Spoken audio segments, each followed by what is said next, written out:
It's time for climate action.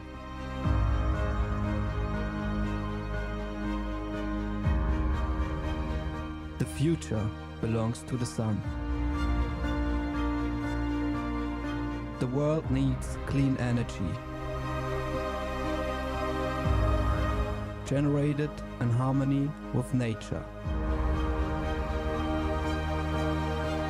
leaving space for coexistence.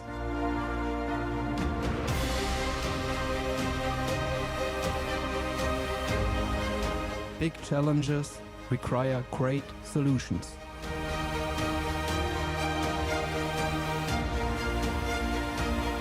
Technical innovations and wise use of spaces.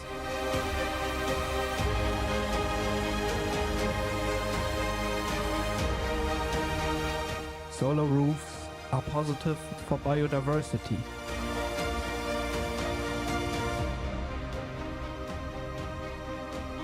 Generating energy where and when it's needed. BSW-Solar is doing its part. Let's work together to multiply results.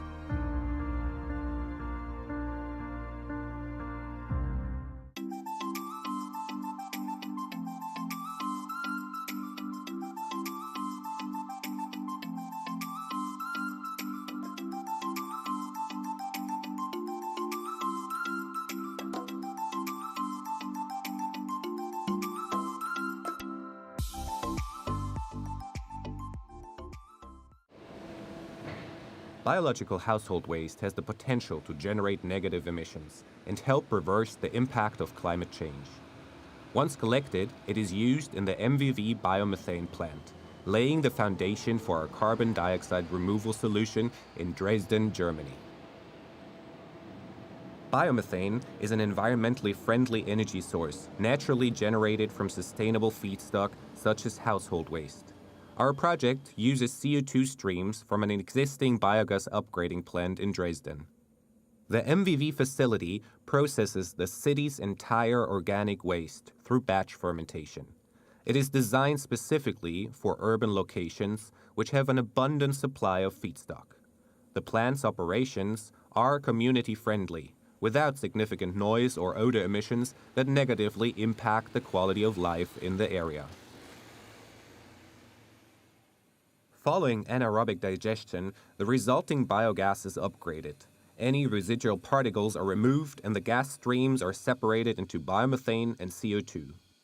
The refined biomethane stream undergoes conditioning before being integrated into the natural gas network, while the off-gas stream, which consists of highly pure CO2 along with some residual gases, serves as the starting point for our innovative carbon dioxide removal approach. This CO2 will be turned into a usable product and stored permanently, creating negative emissions while supporting a circular economy at the same time. In an optimal scenario, up to 1,400 tons of CO2 can be captured per year.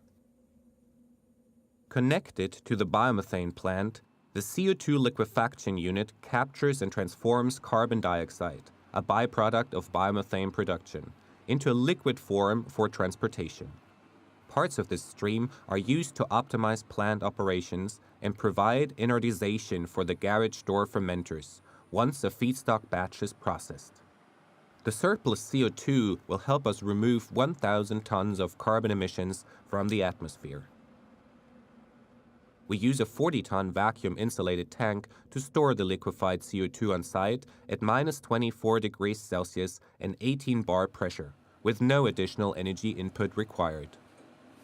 Once the tank is full, we transfer the liquefied CO2 to a truck for transportation, entering the next phase in our journey towards achieving negative emissions. Upon arrival at the storage site in Berlin, operated by Neustark's partner, we transfer the CO2 to a 50-ton vacuum-insulated tank where it is kept cool and liquid until its mineralization. Here, it becomes an integral part of the production process, making the concrete both stronger and more sustainable as a result.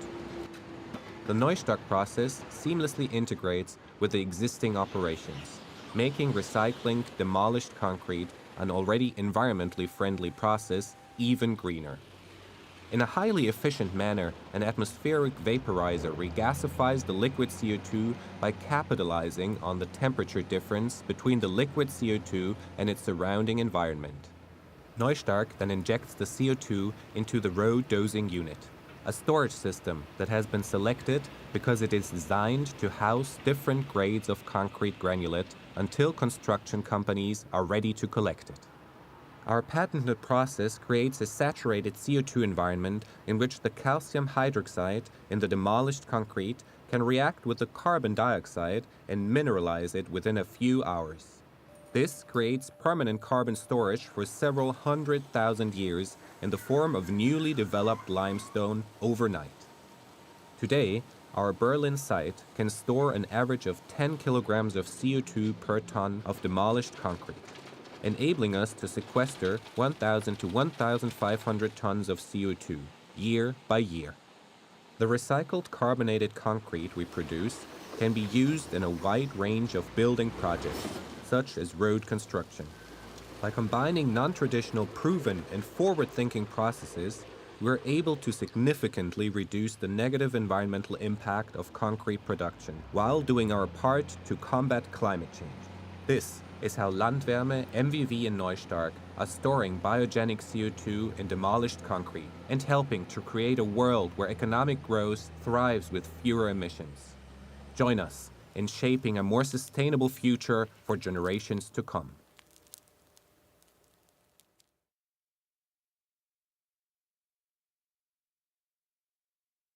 The energy transition won't happen overnight. This is where we are.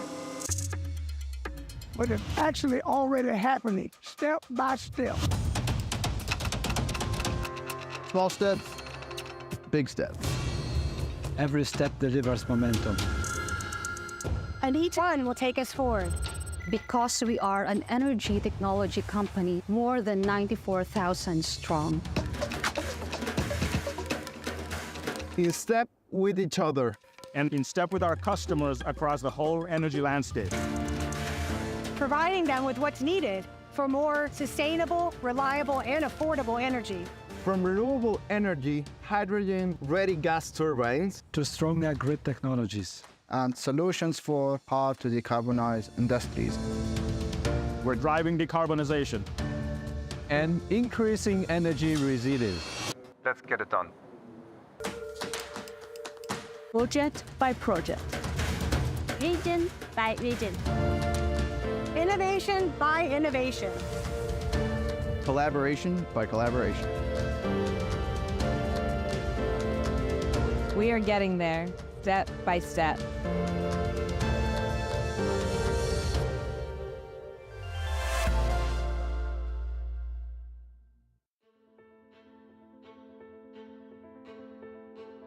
Our world is full of energy. Energy is the basis for our daily lives and the source we all rely on.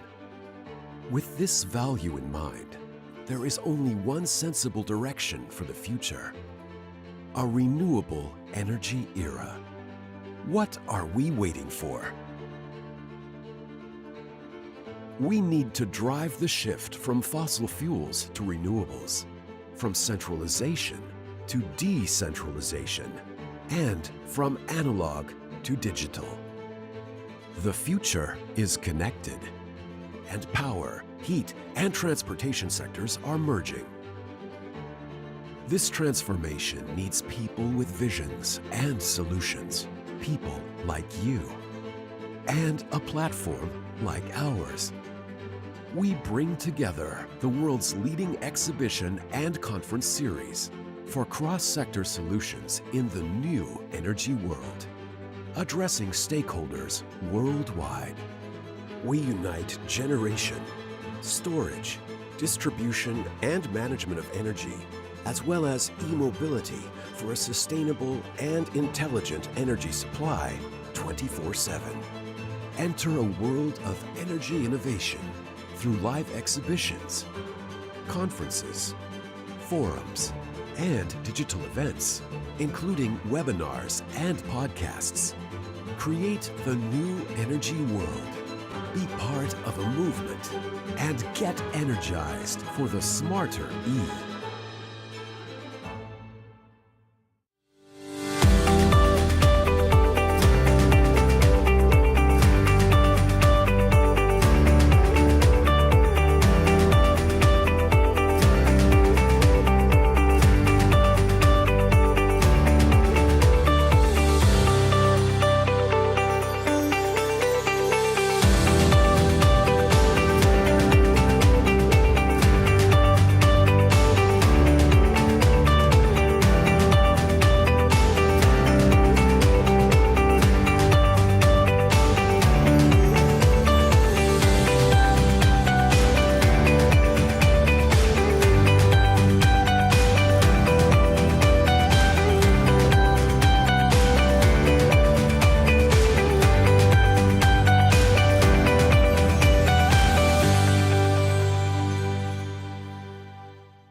It's time for climate action.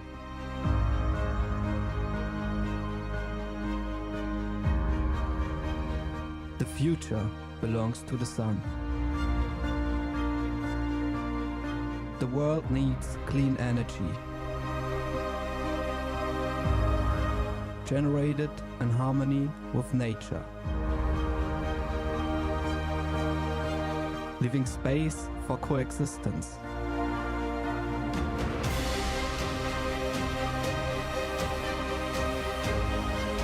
Big challenges require great solutions.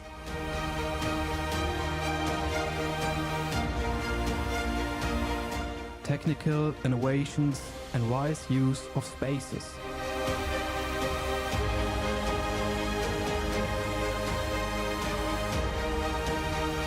Solar roofs are positive for biodiversity.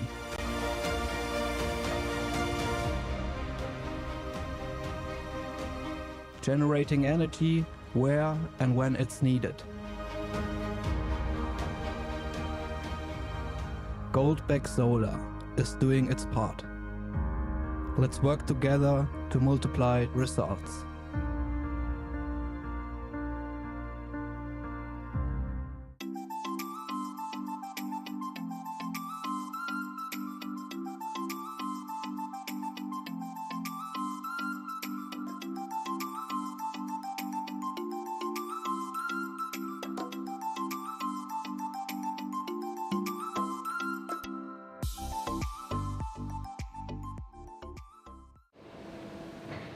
Biological household waste has the potential to generate negative emissions and help reverse the impact of climate change.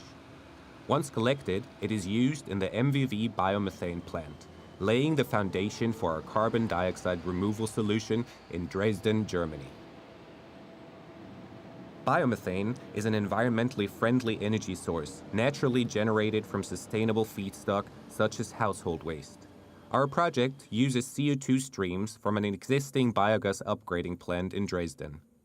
The MVV facility processes the city's entire organic waste through batch fermentation. It is designed specifically for urban locations which have an abundant supply of feedstock.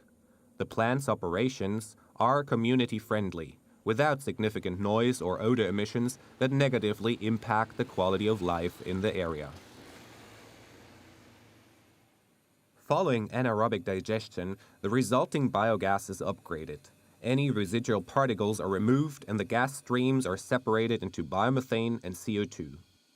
The refined biomethane stream undergoes conditioning before being integrated into the natural gas network, while the off-gas stream, which consists of highly pure CO2 along with some residual gases, serves as the starting point for our innovative carbon dioxide removal approach. This CO2 will be turned into a usable product and stored permanently, creating negative emissions while supporting a circular economy at the same time. In an optimal scenario, up to 1,400 tons of CO2 can be captured per year. Connected to the biomethane plant, the CO2 liquefaction unit captures and transforms carbon dioxide, a byproduct of biomethane production, into a liquid form for transportation. Parts of this stream are used to optimize plant operations and provide inertization for the garage door fermenters once a feedstock batch is processed.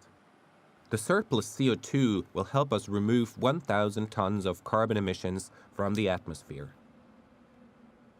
We use a 40-ton vacuum-insulated tank to store the liquefied CO2 on site at -24 degrees Celsius and 18 bar pressure, with no additional energy input required. Once the tank is full, we transfer the liquefied CO2 to a truck for transportation, entering the next phase in our journey towards achieving negative emissions. Upon arrival at the storage site in Berlin, operated by Neustark's partner, we transfer the CO2 to a 50-ton vacuum-insulated tank, where it is kept cool and liquid until its mineralization. Here, it becomes an integral part of the production process, making the concrete both stronger and more sustainable as a result. The Neustark process seamlessly integrates with the existing operations, making recycling demolished concrete, an already environmentally friendly process, even greener. In a highly efficient manner, an atmospheric vaporizer regasifies the liquid CO2 by capitalizing on the temperature difference between the liquid CO2 and its surrounding environment. Neustark then injects the CO2 into the road dosing unit, a storage system that has been selected because it is designed to house different grades of concrete granulate until construction companies are ready to collect it. Our patented process creates a saturated CO2 environment in which the calcium hydroxide in the demolished concrete can react with the carbon dioxide and mineralize it within a few hours. This creates permanent carbon storage for several 100,000 years in the form of newly developed limestone overnight. Today, our Berlin site can store an average of 10 kilograms of CO2 per ton of demolished concrete, enabling us to sequester 1,000 to 1,500 tons of CO2 year by year. The recycled carbonated concrete we produce can be used in a wide range of building projects, such as road construction. By combining non-traditional proven and forward-thinking processes, we're able to significantly reduce the negative environmental impact of concrete production while doing our part to combat climate change. This is how Landwärme, MVV and Neustark are storing biogenic CO2 in demolished concrete and helping to create a world where economic growth thrives with fewer emissions. Join us in shaping a more sustainable future for generations to come.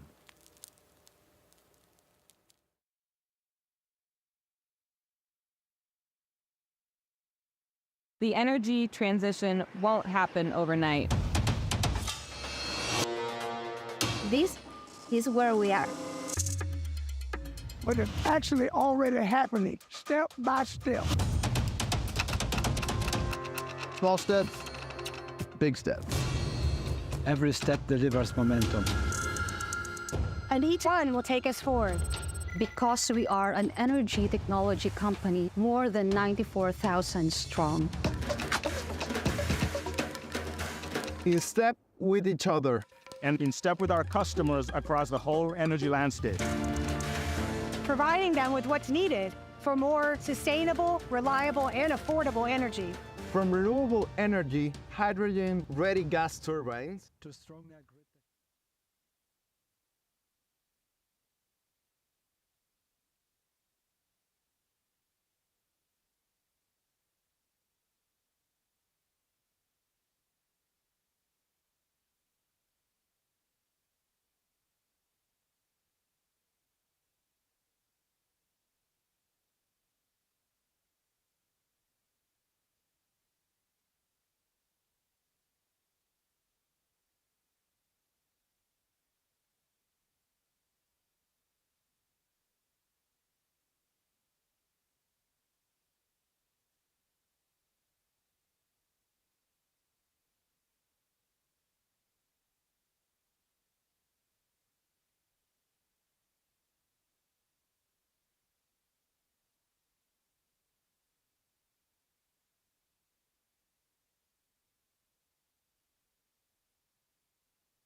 COP28 set a milestone for the global energy transition. More than 120 countries signed the Global Renewables Pledge and committed to work towards tripling the installed renewable energy capacity and double the annual rate of energy efficiency until 2030. The necessity for such a display of coordinated international action is obvious. Last year was the hottest year ever recorded, stressing the urgency to cut down our emissions fast. We won't be able to meet increasing energy demands while keeping our climate targets in reach without a massive ramp-up of renewables. Commitments are only as good as the action that follows. We must implement effective solutions quickly while making sure that no one is left behind. For the last 10 years, the Berlin Energy Transition Dialogue and its organizing parties have worked towards one common goal: accelerating the global energy transition. Every year, changemakers and experts from politics and government, business, academia, media, and civil society gather to debate the most important topics of the energy transition. COP28 implementation, financing the energy transition, supply chains, green hydrogen, gender, youth and labour shortage, and many more. Join the discussion. Welcome to the 10th Berlin Energy Transition Dialogue. Let's reunite to accelerate the global energy transition.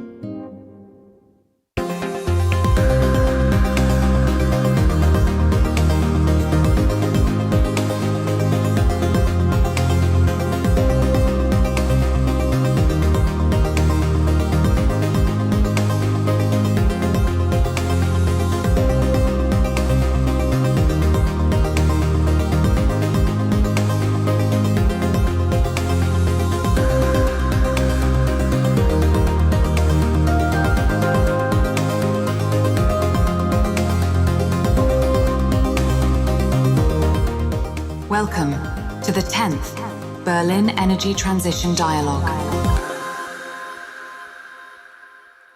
Good morning, Excellencies, ladies and gentlemen, and also from my side, a very warm welcome to this day 2 of the 10th BETD. I'm Melinda Crane, and on behalf of the German federal government and BETD's civil society co-organizers, that's the German Renewable Energy Federation, BWE, sorry, you can tell I'm still asleep, the German Solar Association, BSW, the German Energy Agency, dena, and eclareon, it is a great pleasure to greet you, whether you're here with us live or following us online. And as we saw in our film, we had a very productive day yesterday with keynotes and high-level panels that explored numerous dimensions of our topic this year, which is, as you heard, accelerating the energy transition. We looked at how we can catalyze the transformation of energy systems as a whole, as well as industry, and also how we ensure that this transformation is just, inclusive, and takes countries' particular situation and needs into account. Today, we'll be taking a deeper dive on those topics and also others, including a focus on upscaling green hydrogen and phasing out coal. And we'll look at the energy, food, water nexus, as well as spotlight how we boost participation by communities and indigenous groups and women. We begin today in Africa. Dear audience, we were reminded again and again yesterday that driving change can be disruptive and painful for our societies, and that it will take courage and commitment to take everyone along as we push to accelerate climate action in countries that are sometimes sidelined in the scramble to alter our energy systems. Our first keynote speaker this morning possesses both of those traits, courage and commitment, in abundance. She's a sociologist and best-selling author. She's founder and chairperson of the Auma Obama Sauti Kuu, which aims to empower underprivileged youth in Kenya through practical, sustainable initiatives.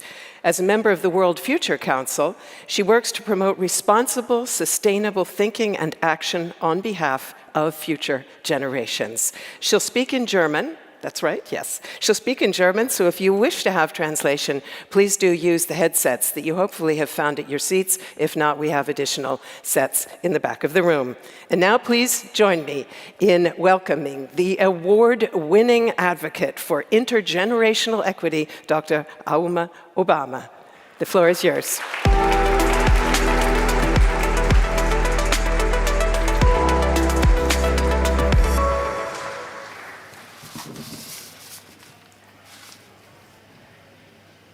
Good morning, everybody. It's a bit of a distance to my podium. I'll just speak in English first to explain why I'm going to speak in German. I think it's important for us to remember that this conference, this event, is a dialogue. And I'm doing this to let you know that it's very important in order to have dialogue to be able to communicate with each other. And one of the problems we have on our continent, or let me call it a challenge because I don't want to be negative, is that we are constantly bending over and accommodating the rest of the world. We speak your languages, we know your culture, and we really make it easy for you to communicate with us. So I'm doing this as an example to let you know that if you want to have true and real dialogue, maybe that is something we should also think about as well, and maybe introduce Kiswahili, Shona, and one of the other of our languages into the conference so we too can talk in a language that we can identify well with. So to respect the German audience and the fact that we're in Germany, I'm going to give my talk in German. I speak rather fast, so I'm going to try and make it slower for the interpreters so that they can give the right translation to what I have to say. So thank you for having me here. Ich werde auf Deutsch reden.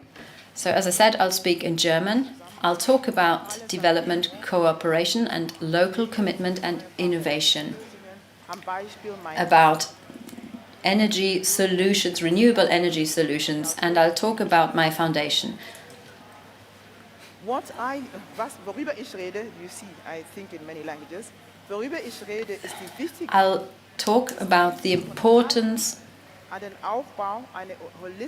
of including everyone as we build a holistic and clean energy system that allows everyone to participate. Not only us, the experts, not only those who have a lot of knowledge, who have a university diploma. It has to be inclusive for everyone.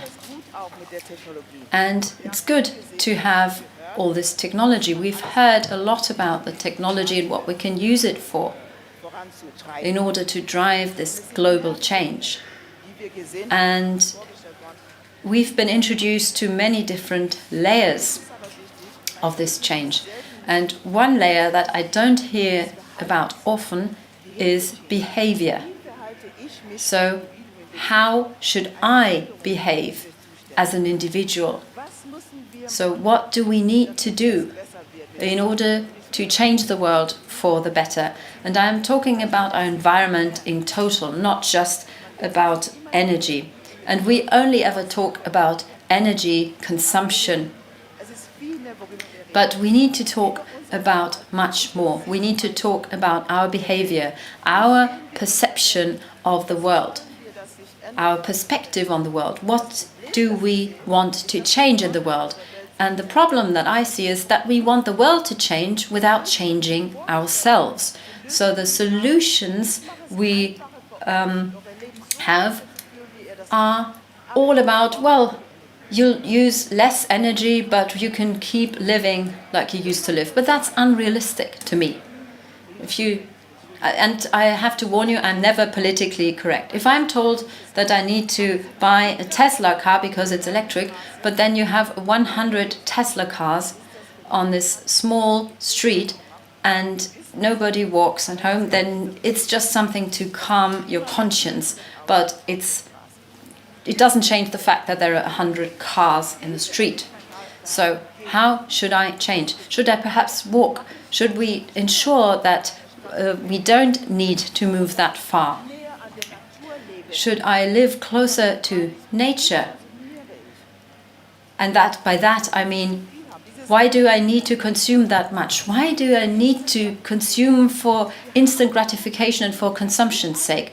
We are all very, very lazy. We talk about changing the energy system and changing the way we use energy, but we are making things too easy for us, for ourselves.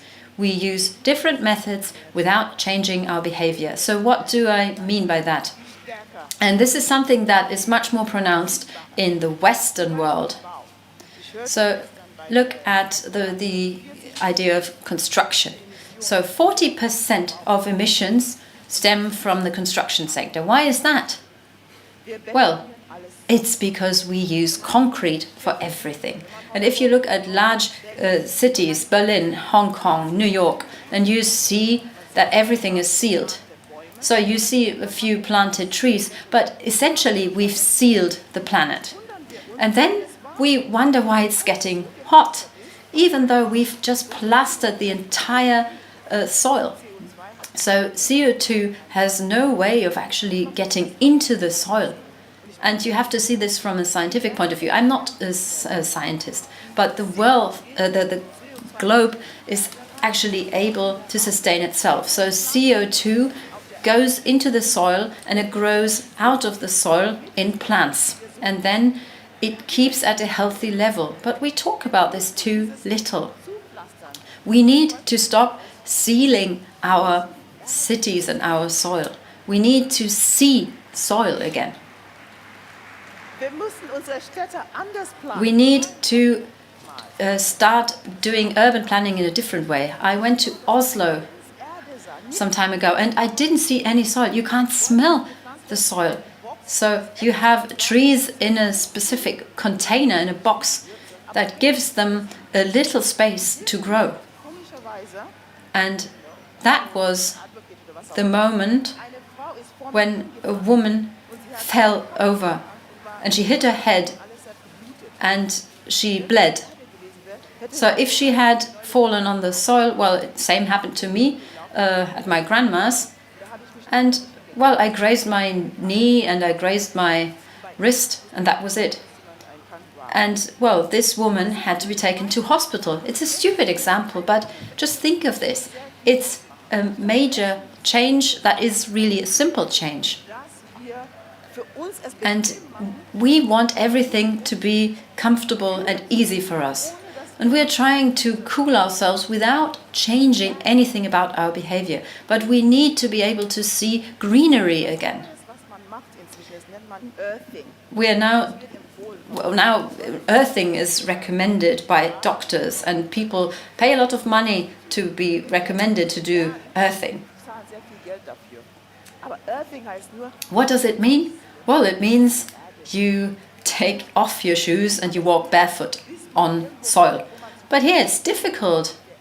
You'll have to walk very far before you even get to somewhere where you can take your shoes off. But that's the simple solutions that we need in order to see some change.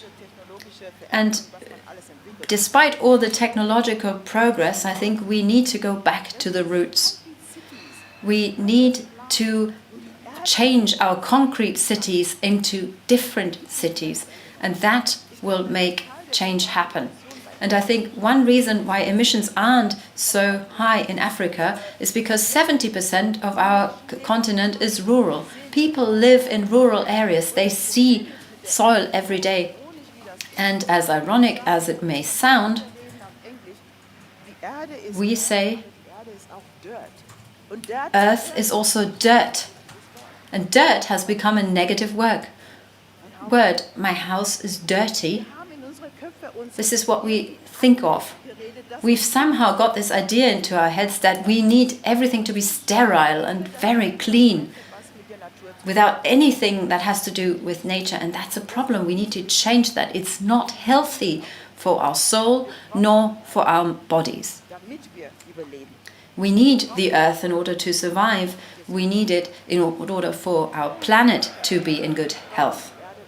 And we need soil because we use harmful substances to build our houses. And it's very difficult to go back to the roots in Europe because you have advanced so far that it's not enough to just say, well, let's take away the concrete and put some pebbles there, then people would say, oh no, we don't want that. There are even people who are saying they want to have a concrete floor in their garden so that they don't have that much work with it. And then they'll just have some flower pots. But this has nothing to do with living in sync with nature. So what I say, well, it may sound simple, and they say, oh, she's just this dreamer, and, well, also it doesn't cost anything, so, well, it doesn't help the investors. Well, sorry, but this is what we need to do. We need to go back, we need to be modest, and we need to make some small changes in order for big changes to happen. And this is about dialogue. Our partnerships, are they real? Are these partnerships where we actually talk to each other on an equal footing? Well, I don't think so. Is this cooperation fair? Are the agreements and contracts that we conclude really fair? Well, in my experience, they often aren't. They tend to benefit the West. We need to work with one another. This is the only way that we'll have sustainable development that will then result in sustainable change. We need to work together and join hands. And people ask me, so what do you do different? You criticize a lot, you talk a lot, so what do you do different? Well, I can only give you very small examples. I don't have much time. It's very easy, and maybe it's not really interesting for Europeans, but still it's about going back to the roots. We need to go back to the roots so that we can change something at the global level, because this is something that is a problem. My problem, or where I see the problem, is really our behavior. I want to illustrate this. I hope it'll work.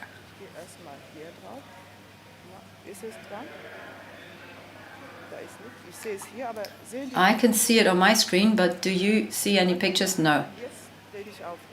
Okay, I'll switch to English. Affordable, accessible, and realistic. I think I spelled accessible wrong, but don't worry about that another time. If you see the next picture, this is energy being used, and it's being used today locally in my rural area where I work. You see here a 3-stone cooking area where the people generally cook. I said that 70% of the people in Africa and in Kenya live in the countryside. 80% of that 70% are smallholder farmers who live in huts that have no electricity and no running water. I don't see that as a problem because it's a different way of life. It doesn't necessarily mean they're poor, because that same person probably has 10 acres of land maybe, or even 20. It's just a way of life, and because they are not connected to the grid. If you look at that, you have the fireplace.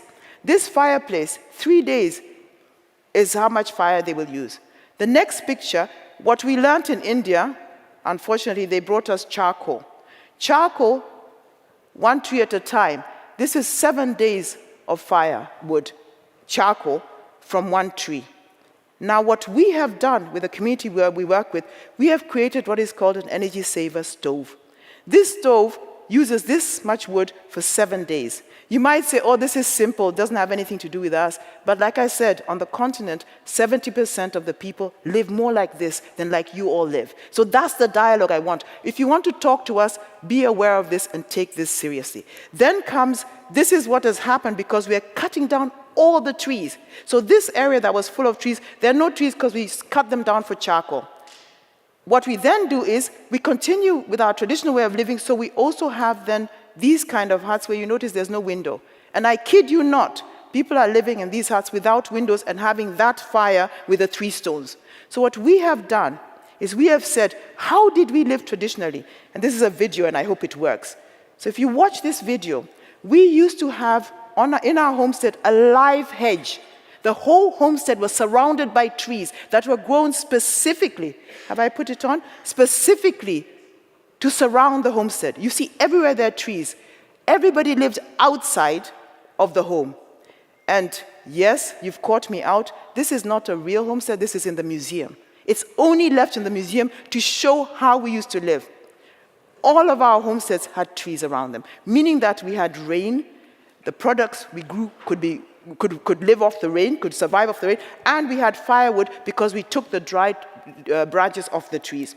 What we do at my foundation is we now teach the children to grow the live hedge with their parents. So these are homesteads. You can see there are no trees. They're growing a live hedge. And on top of that, what we do is we're creating something called a kitchen, an energy saver kitchen, kendo. We build it together with the community, and this is what it then looks like. It costs about $300, the amount you can see already there. And what then happens is it's attached to the wall. You have no problem with smoke, so no problem with respiratory problems with cooking inside there. And this is what it then looks like inside. So they cook there, they use very little wood, and they sustain the trees because they don't cut down any trees anymore. And here you see now, this is one of our families. This is their home, how it looks now, compared to the picture, if you remember, that you saw before. And then you'd ask me, what next? What does that mean? Not all of us live in huts, and not everybody wants to stay in a hut. What we're doing now with researchers in Germany is we are experimenting with the type of soil locally that can be used to build houses. They don't have to be round. They don't have to be huts. They don't have to have hay. They can be normal houses built from the earth and the resources locally. And the community works and creates these bricks or whatever the substances are in order to build their houses. And don't think it's just happening in Africa. In Austria, you have a house that has been built with rammed earth. This house is made purely out of earth. If anybody's interested, I can tell you the name of the architect. This is in Austria, and in Austria you have winter, summer, all the seasons. The same technique is used in Zimbabwe to build this hut. So what I'm trying to say, and I am done, I know I've run out of time completely, I'm sorry. What I'm trying to say is that if we go back a little bit and try to go back to the basics of who we are and where we're coming from, we can also find solutions. It's great, the shiny glitter and all that of technology, wonderful. But on our continent, 70% of the people do not have access to it. So for us, it's like, it's just going over our heads. So please, when you're talking about energy, renewable energy, the change, the transformation, the dialogue, please consider that you have the biggest continent. We are the most. We have the youngest population. We are the future. We are the breadbasket of the world at the end of the day. When you're thinking about the conversations you have, you must take Africa seriously. Thank you very much.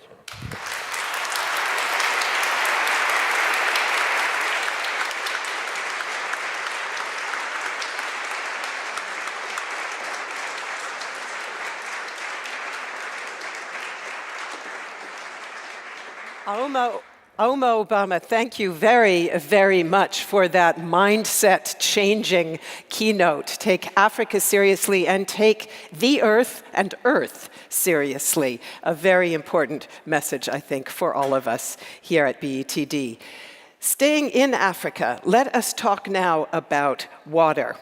According to UNICEF, ladies and gentlemen, nearly 420 million Africans lack access to clean drinking water, and nearly 780 million Africans lack basic sanitation service. That is a health crisis, and energy is part of the problem. Delivering high-quality water for drinking, sanitation, irrigation, and other uses takes energy, and that's where our next keynote speaker comes in. He's the CEO and co-founder of Boreal Light, based in Berlin, which designs and manufactures one of the most simple and affordable solar desalination systems available. So easy to use that it can be operated effectively and safely in the most remote parts of the world. He is also the co-founder of Water Kiosk, which aims to secure local communities' access to Boreal Light technology. And he recently established the Off-Grid Water Alliance to promote international outreach. It is a great pleasure to welcome Dr. Hamed Beheshti. Welcome, the floor is yours.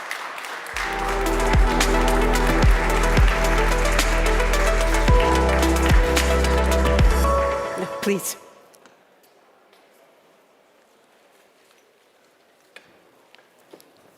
Thank you. Yeah, technical things happen. Good morning. Good morning, everybody. It's an absolute pleasure speaking to you here for several reasons. We just observed Persian New Year this morning. Today is the first day of spring. So it's a pleasure having this speech among you in the first day of spring, official first day of spring on the planet. So, as we just heard about all the experience in Kenya, in Africa in general, I would like to a bit zoom out on the issue of water. When we speak about climate change, one of the things that now we are gathering here is the importance of climate change impacts into your life, into the life of the planet. And the climate change is showing its impacts, usually the most visible one, let's say, the most visible impacts of climate change. We are seeing it in two formats. One is too much of water, we call it floods, we've seen it around the world, or too less of water, we call it drought. So this is the most visible impact of climate change. And when we consider this one, there is one emerging fact that all of us should be very much aware of. Water treatment industry is one of the most energy-thirsty industry around the world. We are speaking about extreme growth of water treatment needs because of the impact of climate change globally that is requiring a lot of energy. And this lot of energy means a lot. I give you two examples. One from Africa, one from Latin America. In Africa, Zanzibar, you may have heard a lot about Zanzibar, such a beautiful island. Imagine Zanzibar to treat water for 1.7 million people, inhabitants of Zanzibar. The cost of electricity, when it's fully treated water for the drinking water of supply of the whole island, the cost of treating water, the cost of electricity to treat water is 1.5 million euro per month. Just the electricity bill of the Zanzibar Water Authority. I just come from Galapagos. We all know the iconic island of Galapagos. Galapagos is, actually we know about conservation of environment and everything in Galapagos, how important the islands are for us. The island, the entire electricity of the island is coming from diesel engines. Every day, 20,000 liters of diesel is burned to power the electricity line of Galapagos. 1/4 of it goes to the water treatment. The things that was not there before, now the need is growing to have water treatment powered by diesel engines. So one thing I want to highlight in Berlin Energy Transition Dialogue, following all the discussions we are having, the magnitude of water treatment needs globally, either in developing countries, less developed countries, industrial countries, it doesn't matter. The magnitude is big and it's gonna grow much bigger. And that has the capacity to nullify, or in a most easiest way to say, slow all these talks we are having about energy transition. An energy transition, not considering the growth of electricity consumption and energy consumption in the water sector, is closing its eye and neglecting an important changing factor that is going to change the landscape of electricity and energy consumption for all of us, especially when we speak about water treatment. Again, don't think just about the rural village. This is the fact in all southern European countries. Go to Greece, you find it. Go to South Spain, you find it. Italy, you find it. Malta, you find it. Then you go almost all coastal Africa, you find it. You go to Latin America, you go to the United States, you go to Canada, you find it. Always Canada is a country with a lot of rain and blah blahs, but even in Canada you find it. Salt intrusion is the biggest phenomenon we are facing in the water sector at the moment. Boreholes that for generations they were delivering water to people, now they are running salty because of salt intrusion, which is a direct impact of climate change into the boreholes and water bodies. This is one part of my words to you about the real change that is happening in the landscape of water and the growing energy need that in the energy transition dialogues should be absolutely recognized. The other part of my discussion is about the thing that we keep hearing, especially in such summits. In the past, let's say 2-3 years, we heard a lot about it. And there is another hidden point on this discussion. I'm speaking about hydrogen. I'm speaking about especially green hydrogen. So green hydrogen has been a new phenomenon for all of us. We keep hearing about it's important, and it is really important. But one important factor about it, how do we generate hydrogen? When we speak about generating hydrogen, producing hydrogen, transporting hydrogen, transmitting hydrogen from place to place, from countries to countries. Remember, hydrogen is the outcome of electricity, for sure, like many other industries, requires electricity. Second is water. Hydrogen needs pure water, much purer than this one. Much pure. This one is considered the most dirty water when you are speaking about hydrogen production. So we are speaking about an industry that requires intensive water treatment capacity. An intensive water treatment capacity means huge electricity consumption and power consumption. So when we speak about such a fact, no problem. You may say that we always speak about green hydrogen. Fully understood, fully accepted. Green hydrogen is amazing. We do everything of hydrogen production by solar energy, by wind energy, by biogas, by hydro. That is all understood. But how about water itself? We are speaking about a sector in countries that those countries are still suffering from drinking irrigation of their own people on a daily basis. When I go to some of the countries that I keep traveling around the world, sometimes it's surprising to me. Countries are speaking about exporting hydrogen to Europe that they are unable of delivering drinking water for the daily use of their own population. We should be very careful on one important fact. In 19th century, Europe, US explored oil in many different parts of the world.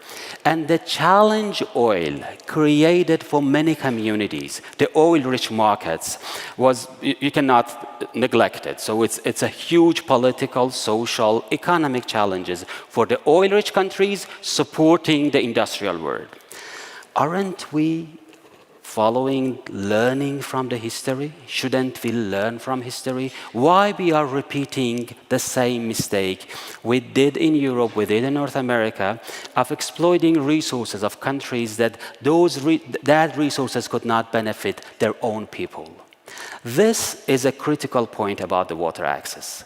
Those plans that are especially speaking about export of hydrogen to Europe, to North America, one thing, there should be a very important annex to all of them. And that annex is the social political annex of the local communities. I can't imagine, we speak in Germany, especially in Germany, about importing hydrogen from Namibia when the local people in Namibia are struggling on drinking water. How come? Do we want to make another social uprising? Do we want to they tell us that we are not having access to drinking water and you are making the most pure water in the earth to produce hydrogen, to export that hydrogen to Europe? This is my point. I believe Energy Transition Dialogue is such a perfect place to discuss about policies behind energy. In many of the expos, conferences we go, we purely focus on technology. Intersolar, IFAT, and etc. is a lot technology-oriented.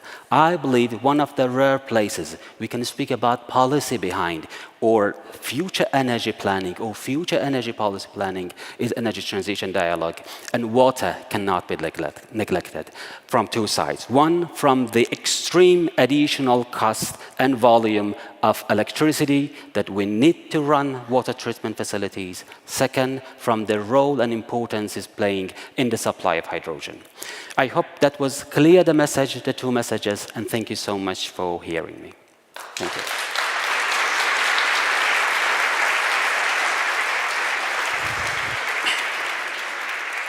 Thank you. Thank you very, very much, Hamed Beheshti, for that very thought-provoking and awareness-raising keynote. And certainly we do have several sessions that will be focusing on the water-energy nexus. You've given us a powerful message to take into those sessions. Ladies and gentlemen, access to clean energy is crucial not only to provide clean water for underserved populations like the ones that were just described, but also to address a whole spectrum of further needs. Our next speaker sees it as a crucial lever for empowering vulnerable people and especially women. As energy thematic lead for the poverty-fighting NGO, Practical Action. She leads energy initiatives in West Africa managing projects and providing technical expertise. She's also a young entrepreneur who co-founded Farafina Eco Engineering, which is a water and energy access social enterprise. And also, she helped establish Farafina Agri-Funding, which facilitates farmers' access to finance and innovative technologies. She's received multiple awards for her climate advocacy. Our young keynote will be in French, so please do use your translation headsets if you wish. Chère Khadija Simboro, la parole est à vous.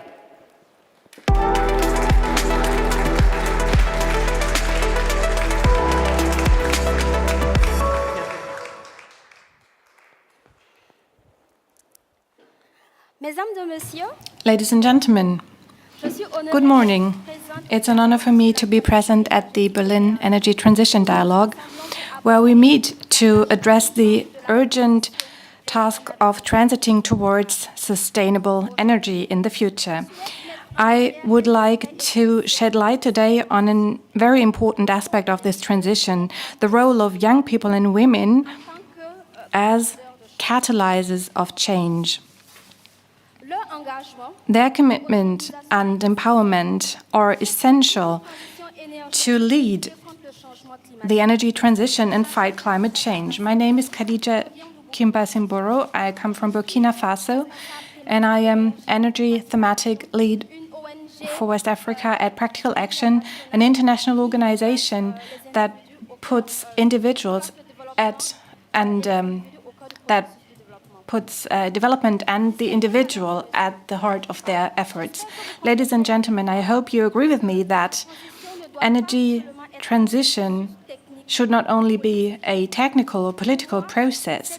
For me, this is truly a change in society that requires the active participation of all parts of the population.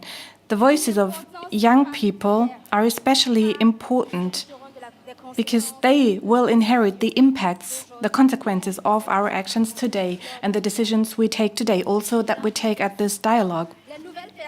The enthusiasm, new perspectives, and innovative ideas of young people are of utmost importance to lead the necessary change in attitudes and behavior patterns towards sustainable energy consumption. The empowerment of women is also crucial to fight social injustices and make sure that transition is inclusive. Women, especially in developing countries, are often disproportionately affected by climate change and energy poverty. By empowering women and giving them equal opportunities and decision-making powers, we can tap this huge potential that they have in order to lead sustainable change. Practical Action was a frontrunner in empowering young people and women to move towards a sustainable energy transition and fight climate change. In Kenya, we started a project called Project on Resilient Agriculture for Young People, focusing on the education and training of young people in sustainable agricultural techniques. Thanks to that project, young farmers acquire skills and competencies that they need to adapt to climate change, adapt new technologies, and enhance productivity whilst protecting the environment. Women also play a crucial role in fighting climate change and supporting sustainable development. We work with groups of women to adapt practices that respect the environment. We're making productive use of energy a priority for them. In Burkina Faso, for example, where agriculture and animal breeding employ more than 80% of the population, the program Renewable Energy for Agricultural Livelihood that puts into practice agricultural practices, especially for women-led farms in terms of vegetable gardening, parboiled rice, production of karité butter, and other forest projects. We have supported more than 2,000 agricultural farms with renewable energy technologies, enhanced their productivity, and provided better economic opportunities for them. Irrigation systems, solar systems, biodigesters, and new fuels for cooking. We support the empowerment of farmers by also creating better fireplaces and stoves. Usually, we were able to reduce the use of wood for cooking, and were able to use better, more effective stoves, which alleviates pressure on forests, helps to fight the pollution in the air, and leads to more sustainable energy transition paths. We focus on an inclusive approach that helps young people and women to tap their potential and be actors for change. By providing training and supporting access to sustainable technologies, we improve not only the livelihoods of individuals, but also contribute to a wider effort for nature protection, nature conservation, and mitigation of climate change. Our work in Burkina Faso also serves as a role model for other initiatives worldwide in terms of fighting climate change and renewable energies. It shows how agricultural practices are important to lead the change, and the necessity that they are inclusive. The program highlights the advantages of renewable energies in agricultural production and helps communities to improve their lives. To fight climate change more effectively, it is necessary to invest in the commitment and engagement of young people and the empowerment of women. Our work has shown that by helping young people and women, we can truly liberate their potential, tap their potential as actors for change in favoring sustainable change. Their active participation supports inclusive solutions that are fair and effective. We are convinced that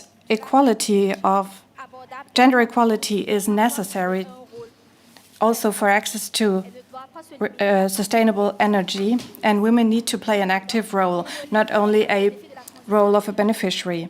So climate change requires a collective effort. That's an imperative. It is necessary that governments, organizations, and individuals share their skills and knowledge and use their resources to speed up the process. I am delighted to be here at this dialogue today that provides a wonderful platform for all participants to look at possibilities for cooperation, share skills and knowledge, and best practice examples.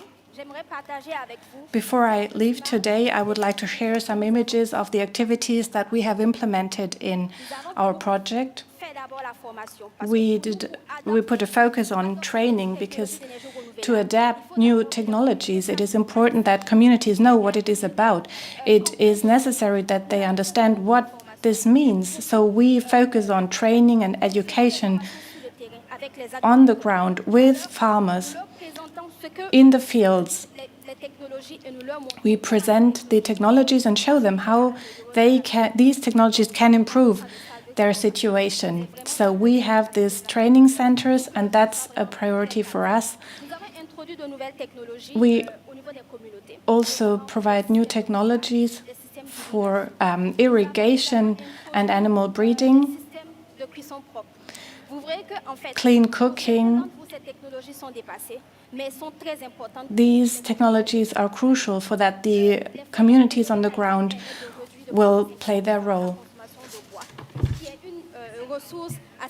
It also helped us to reduce the consumption of wood as a fuel by 50%. It's a great contribution for many African countries, such as Burkina Faso. As you can see, the households that we see in these pictures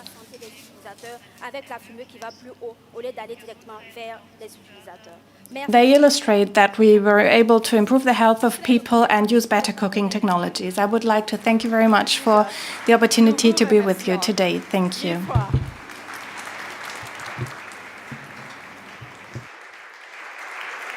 Dear audience, we have heard 3 very powerful keynotes, and all of them, as Alma Obama just whispered to me, carrying the same message, the energy transition is an opportunity to transform our social systems, and if we do not recognize and seize that opportunity, our energy transition itself will founder. So many thanks to all of you. We will pick up on the messages we've heard in our next plenary session in this room, but that will not occur for about 15 to 20 minutes from now. The next panel does focus on just transition and gender. But first, you can follow our dialogue hub on community engagement and indigenous knowledge as underestimated resources in the energy transition. You can attend live here in the Europasaal, in the Weltsaal, or you can watch the live stream over, other way around. You can attend live in the Europasaal or watch the live stream here, and we do have the audio feed on our headsets in the room. I wish you a very good break, and over to you now to my colleague, Hajar Yacoubi. Take it away.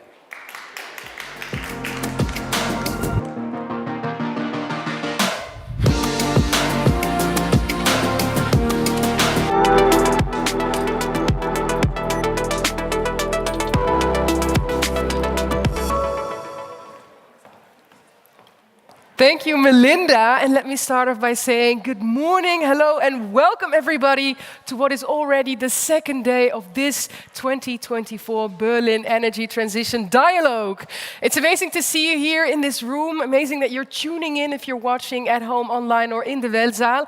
We have something very interesting for you in store, so definitely something exciting to look forward towards. At least I am. My name is Hajar Yacoubi. I'm a former United Nations Youth Representative for the Netherlands, a co-founder of an intergenerational network, but above all, very excited to be your moderator here in the Dialogue Hub as we are about to engage in a session that is all about community engagement and indigenous knowledge, as Melinda said, as an underestimated resource within this entire energy transition that we're making. Let's hope that by the end of this session, we no longer have it as an underestimated resource, but use its full potential.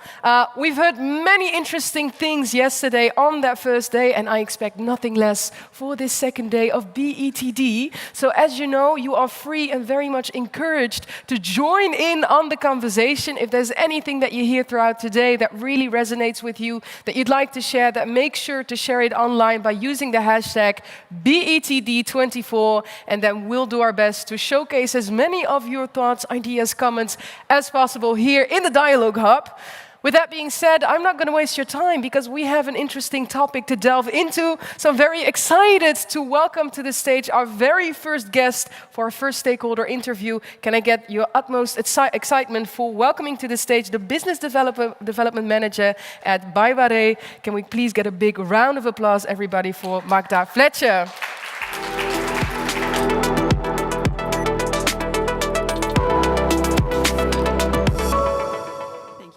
Welcome, Magda. It's so lovely to have you here. Thank you very much. Yeah, I mean, I already said it in the introduction. This is an important topic, and I think your expertise in the line of work that you do is going to be super valuable because at BayWa r.e. you're very much focused on implementing these large-scale sort of energy projects, right? Also, yes, we are. Yeah. And on an international level too. And you are the one that is also responsible for overseeing the social acceptance in communities, if I'm right. Yeah. I'm coordinating a platform, which is literally taking care of all the local acceptance issues on a global level at BayWa. And when you say that, local acceptance and social acceptance of communities, can you maybe shed some light for us on maybe some of the chances, but also the challenges that you encounter when you work on sort of this local inclusion? What should we sort of envision when you say that? Sure. So in any case, chances, of course, it means literally when we come and we want to make a project and the local communities are open towards it, they understand what we are doing and they facilitate our work. But unfortunately, we are facing many challenges all over the world. And I would say in general, they are all based on the same thing. In most cases, it's lacking education or understanding for the technology. This is the main problem. So we try always to educate the local people. We try to bring them closer to the thing what we are doing, to show pros and cons and to help them to understand what it's all about. Okay. Because, of course, our focus is sustainable projects, and we want to make sure everybody understands what we are doing and is not being afraid. Yeah, because can you elaborate on that? Because that's quite interesting, right? So you say that education is a big part, sort of giving context to what you're doing. Why is it important? What does it come from? What are more things that you sort of do to make sure that the people affected by these new projects also sort of benefit from them, so to say? So, well, maybe just shortly coming back to the education part, I just want to say we do a lot of schooling stuff, we do a lot of meetings with local communities, and we also realized a big question is the visualization thing, that people are really afraid how it will look like after a few years or next month when we build it. So we've got a augmented reality app, what we developed in order to show the local communities how it will look like. So it takes just away a lot of fear. Yeah, and then the app, you sort of see... Oh, it's really amazing because it just shows the real-time visualization. So we tend to go to the communities and tend to show them from different points of view. Look here from the main square, it will look like that. Okay. So the wind turbines, you can look at them in 3D dimension. Oh, wow. It's like a street view and then you see... Exactly. You just take a tablet and you look from many points. And what are some of the responses that you get when you show this to people? That it's not as bad as we thought. Okay. Yeah, so that's really amazing. So we can just change the turbine manufacturer type, whatever. We can also show the solar parks. Yeah. So it's just taking a lot of fear away.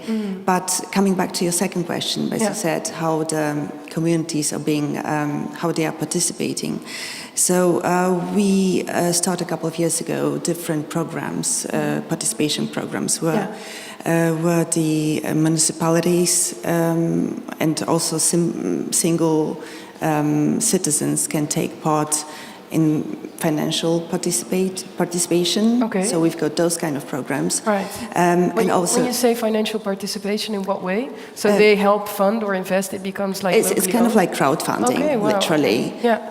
And it depends from country to country, of course, to the size of a project and to the amount of participants interested. But that's interesting because you give them a sense of ownership as well on what's going on, right? Yes, we do. Maybe if I can go in that direction, could you maybe share some examples of when this interaction between local communities worked really well? Oh, sure, yeah. So one was this financial participation, but what I'm really big fan of is job creation. And we've got a very prominent project in Mexico, a very big solar park, when we literally, next to the solar panels, installed bee houses or beehives, and we gave jobs to 20 households. Oh, wow. We made education for them how to take care of bees and how to work with them, and we also covered the commercial part of this initiative. So I'm a big fan of those social sustainable the social projects. Acceptance part. And if I hear you right, it's about giving them a sense of ownership. You create jobs in the process, and it's about giving context. So what is the education that you can bring in order for people to sort of be part of that process as to what's going on? Yeah. Magda, thank you so much. Time always flies when you do things like this. I really want to thank you for being here. And while you stay with me for just a bit longer, I'm excited to introduce our next deep dive in which we will talk with some more people on the importance of community engagement and indigenous knowledge. So please can I also get the same excitement in welcoming Ingrid Hoven, who is the Managing Director at the German Development Cooperation Agency, GIZ, and Rose Paul, CEO of Bayside Corporate, and most importantly, an indigenous leader herself at Pakengek Mi'kmaq Nation. Give it up for them, please. Welcome.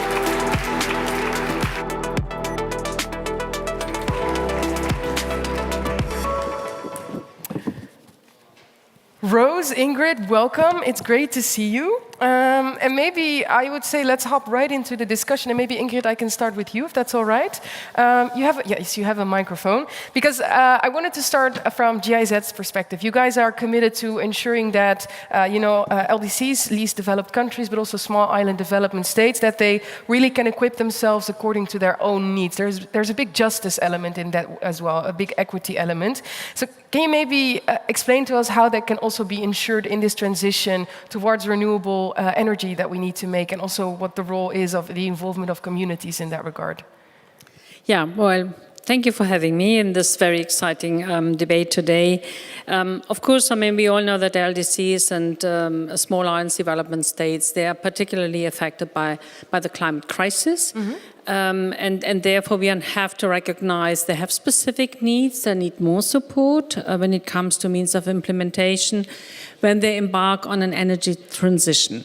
Well, actually, the extension of renewable energies provide to those country groups a lot of benefits because renewable energy is actually the cheapest energy that is available right now. Right. But of course, those countries also need the type of investments, the public support in order to make it happen and to bring clean energy to people. We have to remind ourselves that still, for instance, in Africa, more than 690 million people don't have access to electricity and to clean cooking.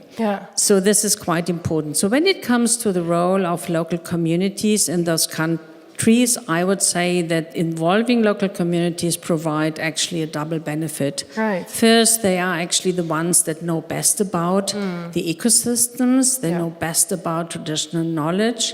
And so when we embark on renewable energy infrastructure investments, we should bear in mind that we do no harm, and secondly, that we actually give local communities a chance to be part of this journey, part of this endeavor, and make sure that they can really benefit in economic terms and with respect to access to clean energy. Yeah, because in theory, what you're saying, it needs to be tailor-made, and the best way to make something tailor-fitting to a community is to ask them. So it's not, don't talk about them, but talk with them in a way.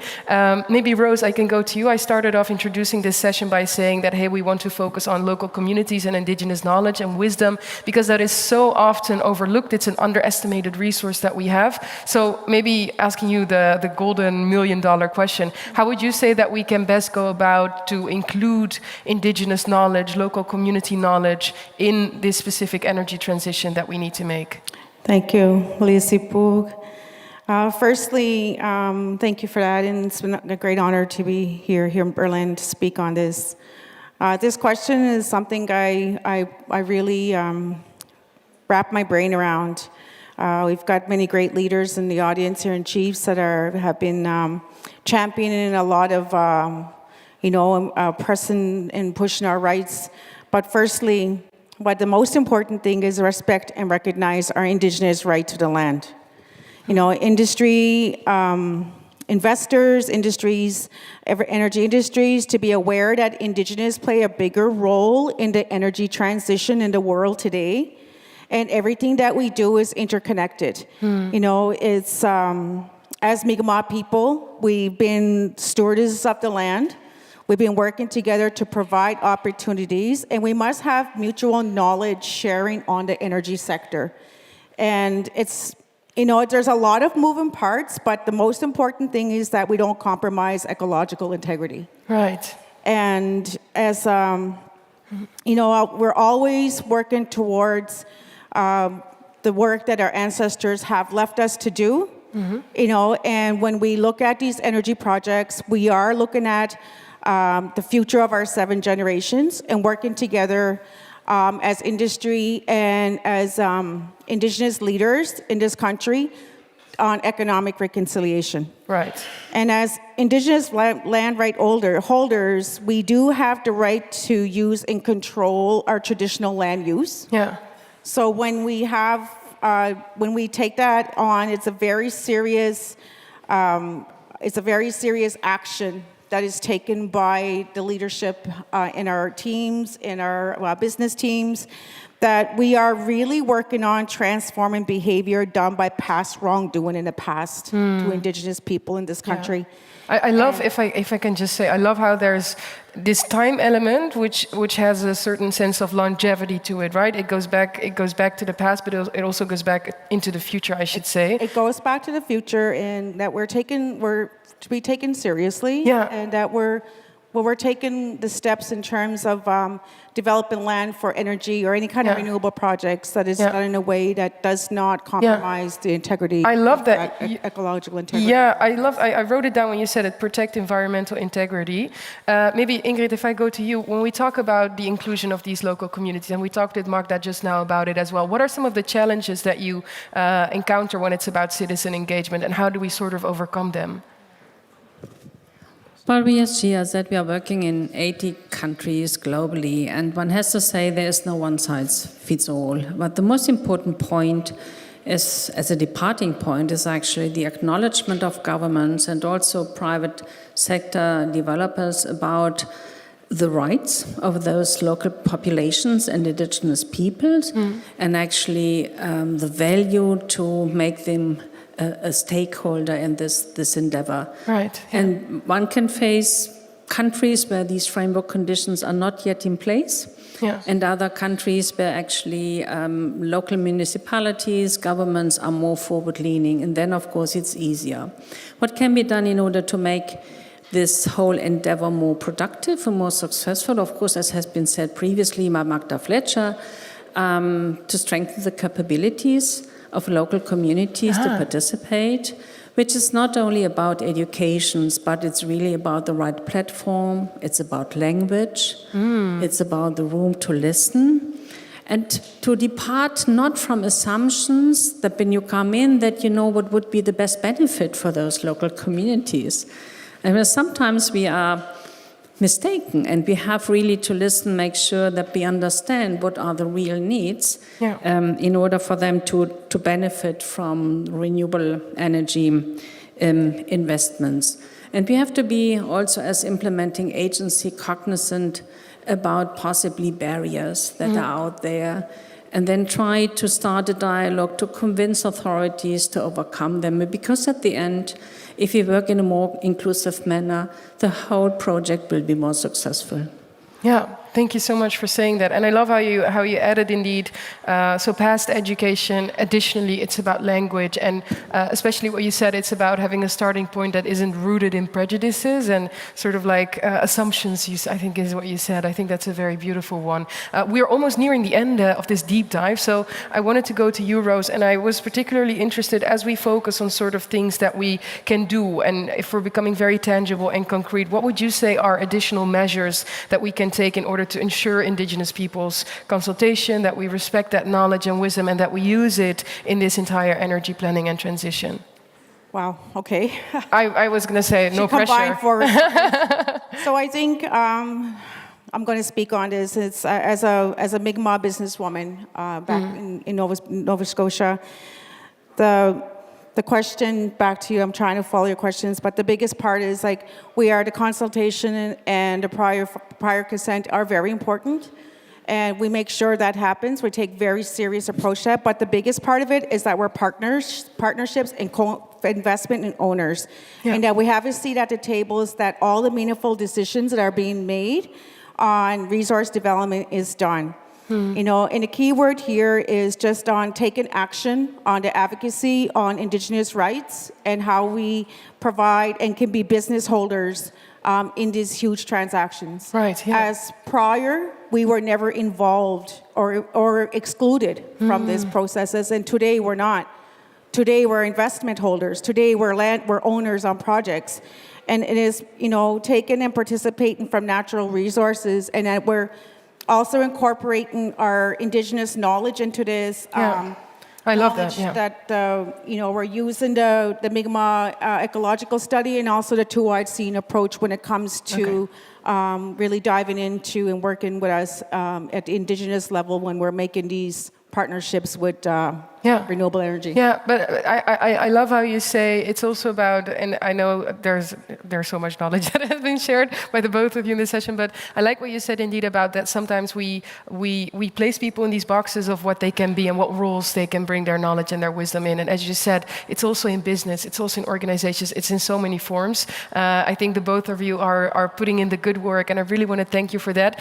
We're also already, unfortunately, at the end of this deep dive, so thank you so much for sharing your insights. Ingrid Hoven, thank you so much. Roosevelt, thank you so much for being here. Now, while you stay with me here on stage just a little longer, I would like to tell you that we have an interesting session coming up next in the Weltsaal, which is all about the just transition and gender. So what is the role of gender within this energy transition that we need to make? Make sure to check it out. With that being said, I'd like to hand over to my colleague Melinda in the Weltsaal, and we see you later here at the Dialogue Hub. Hola, Leon. Thank you. Thank you so much.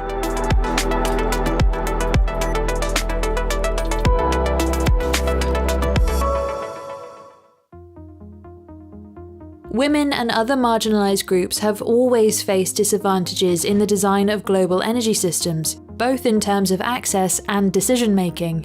While transitioning to a green renewables-based future, let us make sure that it's also a just one. Let's reshape structures in renewable energy systems to meet the needs of all end users. How do we diversify decision-making on our future? And what concrete energy policies promote greater equality? Welcome back, everyone. I hope you had a refreshing break. I think we couldn't have had a better reminder than the three keynotes with which we began the day, that when we think about the energy transition, it is wrong to think that this is largely a matter of engineering and technology.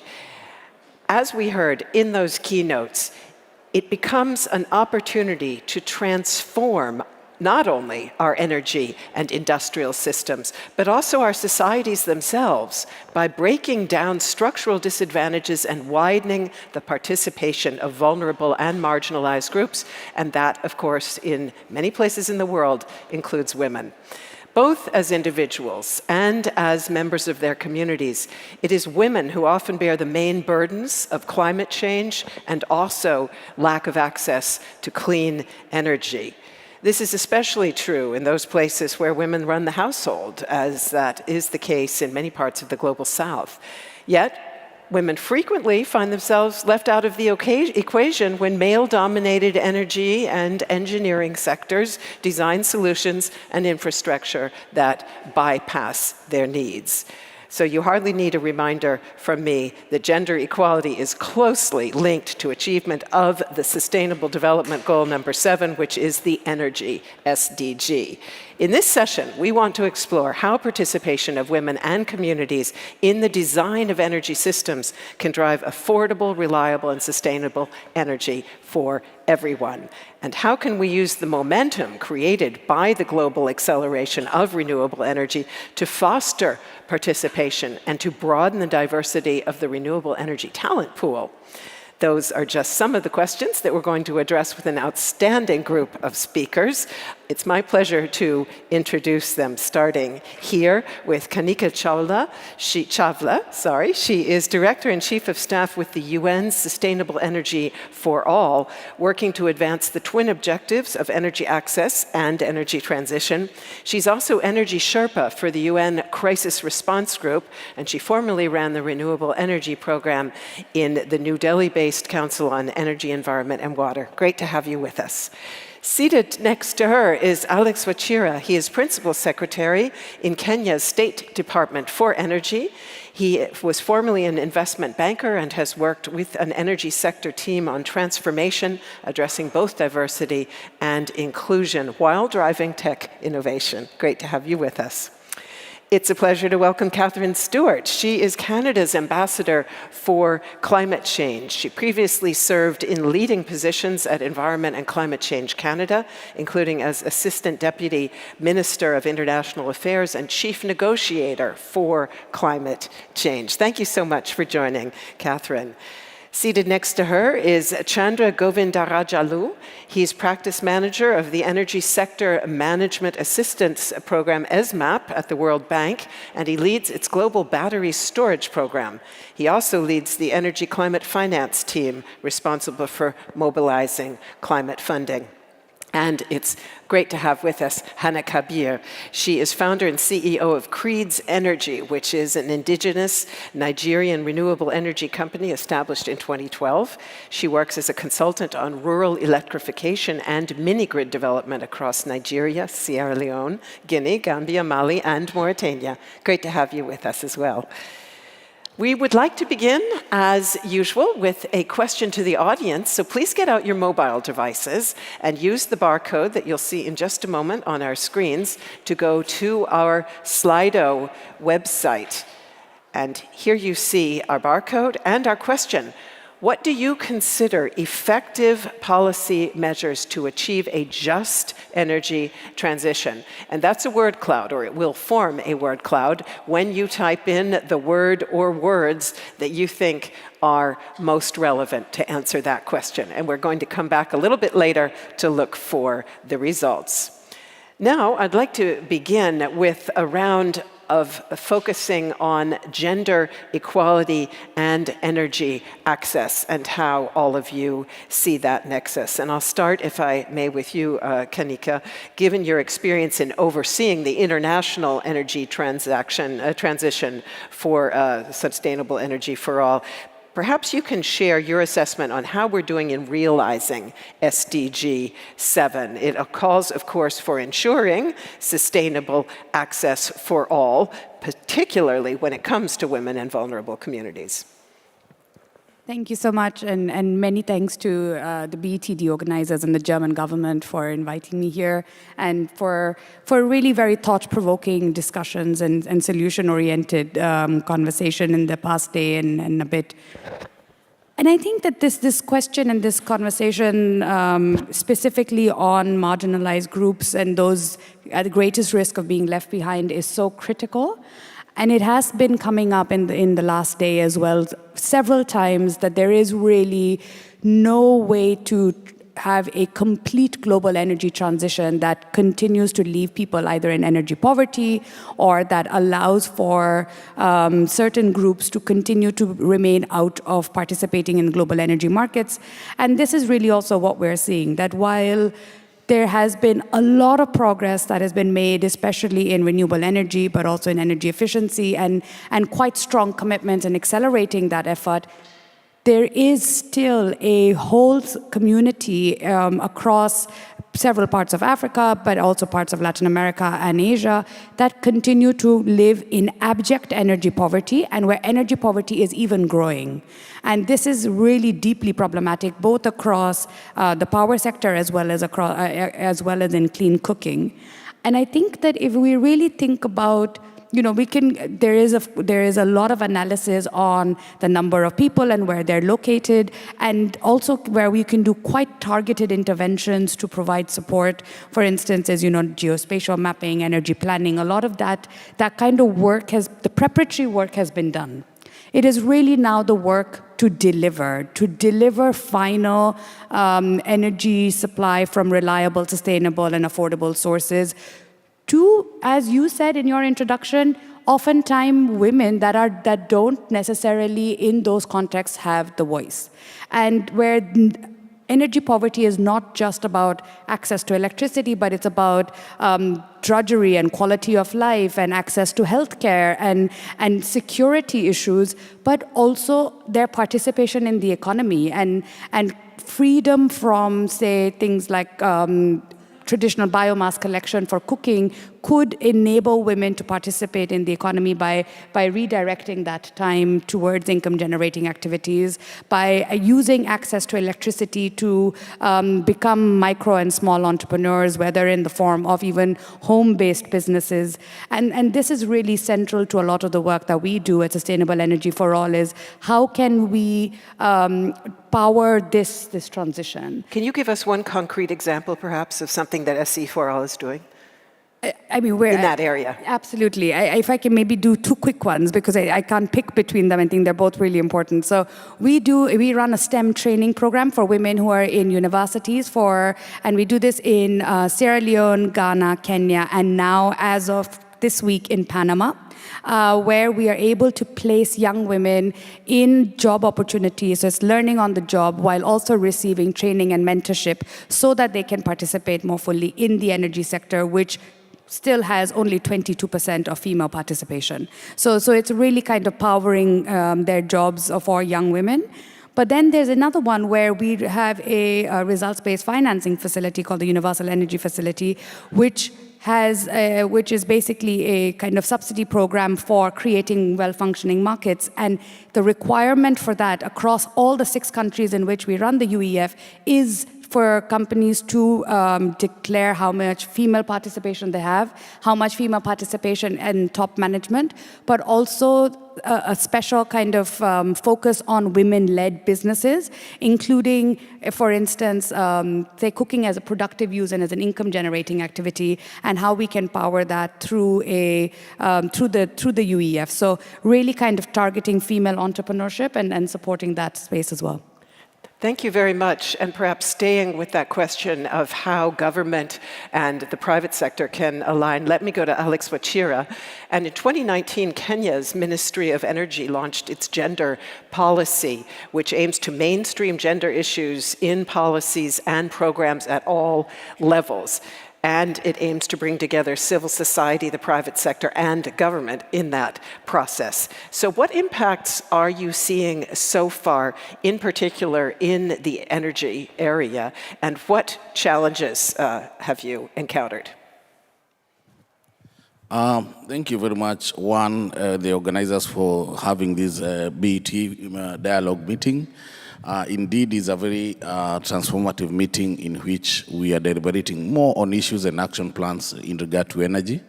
Going straight to your question, in 2019, Kenya did launch the gender policy. Following the launch of the gender policy, we have since launched the accelerated clean cooking plan.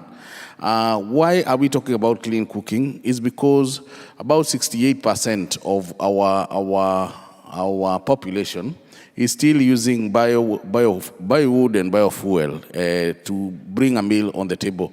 And this program we anticipate that is going to help us accelerate the uptake, and by the year 2028 we should have clean cooking achievable in Kenya.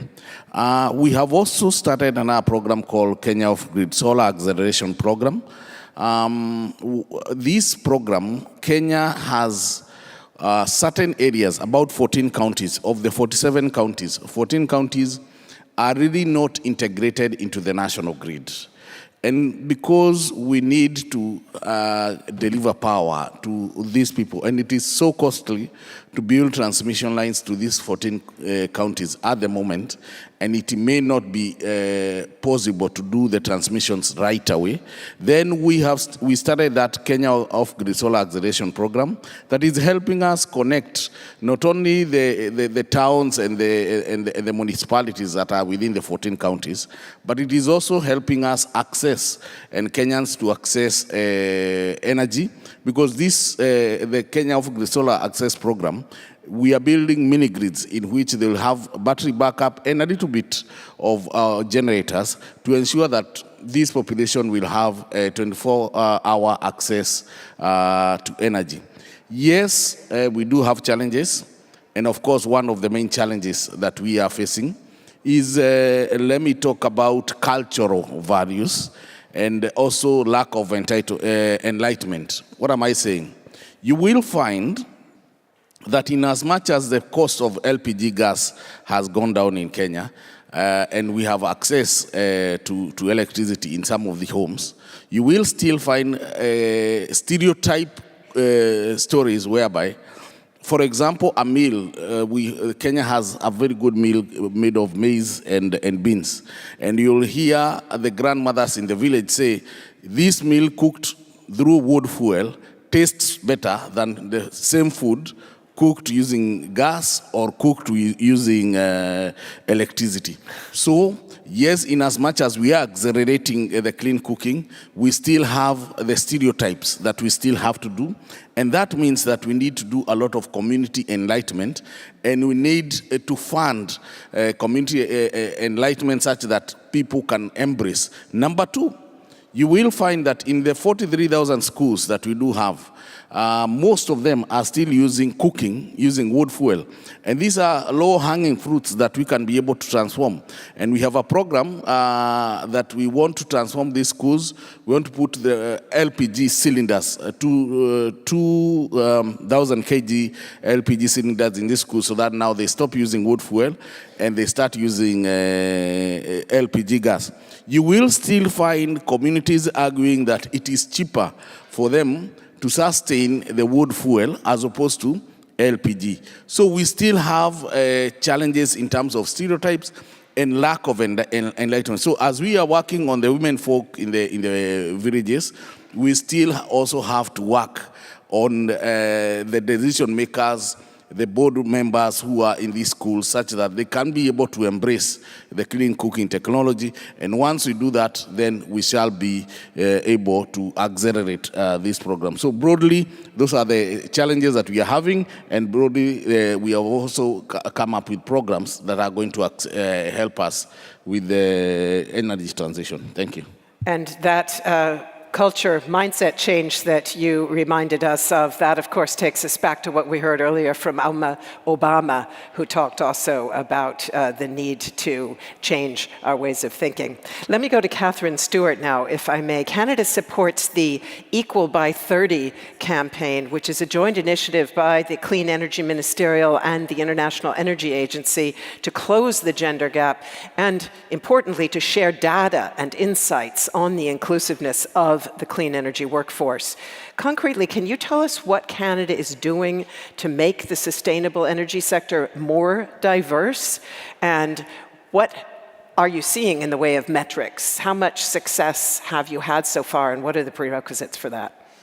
Thank you very much for the question, and also add my thanks to the organizers for allowing me to be here and to talk a little bit about what Canada is doing in the energy sector space.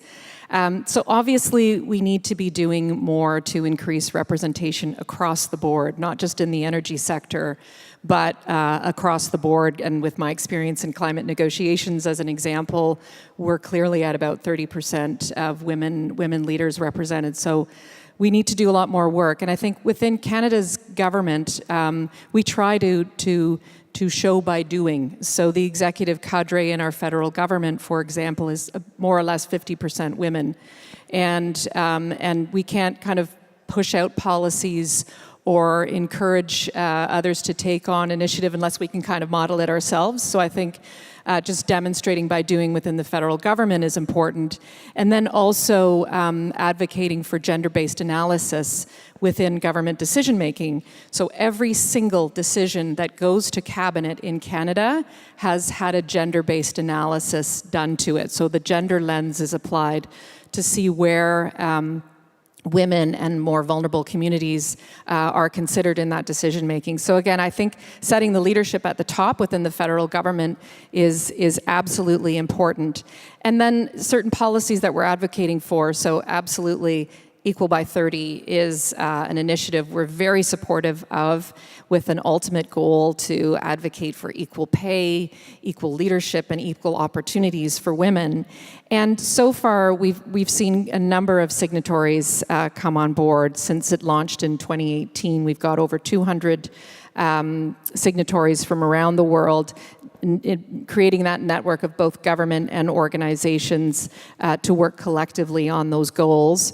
And we also have had notable achievements, including the development of over 300 different commitments, 1,000 plus mentions on social media, and we also have developed a self-assessment tool. So how are we doing in implementing this? So your question's very valid, like important we're putting initiatives out there, but important that we're also able to assess. So some early results there already. And then lastly, just in the whole world of energy transition and Canada's support to that internationally, through our climate finance, we've committed $1 billion of our $5.3 billion in climate finance to support clean energy transition. And all of our official development assistance in climate finance supports our feminist international assistance policy. And that policy is in place so that at least 80% of the projects that we support have gender equality considerations, because we know that women and girls are disproportionately impacted by climate change, but we also know they can be powerful agents of change. So everything that we do with our international development financing follows that policy. Thank you. Thank you very much. And let me go straight next door to Mr. Govindarajalu. And the World Bank's Energy Sector Management Assistance Program, ESMAP, has a large portfolio of projects that do aim at advancing gender equality in the sustainable energy sector. Could you share some of the best practices and what kind of projects are proving especially impactful? And perhaps you can also say with whom you cooperate in trying to advance these efforts. Thank you, Melinda. Thanks to the organizers also. It's a pleasure to be here and participating in this conference for the second time. So gender equality is at the center of core of ESMAP's work. We encourage all our proposals to include an assessment on not only how they going to look at the gender gaps, but also activities that will help them reduce the gender gap. So just to give you some example of how the energy sector projects have done at the World Bank, in 2018, 44% of our projects had gender elements incorporated in them. By 2023, I'm pleased to say that 92% of our projects have gender assessments and also activities that are going to reduce the gender. That is number one. Second, we are engaged in a big way in research and advocacy in this area. For example, we had released a report on power with full force on how gender can be integrated in hydropower sector. It is the first effort at baselining gender elements in the hydropower sector, which, by the way, only has 25% of workforce as women. Second, we also have a policy toolkit that we announced for women employment, how to increase women employment in the electric utility sector through making commitments such as in the Equal 30, attracting and recruitment of women, as well as creating the supporting environment and helping them advance in their careers within the utilities. So those are the kinds of things that we also do. To come to your example on a specific example, I have so many examples, but I would like to choose one where we are in fact working with the climate investment funds, which I wear my other hat of climate finance, and thank you so much to Canada for supporting us and also pushing us on gender. So in St. Lucia, we are supporting a geothermal project in which we have done gender assessments, and we have also worked with the utilities to see how to reduce the gender gap. And I'm pleased to say that about 40 women are being offered mentorship, apprenticeships and scholarships so that they can become full-time employees later on in the sector. So permanent jobs, just to give you an example of how we work. Thank you. Thank you very much. We're going to look at the word cloud in a minute, but the word mentoring is on there. And also Catherine talked about walking the talk and demonstrating, modeling what we want to happen. So thanks for that reminder. Finally, let's go to Hannah Kabir. Kabir, you're a Tech Woman alumna, and you have also done a great deal to support young girls and women embracing STEM disciplines. Can you tell us what you see as the biggest barriers that they are facing, and what measures are effective in supporting them? Thank you, Melinda. So in terms of barriers, I think essentially it boils down to the out-of-school children, where you have very few women, very few young girls and women attending schools. The numbers also dwindle when you come to universities, and especially for subjects like engineering, where you find very limited number of women participating at that level. And this also translates to very few women available to enter the workforce when it comes to STEM and sciences. Secondly, I would say the stereotypes and social constructs where certain professions are seen as not suitable for women, and especially, for instance, you see women saying it takes too long to study medicine, for instance. It might reduce my chances of getting married. So things like that. But then also prioritization is lacking, both in terms of the government support, but also even within institutions where you find that gender is not really a top priority, or the balancing the number of women and men in the workplace is not taken as priority. So in terms of measures that could support reducing these barriers, I would say providing safe and qualitative access to education, showcasing women, and possible mentorship and programs that will encourage more young girls and women to see people like them in positions that are in leadership roles and decision-making roles.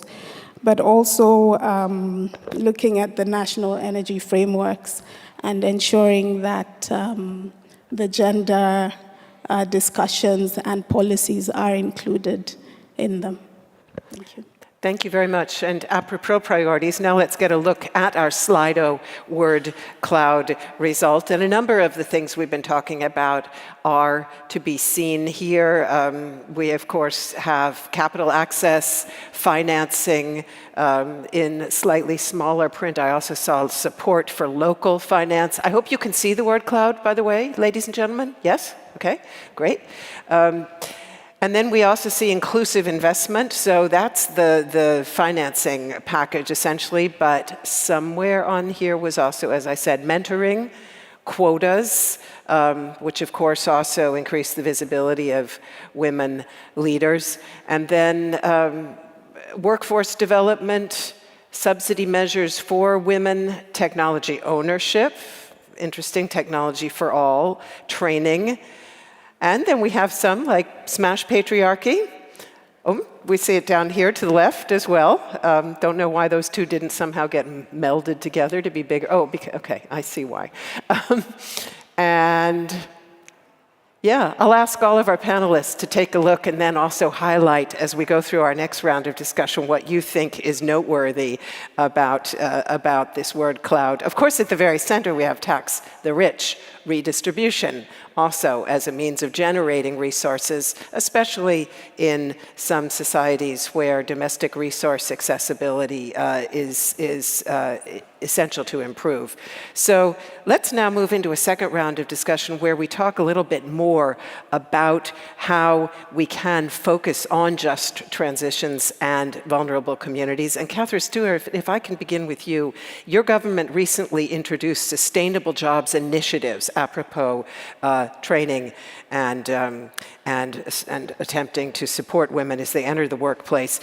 They include accountability and engagement mechanisms that are aimed to put workers and communities right at the center of federal decision-making. So talk to us a little bit about what expected effects you see from this effort and how particularly that could impact the energy sector. Yes, and thank you very much for the question. And looking at the word map here, lots of words jump out, including inclusive investment, financing, and so on, that lines up exactly with what we're trying to accomplish with our sustainable jobs legislation. So we are very much committed to a worker and people-centered approach, which really ensures that our future prosperity is equitable, it's fair, and it's inclusive. And we put out last year an interim sustainable jobs plan, and that has about 10 different areas of focus, including investing in industries that promote low carbon economy, and also ensuring that workers and communities can benefit from those investments and the new opportunities that are provided that way. And so to stand up that framework, we introduced the Sustainable Jobs legislation in June of 2023. And the legislation will put in place federal policy architecture, which will look at the governance and accountability and engagement aspects of the legislation, but also it includes a few things to highlight. One is a set of principles that aim to strengthen collective work towards a cohesive approach to economic development and climate action. And then it also introduces a strategic jobs partnership council. And that is a way for stakeholders and society to constantly engage in a dialogue in an independent way to the government about how it's going. And then also it includes a Sustainable Jobs Action Plan, which is released every 5 years to put in place measures to invest in net zero emissions. So that's one piece of legislation that we're working on, and it complements a whole series of other things that we're doing, including investments and tax incentives, as well as building on our experience in the phase out of unabated coal and the work that we've done with workers and communities to bring everybody along in the transition, putting the just transition behind that. So thank you for the opportunity to share. Thank you. And it's interesting because you mentioned dialogue with local communities, and I have to say in many years of moderating the Berlin Energy Transition Dialogue, I have never heard as much stress on the dialogue part as I have this year. In other words, listen, don't just tell, listen. I see no left behind on here, so let me go to Chandrasekhar for you to talk a little bit about the Leave No One Behind program that you administer. It focuses on access to clean and reliable energy in displacement settings, which I think for many of us is, something that we're very, very aware of at the moment, more than ever. Can you tell us more about that program and what challenges you encounter in trying to do that? Thank you, Melinda. It's an important topic facing all of us today. The forced displacement is increasingly becoming a major development challenge as overwhelming majority of the FDP, the forced displaced people, are in low and middle income countries, really. They are having to deal with it. And then as of 2023, the numbers are standing at a record high of 110 million people, forced and displaced populations, and they are, as I said, residing in mostly residing in low-income and middle-income countries, and placing, therefore, pressure on the infrastructure there, including the energy infrastructure, which is where the SMAP program of Leaving No One Behind comes in. So we have been, because they are lacking access to legal, reliable, clean energy sources. And they are in places where some of the off-grid options and the mini-grid options that we have used for access in general can play an important role. And which is why some of these business models that we develop for energy access are being utilized in these communities. So what specifically we are doing is we are working also with the UN peacekeeping, as well as the UN mission for development a mission in South Sudan, based in Juba, to develop these approaches specifically and business models that can be implemented. So this is what we are doing. Thank you. Thank you very much. And to the list of criteria that those sources need to fulfill, a safety undoubtedly also needs to be added, because so much of the time women refugees going to get wood encounter problems when they go beyond the area of the housing that they're in. Let me go to Alex. And in Kenya, only about half the population has access to electricity, and more than half, as you said, are using wood fuel for cooking. What are the main measures that you can take, especially to supply vulnerable communities, to remote and also remote communities, to really ensure that you can try to reach them? Let me first of all start by giving you the correct statistics. We are at 75% access to electricity in Kenya, not 50%. Where we are seriously lagging behind, and I didn't mention, is on clean cooking, where we are at 68%. Of the 68%, majority are in the rural areas. Then we have about 54% in the urban areas. There are several things that we are doing. First of all, we have a program that we call Last Mile. Last Mile is being driven by Kenya Power and Lighting and Rural Electrification Renewable Energy Corporation. This financial year alone, we have about $208 million that indeed we are pushing to Last Mile. Of that, COSA program, the Kenya Off-Grid Solar Acquisition Program, is also part of it. So we have policy support that speaks and works towards accelerating the access to electricity. And we do hope to achieve that by the year 2030. Number two is on what we call holistic approach of all energy sources. That means that in areas where we can use biogas, we want to use that. In areas where we can access solar, we want to use that, so that we don't rely on one source of energy, but ensure that we bring on board all other energy sources that can be brought on board to help us achieve this target of universal access to electricity by 2030 and accelerated clean cooking by the year 2028. I did speak about a need for public awareness. It is something that we are doing.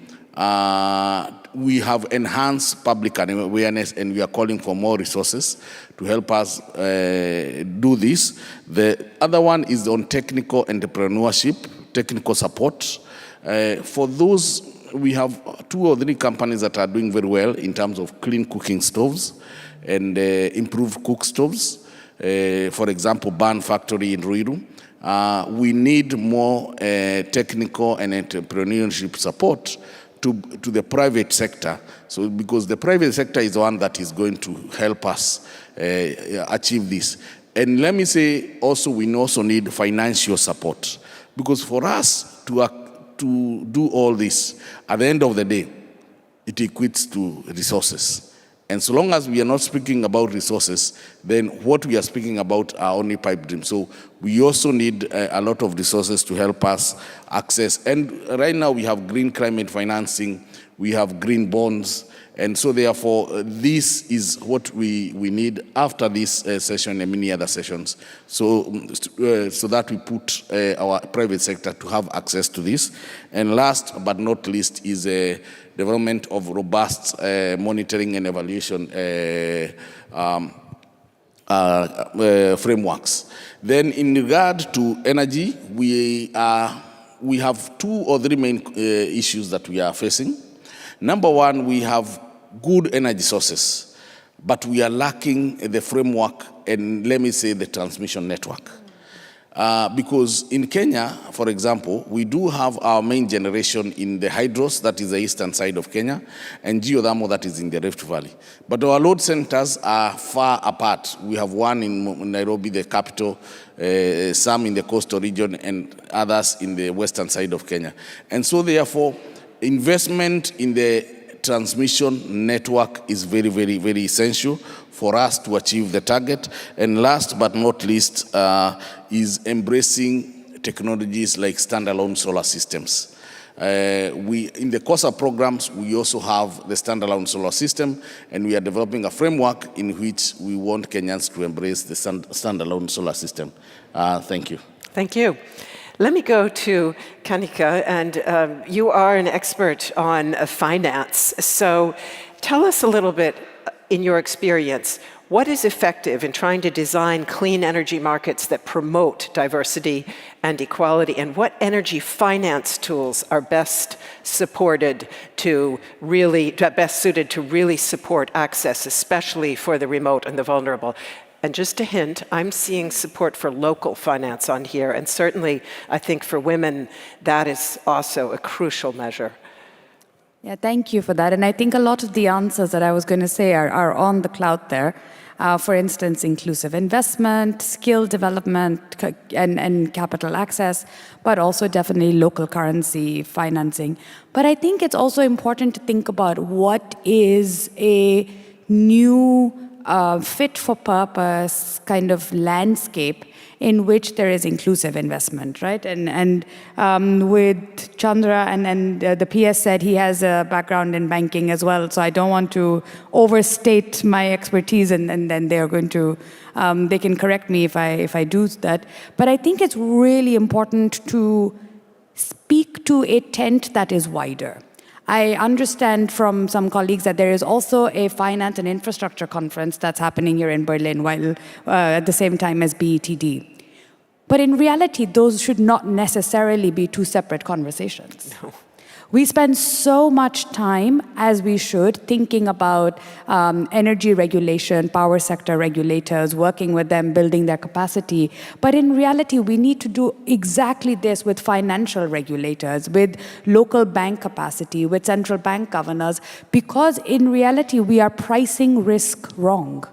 The way credit rating agencies currently price risk, it does not reflect all of the realities, which includes climate change, but it also includes several other social factors that not only, I mean, you know, it's not even to say that these are egalitarian considerations, these are business considerations that if they are not factored in, will erode away at how well markets will function in economies around the world. And because they are not being factored in, we are not reaching what is basically on this cloud called inclusive investment. Right. But we also really need to focus quite a lot on, and the PS was mentioning this just now, on building capacity in developing countries and in emerging economies as well. There is a huge call, again, very appropriate call for investment to come into developing countries, and they don't see nearly enough in terms of capital flows, whether it is concessional capital and definitely not private capital. But this is also because we are not collectively perhaps showcasing the opportunity and the pipeline of available projects that already exist in these countries. Because actually, in the other conference over there, I'm sure they're saying that there's capital looking to diversify. We want to put money in green investments. We want to put it in markets that we don't usually access.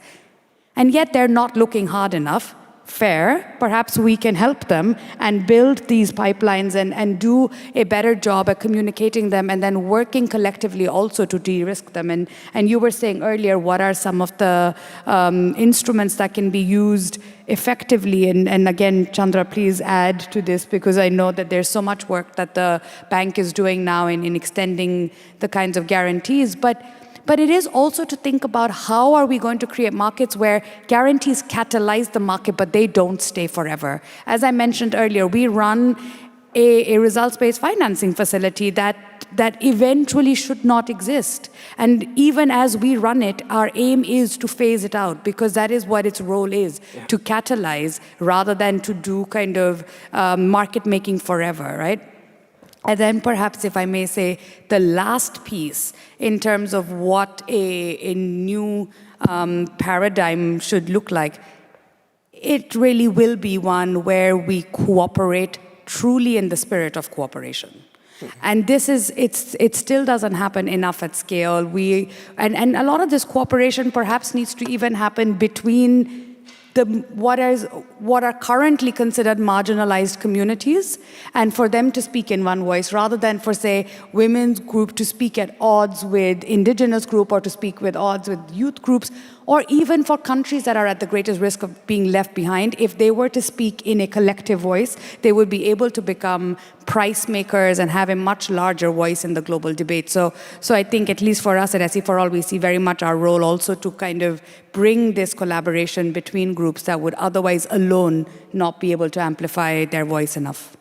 Thank you very much. And you just underlined two messages that were made yesterday as well. I don't know if you were present for the financing session that we did, but they also did talk about the astonishing discrepancy between the risk premia on renewable projects in the Global South as compared to developed markets that are getting, I think, 80 or 90% of all investment flowing into those markets. And they mentioned the role of ratings in keeping that gap alive. Let me now, before we'll go back to Chandra to hear more about financing perhaps in a moment, but let me first bring in Hannah to talk about infrastructure, because you have a focus on off-grid rural electrification strategies. And I'd like to ask what you think are the most effective measures to bring rural and disadvantaged communities to the grid, or bring the grid to them, as it were, and what kind of policy support is needed for that to work? Okay, so just to mention that we're also beneficiaries of the UEF, and because of that, we're able to provide more than 1,400 systems within rural communities for small businesses and households. So that is a great initiative, I must say. In terms of providing access to rural communities, decentralization of power supply is critical, mostly through interconnected mini-grids, standalone systems, and mini-grids within communities that are far from the grid and cannot be easily connected to the grid. It also depends on the implementation models. We have found that in a lot of communities, a lease-to-own type of model works for a lot of small households and rural communities because they're able to afford power in bits and pieces, so they can pay installmentally over a period of time. But that also depends on the type of financing that my company, for instance, is able to access. So if we're able to get blended financing, which provides some incentives and subsidies, we're able to leverage that to de-risk loans and give our customers a longer period to pay up for their power solutions. So on policies, we would like to see more policies that would focus on sustainability in terms of the types of technology being used, but also in terms of the partnerships and what the de-risking mechanisms would be for particular types of communities. Thank you very much. We are close to being out of time, but not quite. So let me ask that we do one very quick final round where essentially I would ask each of you to say, looking ahead to the future, what for you would be the most crucial step that you would want to see be taken by yourself in your own organization or country, or by other levels? And, you know, we talked about the need to cooperate, listen, and joined up action. So also, who would be the key partners for you in taking that step? And I'll go straight down the panel and let all of you just perhaps say under a minute worth of an answer to that. So please. So I think we need a combination of two things: affirmative action. And I think, Catherine, you talked about a really good example of how to do it right in a way that is also co-created rather than prescriptive, just top-down. So affirmative action across a range of issues, right? But definitely on gender, but also on other issues, on underserved sectors like clean cooking and things like this. but equally capacity building. That kind of demand signal needs to be met with the supply, and the supply, as you were saying earlier as well, it's so focused with privileged groups, and again, and there are many different types. But if we can help build capacity and raise the overall level, then I think that is really going to drive the shift and mainstream many of the things that are otherwise left on the fringe. Thank you. Alex? For me, I look at the allies.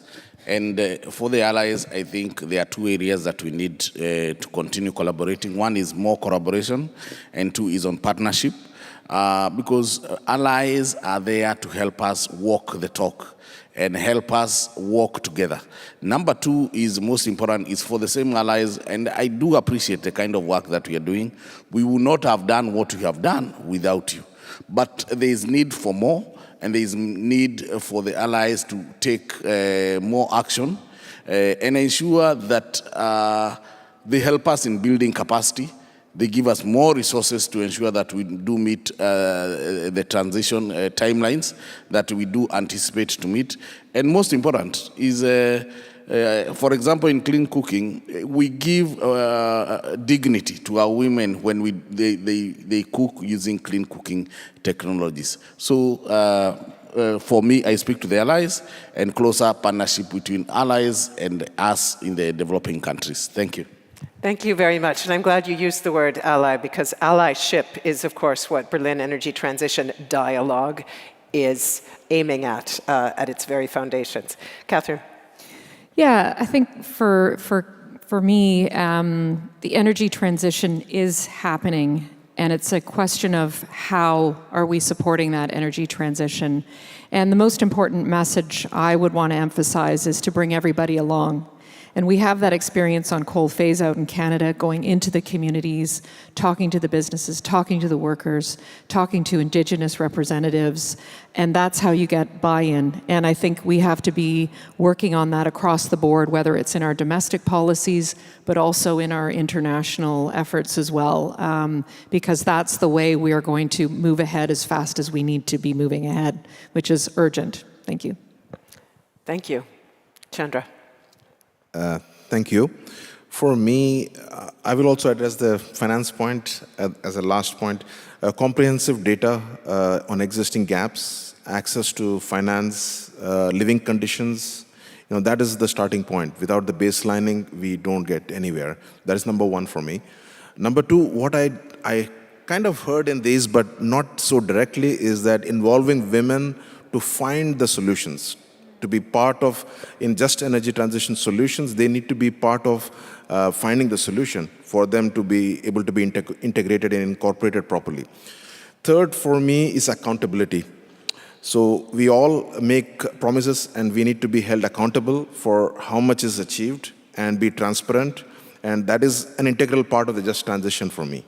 So finally, on the finance point, in places where there are deep and liquid capital markets, one can, fashion instruments to tap into those for just transition projects. I think we should do that.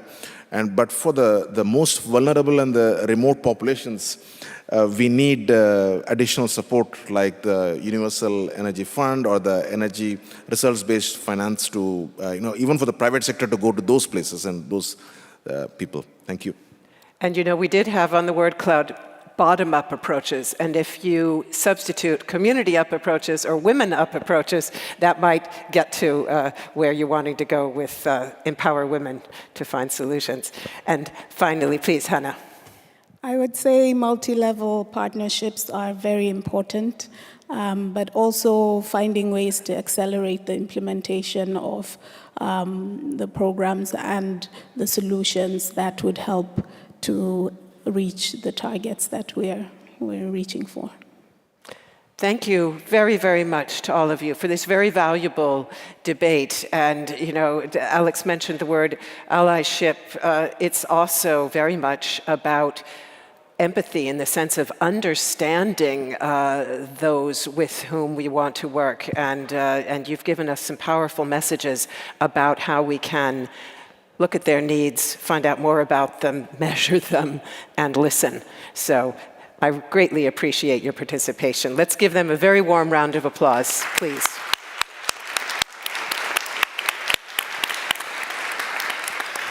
Now, here in the Weltsaal, we will be taking a break for the next 90 minutes. I think this is the first time we've been on target, on time. Perhaps that tells us something about women's participation and the participation of the allies of women.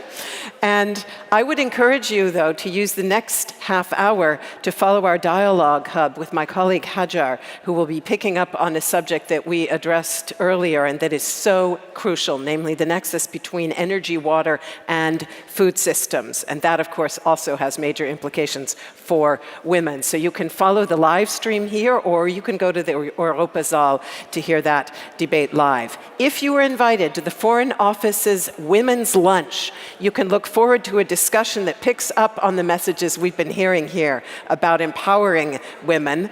Do note that we have more space than we thought for that lunch. So it will take place in the Lichthof, the glass courtyard of the ministry. If you would like to attend, feel free to speak to the colleagues from dena, and they will see if they can find some places for you. And at 1:30, we will launch our afternoon session here in the Weltsaal with some inspiring keynotes from industry and policy leaders. So look forward to seeing you later on. Have a great break. And now it's over to Hajar for the Dialogue Hub.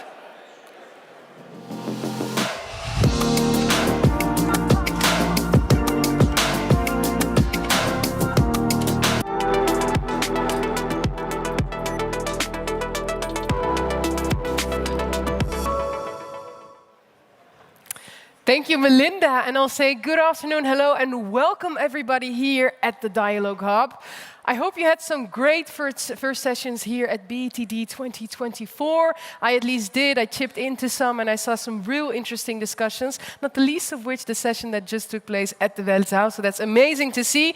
And we have another one in store for you. Melinda already said it, but this Dialogue Hub session will really focus on the nexus between energy, water, and food. And we cannot underestimate how important it is to make this nexus.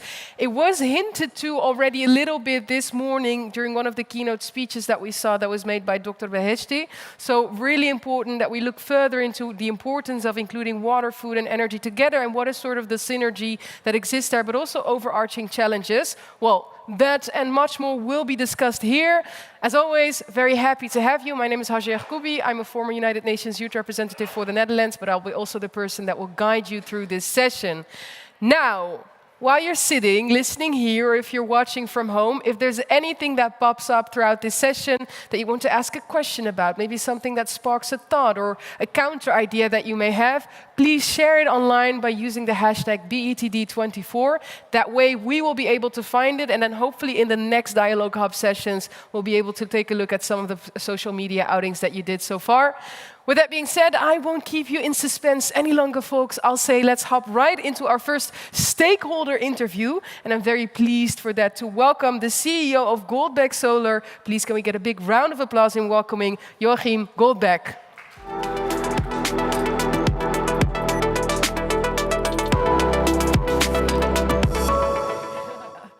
Joachim, welcome. I'm very happy to have you here. If I can dive straight into the first thing, I wanted to talk with you about something that you're very much engaged in from BSW-Solar's perspective, and that is agri-PV. But before we do, I'm trying to scan if I see some confused faces, and I'm spotting a few. Yes, I see you. Can you maybe first explain to us what agri-PV in essence sort of means? Agrivoltaics, that's what I call it. Yeah. Is a combination of you have solar at a certain level and then you plant plants or raise animals underneath. So It's a combination, it's a double use of the soil. Okay, that's a very straightforward, succinct analysis of it as well. And can you maybe explain to us what are some of the benefits? So if I understand it correctly, it's the panels actually on top of, for example, berries that we would have be growing or other sort of wildlife that sort of lives underneath it. What are the benefits specifically of agrivoltaics, as you call it? Yeah, I see there are two layers to it. Mm-hmm. The first layer is the technical layer. You have double use of the soil. You can grow plants underneath, and at the same time you produce solar energy. Right. And it also prevents a little bit from the evaporation of water, so it enables or supports the water management. Ah. And there's a second layer to it, which is the social layer. Right. The social layer is basically, there's a good,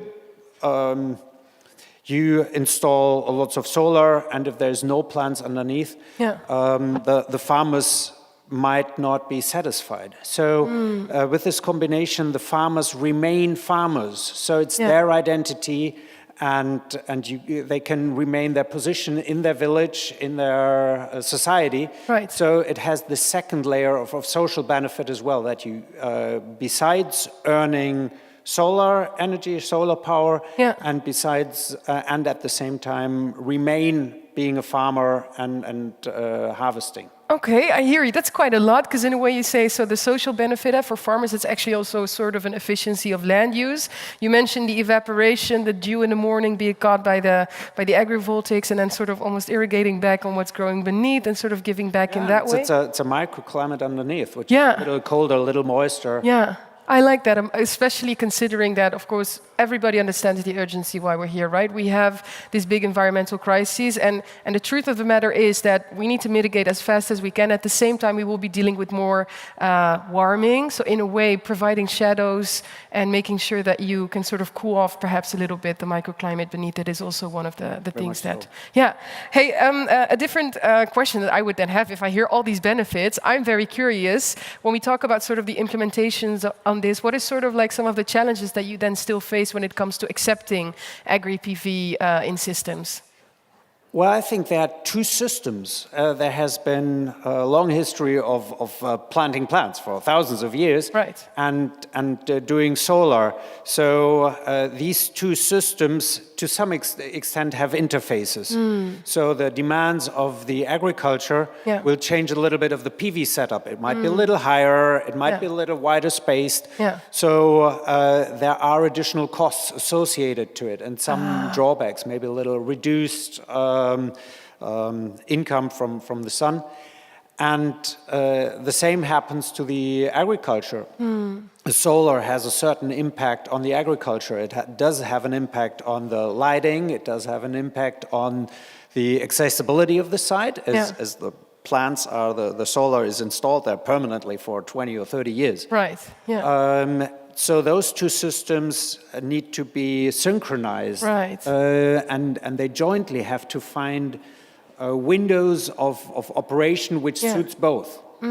So if I understand correctly, especially regarding that last point, is it then the lack of flexibility because they will be there for such a long time, so you sort of have to determine that whatever then, you know, is growing underneath it or is underneath it is fixed for a long time? Is that what you were trying to say? The use is somewhat, or the changing from one crop to the other is to a certain extent limited. Okay, It's like if you want to plant grain or corn, which uses tremendously large machines, that might be limited to some extent. I get if you provide or plant smaller crops, vegetables, etc., you can switch from tomatoes to berenjenas or to aubergines at any time. Yeah, that sounds good. And in a way, I mean, it's also a good way to get people in a mindset of thinking for the long term. What do I want to do here? Hey, Mr. Goldbeck, there's one final question I want to ask you, and it's regarding the trend. So when you look at agrivoltaics, agri-PV, what are some of the advancements and innovations that you anticipate or maybe expect to see in the upcoming future? I see there are yet a lot of pearls to be found, as there are so many dimensions to this. You have different technologies of, you can install it vertically, horizontally, moving, tracking. So there are technical things that you can alter. You have different soils, you have different climates. And so to really find, and different plants, obviously. So those 4 dimensions, you have to find, and I'm sure you'll find very interesting solutions where if you're going, for example, to a rather dry climate, by shading, we mentioned evaporation, where there has been no agriculture before, maybe there is agriculture possible afterwards because the microclimate cools down, shading, and more moisture. That's amazing, actually, the potentiality also of that expanding and what it could deliver. And the solutions are not the same everywhere. So there's certain plants in Morocco and certain plants in Germany or Sweden. Yeah. And whatever grows best on what kind of soil, that's yet to be explored. I think there'll be very interesting solutions, not only remaining the productivity of the soil, but also enhancing it. Okay, so it's really about indeed the differentiation between regions as well.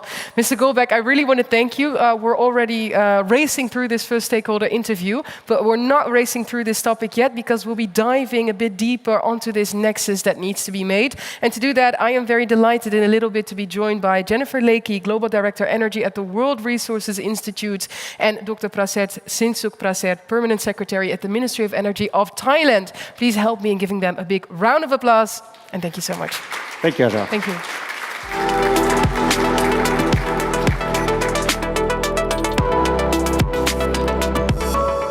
Welcome. Please scooch in, is what I always say. We have these handy little tape markings.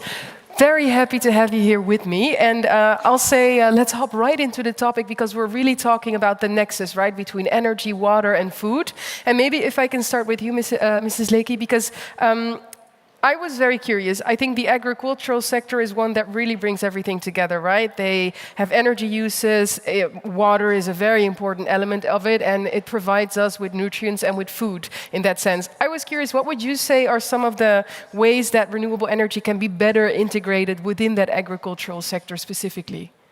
I think there are several things that need to be managed as we make this transition to capturing both the solar PV opportunity and the opportunity to safeguard our food systems. And one's been talked about earlier. We need to recognize where water is an issue and how we bring solar irrigation, solar pumping to farmers in places that haven't had access to that technology. Right. Second area we really need to build out is the system approach to thinking about solar as it pertains to cold storage, right? Reducing food loss and waste, ensuring that we get more income for farmers by making those food crops more accessible in the marketplace. But that doesn't just rely on the farmer and the agrivoltaic. You have to then have a cold chain to go that have that food move into. And finally, the agri-processing. What processing value added can the agrivoltaics provide an opportunity to a farmer to do? Because you are generating electricity on your farm. So you can add services, add value. Right, indeed. That's actually a very good point, because when you think about it, you're opening a whole new line branch of way that you're going into it. I see Mr. Goldbeck also smiling, so I think that's something that definitely resonates there. Dr. Praset, if I can go to you, what would you have to say about sort of the opportunities that we can see in bringing renewable energy better into the agricultural sector? Absolutely. For Thailand, we use a lot of solar energy for, like Jennifer have said, the solar pumping, irrigation, solar dyeing, and we also have the solar cooling. We have over 10,000 projects all over the country to do this solar pumping system, and that would help the farmers to grow their crops better, water management and everything. I must say that to have this renewable energy to help the farmers would be very useful. And the speaker before talked about the agrivoltaic. I think that's the excellent idea. It's the only innovative solution. You know, what a waste if we only do solar power. Yeah, thank you so much. I mean, if I hear the both of you and also Mr. Goldbeck, what he said before, I keep on thinking, okay, amazing, we should have started doing this everywhere yesterday, but perhaps that's a little naive, because Mrs. Lake, if I say that, can you maybe help understand, are there challenges or obstacles that smallholder farmers face in implementing this, or is it really a question of why didn't we start yesterday? Well, I think the upshot of this is that we haven't had this integration requirement, this need for integration in the past, in the same way, right? If we look at the scarcity of land, it's much more today. We have more mouths to feed. We have a lot more income today that requires that we build out this broader marketplace solution. How do we do that, building it out? First of all, we have to get the farmers to have access to the technology. And right now, finance is a challenge challenge for many farmers. There aren't the kind of consumer-facing, farmer-facing finance solutions. So we may have it on the supply side where the actual PV side comes in and the businesses that are doing the PV work, but we haven't gotten it all the way down to the farmer level. And then the second thing we have to be able to really do is beyond the finance, we have to be thinking much more about how we manage for the success of the technology, not just the business planning, but operations and maintenance. Those are big issues. We've seen where this has been the major failure out of the PV system and the PV transition, not just in agriculture, but also on rooftops. What happens when that PV panel fails? Do you have a supply chain? Do you have operations and maintenance? And does the consumer know how to access that and pay for it? Yeah, because I was about to ask, indeed, when you say operations and maintenance, what is the biggest bottleneck there? But if I hear you, then it's really the accessibility to the material. Is it also knowledge? Is it people with the skills, or is it everything? It's all of the above. So we really do need training. We need to create a program that's affordable for people to take on insurance or a service contract so that somebody's coming back and checking on whether that system is performing. Energy services are required. Yeah, absolutely. So if I hear you, it's the financing element, it's operations, maintenance, how can we bring skills, but also like the supply chain be present locally there in order to help keep that intact.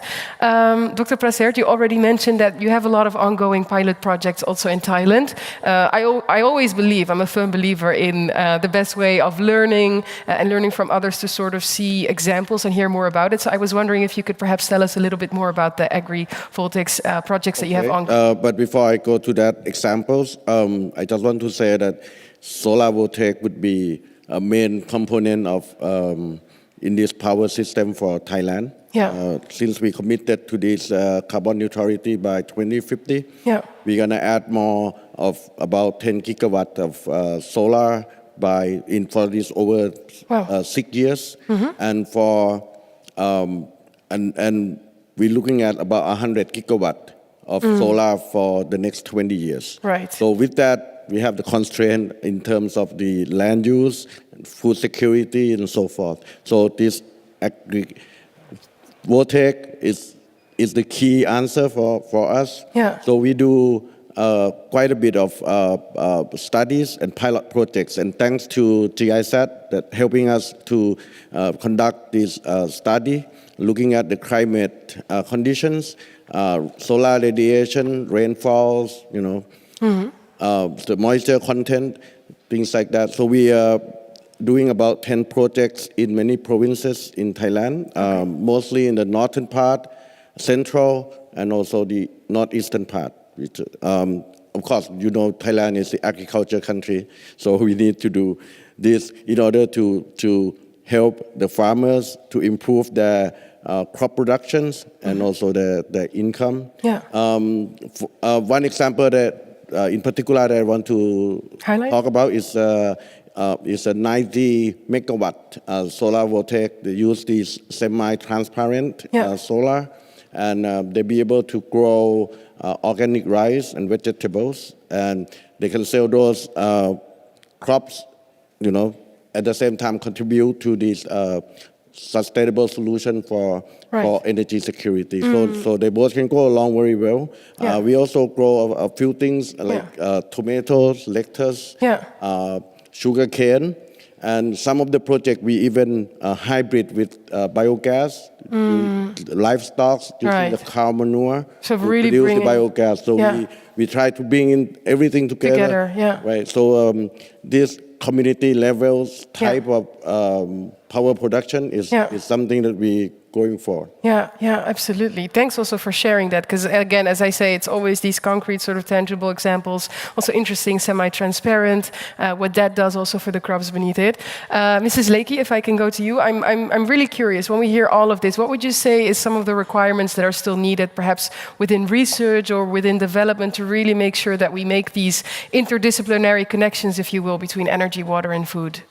Yeah, they're very important that we start thinking in an interdisciplinary way, in a systems approach. This is, we're talking about both an energy system transition and we are talking about the agricultural system. And let's just be clear, in order for us to achieve the energy transition, we have to have people involved in this clean energy economy. And that clean energy economy needs to rely on and be part of an integrated strategy for our agricultural communities as well.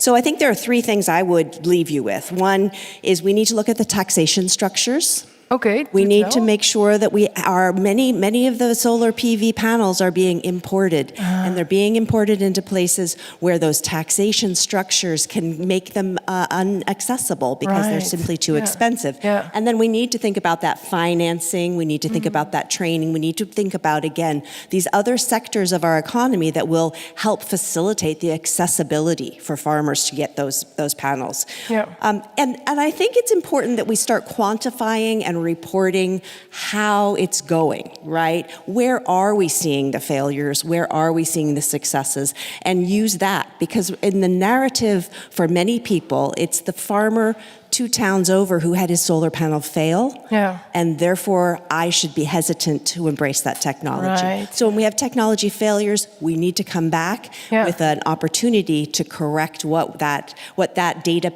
is telling us about the system failure. I love that. And really at the root of it then is first gaining transparency, measuring in a way where it goes wrong so that we can derive lessons from it. The taxation part is also interesting. Do we tax on a basis of just overall the implication of a project or something that is happening, or are we looking at what is it sort of benefiting, in what way is it benefiting society on social capital, natural capital, and then maybe allocating some differentiation there to make sure that it becomes more accessible. Yeah, and I think the data is really important. And right now, there's not a lot of ways we're collecting that data. We have an Energy Access Explorer platform that allows you to overlay the socioeconomic information about health clinics, livelihood centers, to be able to get at that opportunity. We really need to do more of that with the land use questions. Where are farmers experimenting? Can I fairly say that that's a call of action to anyone in the room that wants to forge more power together? Absolutely. Okay, I love that. Look at what we're doing here at the Dialogue Hub, folks. With that being said, I'd like to go to you, Dr. Brassert, for a final question, because when we talk about incentivizing and making sure that there's really power behind action, Thailand has the Energy Policy Direction, which really supports the adoption of renewable energy within agriculture. Can you maybe share a little bit more about that? Well, for this agrivoltaic, actually, I don't think there is any needs for the financial incentive. The optimizing the land use would be able to pay all the extra investment. However, in Thailand, we're in a small country. We have some areas that's designated to be forest, conservative areas, and we have some areas for agriculture and some area for the industrial zone. By regulation, you would not be able to put the solar farms on the agriculture zone. So with these agrivoltaic technologies, we would be able to do both agriculture and solar power generation at the same time. So with that kind of regulation and the land constraint, it would help pay itself back. Well, we have to do it. So we don't need to incentivize. It's like, indeed, it's where we stand within the urgency of everything that it has to happen. I want to thank you because we're already at the end of this deep dive. Thank you so much, Mrs. Leakey. Thank you, Dr. Brassert. Thank you. And we're going over to a next stakeholder interview, for which I am very delighted and mostly honored to be welcoming to the stage the Minister of State for Power, Energy and Mineral Resources from Bangladesh. Please help me in giving a big hand to Nasrul Hamid. Thank you.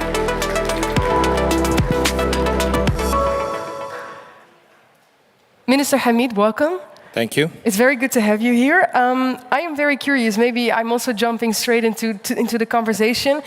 We've been talking about agriculture and agrivoltaics and how we can also bring renewable energy better within the sector. But can you maybe help understand from a Bangladeshi perspective what some of the obstacles are that farmers are facing and encountering when it comes to sort of adopting renewable energy?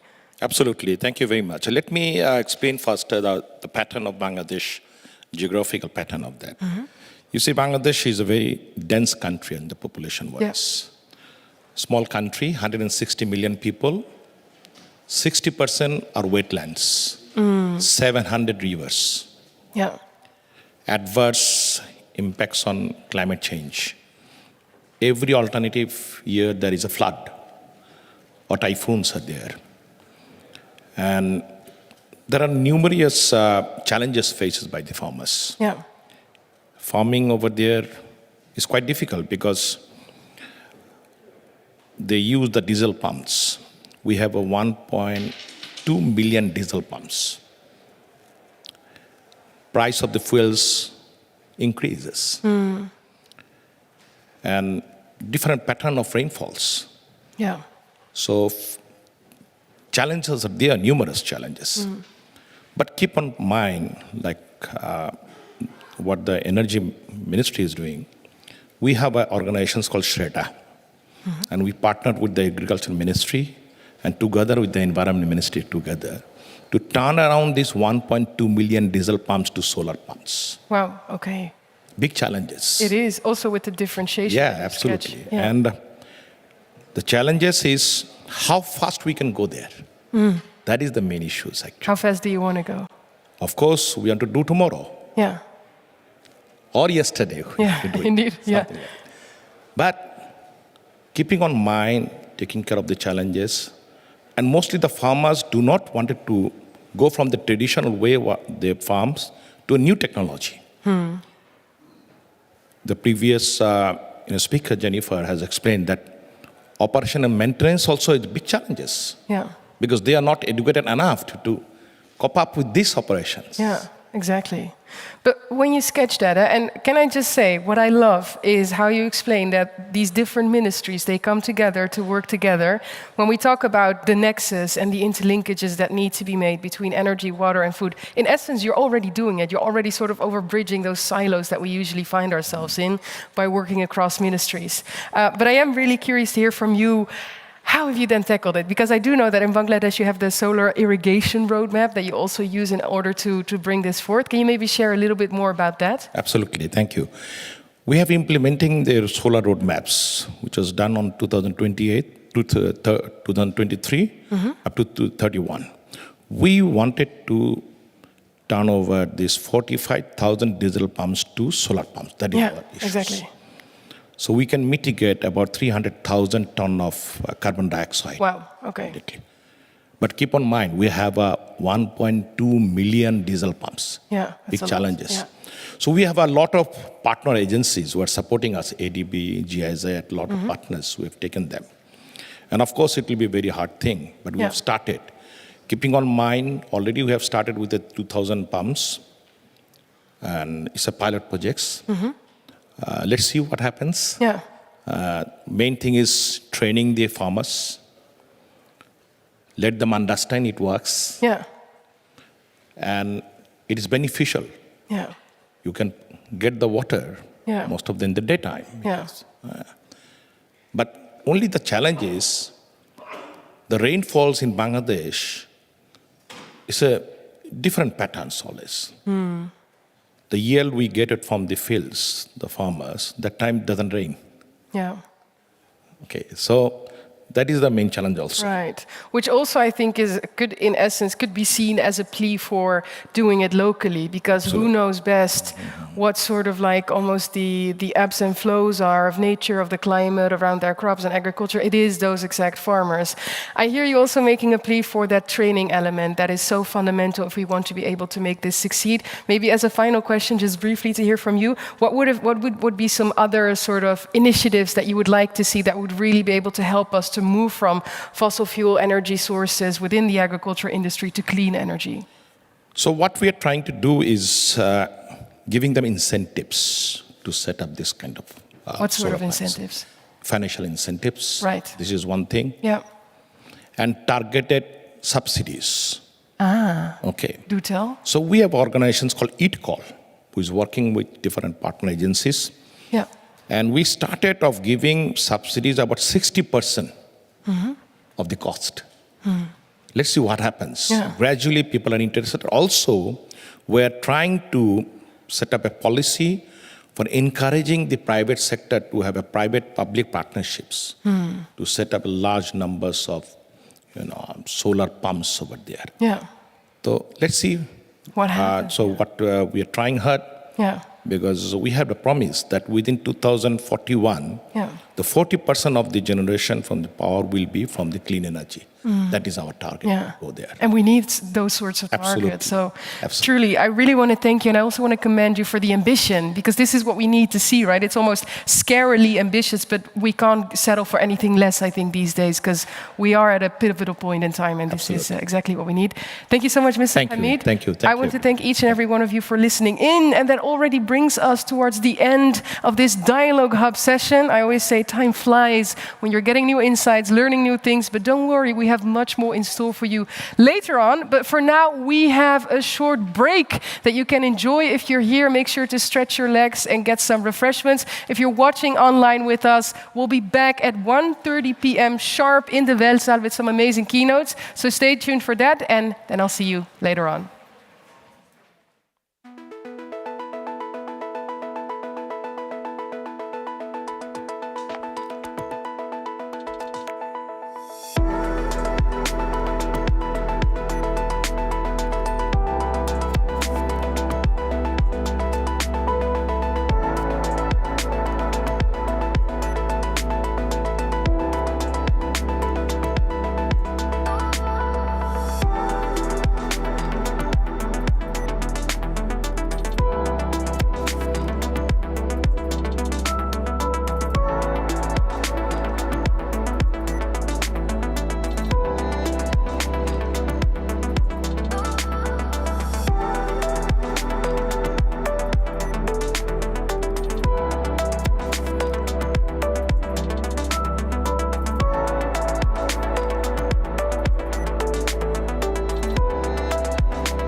It's time for climate action.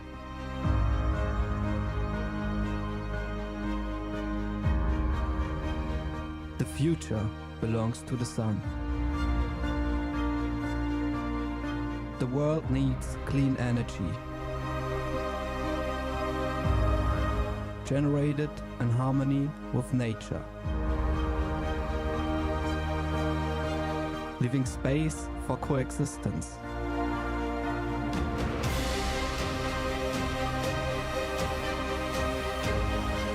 Big challenges require great solutions.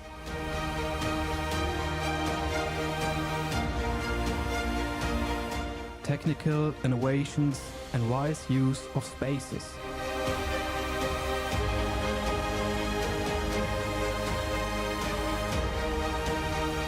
Solar roofs are positive for biodiversity.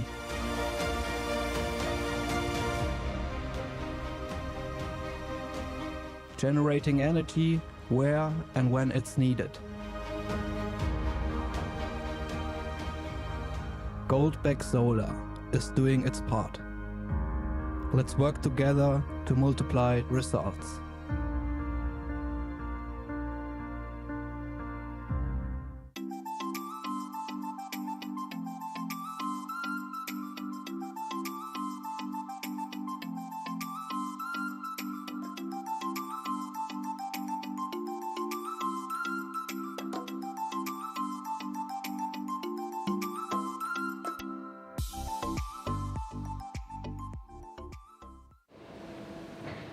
Biological household waste has the potential to generate negative emissions and help reverse the impact of climate change.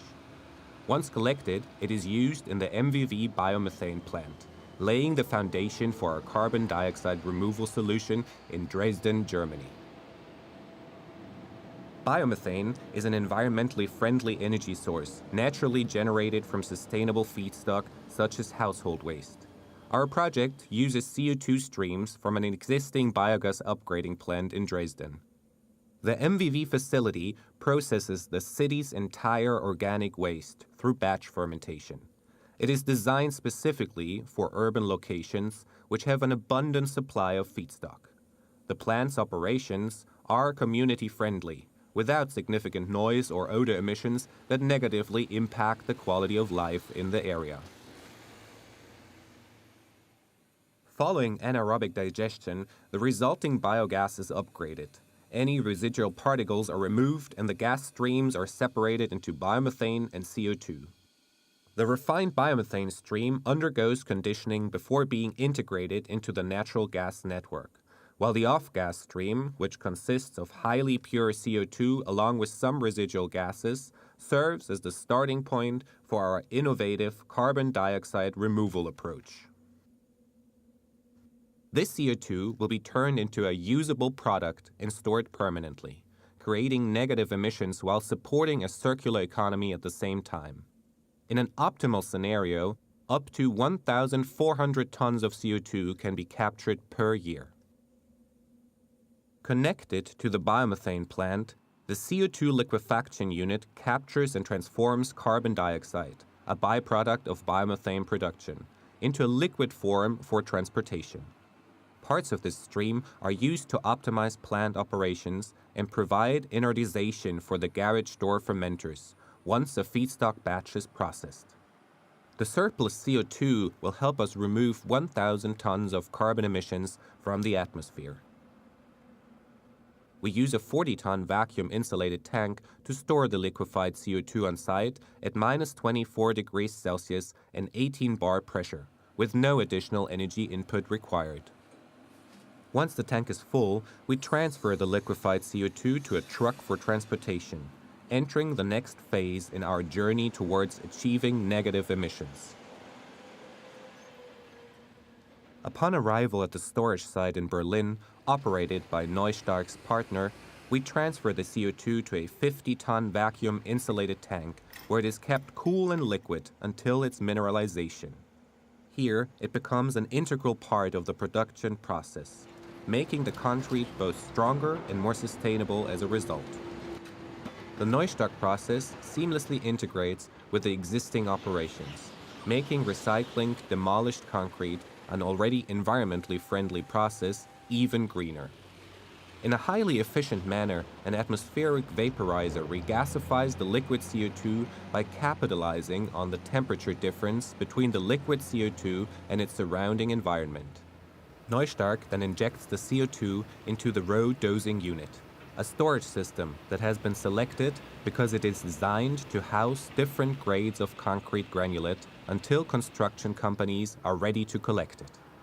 Our patented process creates a saturated CO2 environment in which the calcium hydroxide in the demolished concrete can react with the carbon dioxide and mineralize it within a few hours.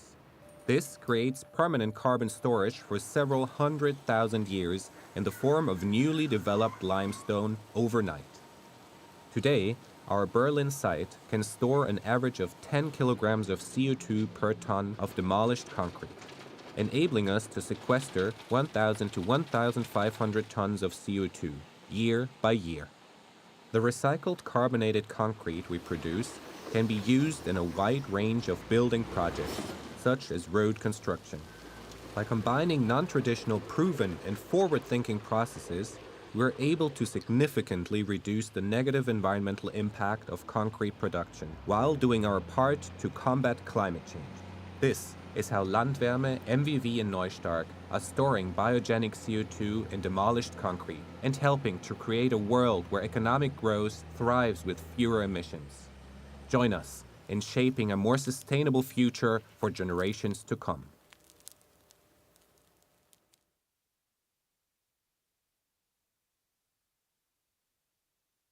The energy transition won't happen overnight. This is where we are. But it's actually already happening, step by step. Small steps, big steps. Every step delivers momentum. And each one will take us forward. Because we are an energy technology company more than 94,000 strong. In step with each other. And in step with our customers across the whole energy landscape.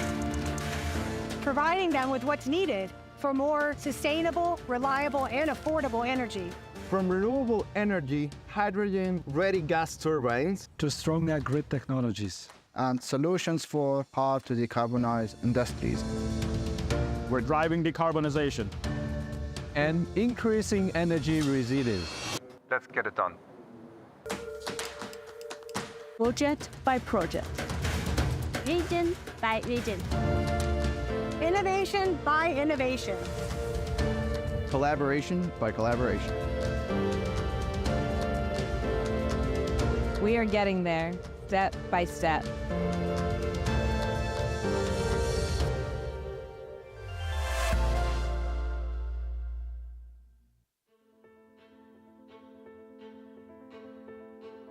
Our world is full of energy. Energy is the basis for our daily lives and the source we all rely on. With this value in mind, there is only one sensible direction for the future: a renewable energy era. What are we waiting for? We need to drive the shift from fossil fuels to renewables, from centralization to decentralization, and from analog to digital. The future is connected, and power, heat, and transportation sectors are merging. This transformation needs people with visions and solutions, people like you, and a platform like ours. We bring together the world's leading exhibition and conference series for cross-sector solutions in the new energy world, addressing stakeholders worldwide. We unite generation, storage, distribution, and management of energy, as well as e-mobility for a sustainable and intelligent energy supply 24/7. Enter a world of energy innovation through live exhibitions, conferences, forums, and digital events including webinars and podcasts. Create the new energy world. Be part of a movement and get energized for the smarter E.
It's time for climate action.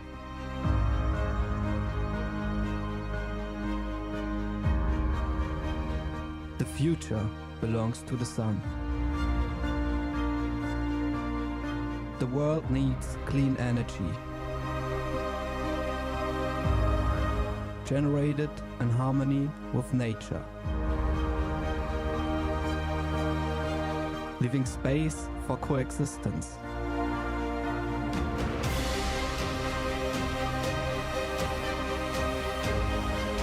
Big challenges require great solutions.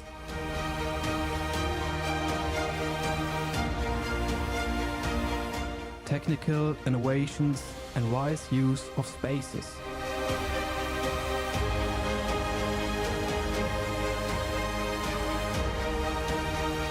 Solar roofs are positive for biodiversity.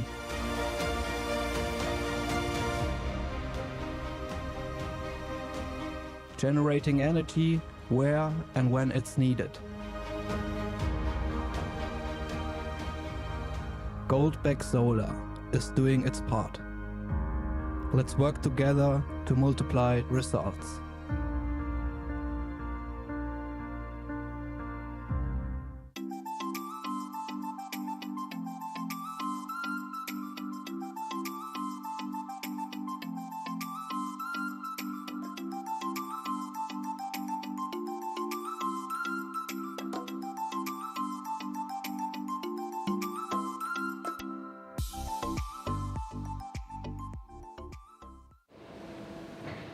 Biological household waste has the potential to generate negative emissions and help reverse the impact of climate change. Once collected, it is used in the MVV biomethane plant, laying the foundation for our carbon dioxide removal solution in Dresden, Germany. Biomethane is an environmentally friendly energy source naturally generated from sustainable feedstock such as household waste. Our project uses CO2 streams from an existing biogas upgrading plant in Dresden. The MVV facility processes the city's entire organic waste through batch fermentation. It is designed specifically for urban locations which have an abundant supply of feedstock. The plant's operations are community-friendly, without significant noise or odor emissions that negatively impact the quality of life in the area. Following anaerobic digestion, the resulting biogas is upgraded. Any residual particles are removed and the gas streams are separated into biomethane and CO2. The refined biomethane stream undergoes conditioning before being integrated into the natural gas network, while the off-gas stream, which consists of highly pure CO2 along with some residual gases, serves as the starting point for our innovative carbon dioxide removal approach. This CO2 will be turned into a usable product and stored permanently, creating negative emissions while supporting a circular economy at the same time. In an optimal scenario, up to 1,400 tons of CO2 can be captured per year. Connected to the biomethane plant, the CO2 liquefaction unit captures and transforms carbon dioxide, a byproduct of biomethane production, into a liquid form for transportation. Parts of this stream are used to optimize plant operations and provide inertization for the garage door fermenters once a feedstock batch is processed. The surplus CO2 will help us remove 1,000 tons of carbon emissions from the atmosphere. We use a 40-ton vacuum-insulated tank to store the liquefied CO2 on site at -24 degrees Celsius and 18 bar pressure, with no additional energy input required. Once the tank is full, we transfer the liquefied CO2 to a truck for transportation, entering the next phase in our journey towards achieving negative emissions. Upon arrival at the storage site in Berlin, operated by Neustark's partner, we transfer the CO2 to a 50-ton vacuum-insulated tank where it is kept cool and liquid until its mineralization. Here, it becomes an integral part of the production process, making the concrete both stronger and more sustainable as a result. The Neustark process seamlessly integrates with the existing operations. making recycling demolished concrete, an already environmentally friendly process, even greener. In a highly efficient manner, an atmospheric vaporizer regasifies the liquid CO2 by capitalizing on the temperature difference between the liquid CO2 and its surrounding environment.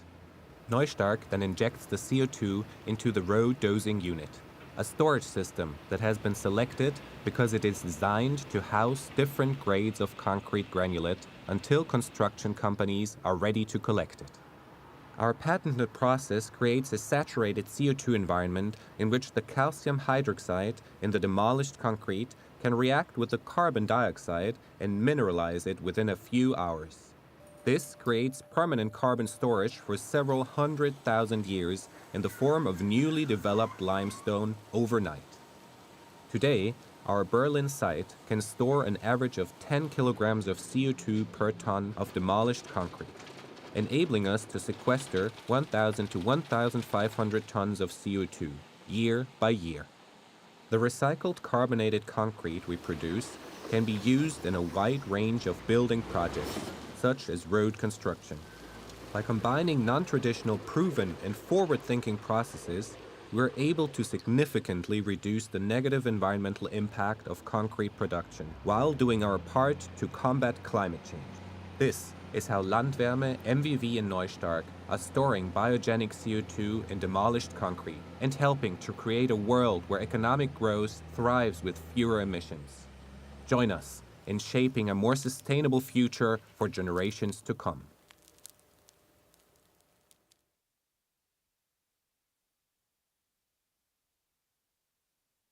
The energy transition won't happen overnight. This is where we are. But it's actually already happening, step by step. Small steps, big steps. Every step delivers momentum. And each one will take us forward. Because we are an energy technology company more than 94,000 strong. In step with each other. And in step with our customers across the whole energy landscape. Providing them with what's needed for more sustainable, reliable, and affordable energy. From renewable energy, hydrogen-ready gas turbines, To stronger grid technologies. and solutions for hard to decarbonize industries. We're driving decarbonization. And increasing energy resilience. Let's get it done. Project by project. Region by region. Innovation by innovation. Collaboration by collaboration. We are getting there, step by step.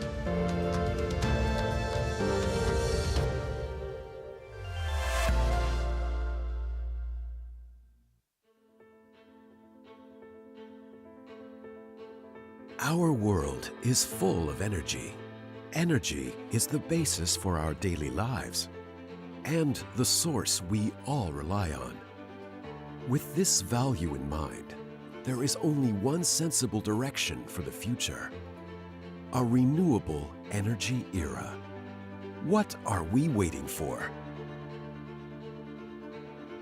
We need to drive the shift from fossil fuels to renewables, from centralization to decentralization, and from analog to digital.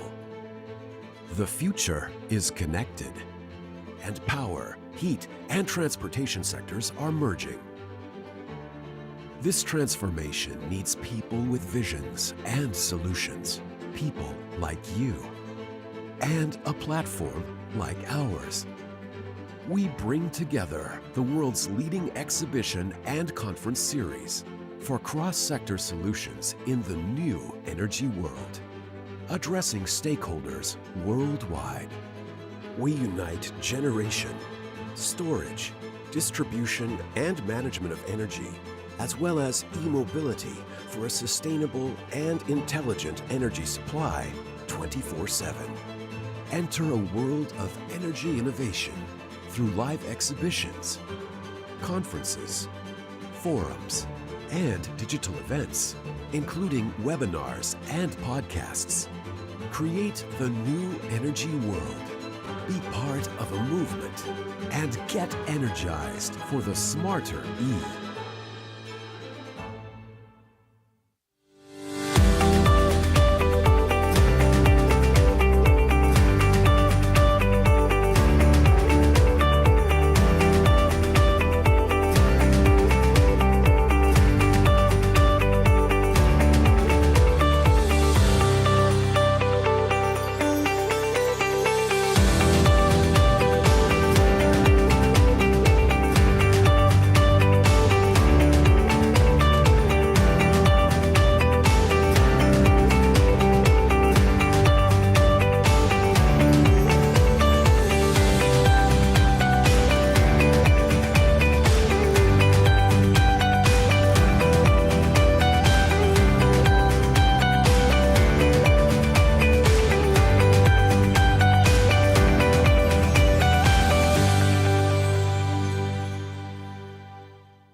It's time for climate action.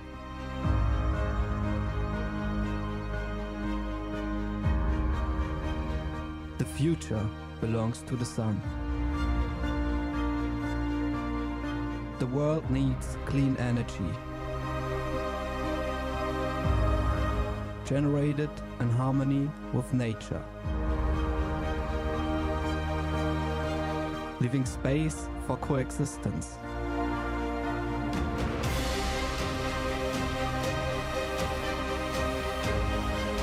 Big challenges require great solutions.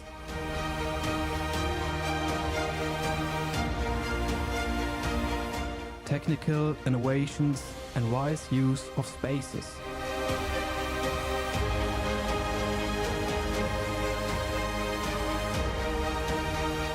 Solar roofs are positive for biodiversity.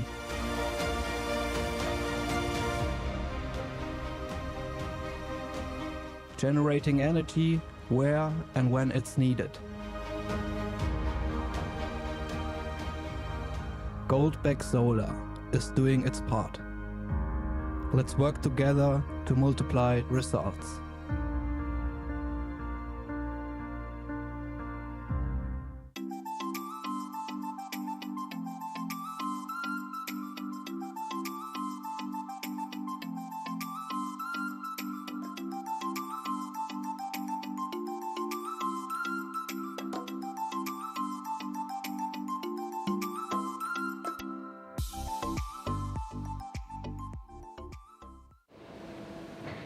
Biological household waste has the potential to generate negative emissions and help reverse the impact of climate change. Once collected, it is used in the MVV biomethane plant, laying the foundation for our carbon dioxide removal solution in Dresden, Germany. Biomethane is an environmentally friendly energy source naturally generated from sustainable feedstock such as household waste. Our project uses CO2 streams from an existing biogas upgrading plant in Dresden. The MVV facility processes the city's entire organic waste through batch fermentation. It is designed specifically for urban locations which have an abundant supply of feedstock. The plant's operations are community-friendly, without significant noise or odor emissions that negatively impact the quality of life in the area. Following anaerobic digestion, the resulting biogas is upgraded. Any residual particles are removed and the gas streams are separated into biomethane and CO2. The refined biomethane stream undergoes conditioning before being integrated into the natural gas network, while the off-gas stream, which consists of highly pure CO2 along with some residual gases, serves as the starting point for our innovative carbon dioxide removal approach. This CO2 will be turned into a usable product and stored permanently, creating negative emissions while supporting a circular economy at the same time. In an optimal scenario, up to 1,400 tons of CO2 can be captured per year. Connected to the biomethane plant, the CO2 liquefaction unit captures and transforms carbon dioxide, a byproduct of biomethane production, into a liquid form for transportation. Parts of this stream are used to optimize plant operations and provide inertization for the garage door fermenters once a feedstock batch is processed. The surplus CO2 will help us remove 1,000 tons of carbon emissions from the atmosphere. We use a 40-ton vacuum-insulated tank to store the liquefied CO2 on site at -24 degrees Celsius and 18 bar pressure, with no additional energy input required. Once the tank is full, we transfer the liquefied CO2 to a truck for transportation, entering the next phase in our journey towards achieving negative emissions. Upon arrival at the storage site in Berlin, operated by Neustark's partner, we transfer the CO2 to a 50-ton vacuum-insulated tank where it is kept cool and liquid until its mineralization. Here, it becomes an integral part of the production process, making the concrete both stronger and more sustainable as a result. The Neustark process seamlessly integrates with the existing operations, making recycling demolished concrete, an already environmentally friendly process, even greener. In a highly efficient manner, an atmospheric vaporizer regasifies the liquid CO2 by capitalizing on the temperature difference between the liquid CO2 and its surrounding environment. Neustark then injects the CO2 into the road dosing unit, a storage system that has been selected because it is designed to house different grades of concrete granulate until construction companies are ready to collect it.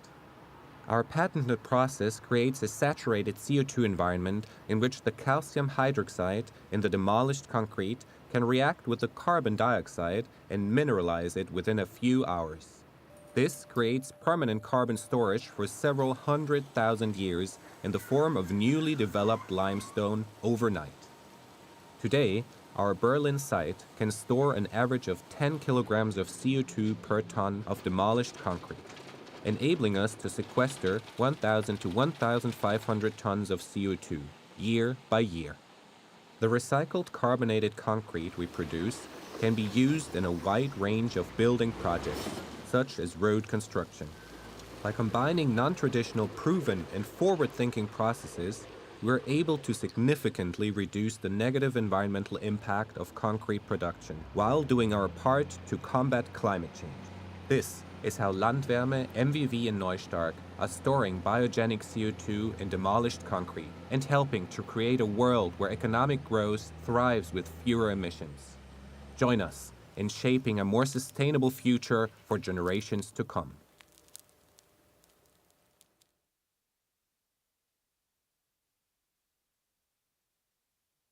The energy transition won't happen overnight. This is where we are. But it's actually already happening, step by step. Small steps, big steps. Every step delivers momentum. And each one will take us forward. Because we are an energy technology company more than 94,000 strong. In step with each other. And in step with our customers across the whole energy landscape. Providing them with what's needed for more sustainable, reliable, and affordable energy. From renewable energy, hydrogen-ready gas turbines, To stronger grid technologies. and solutions for hard to decarbonize industries. We're driving decarbonization. And increasing energy resilience. Let's get it done. Project by project. Region by region. Innovation by innovation. Collaboration by collaboration. We are getting there, step by step.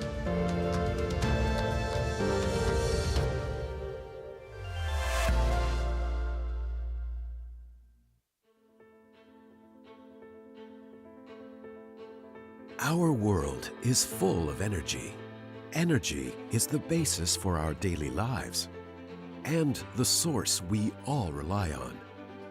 With this value in mind, there is only one sensible direction for the future: a renewable energy era. What are we waiting for? We need to drive the shift from fossil fuels to renewables, from centralization to decentralization, and from analog to digital. The future is connected, and power, heat, and transportation sectors are merging. This transformation needs people with visions and solutions, people like you, and a platform like ours. We bring together the world's leading exhibition and conference series for cross-sector solutions in the new energy world, addressing stakeholders worldwide. We unite generation, storage, distribution, and management of energy, as well as e-mobility for a sustainable and intelligent energy supply 24/7. Enter a world of energy innovation through live exhibitions, conferences, forums, and digital events, including webinars and podcasts. Create the new energy world. Be part of a movement and get energized for the smarter E.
It's time for climate action.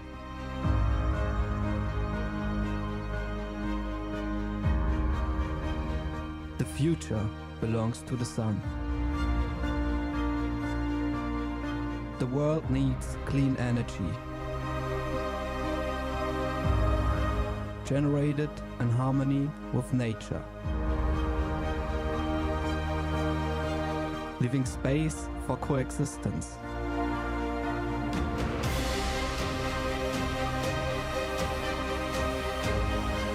Big challenges require great solutions.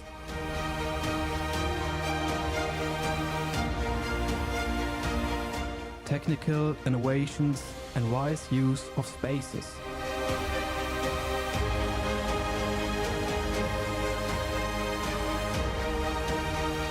Solar roofs are positive for biodiversity.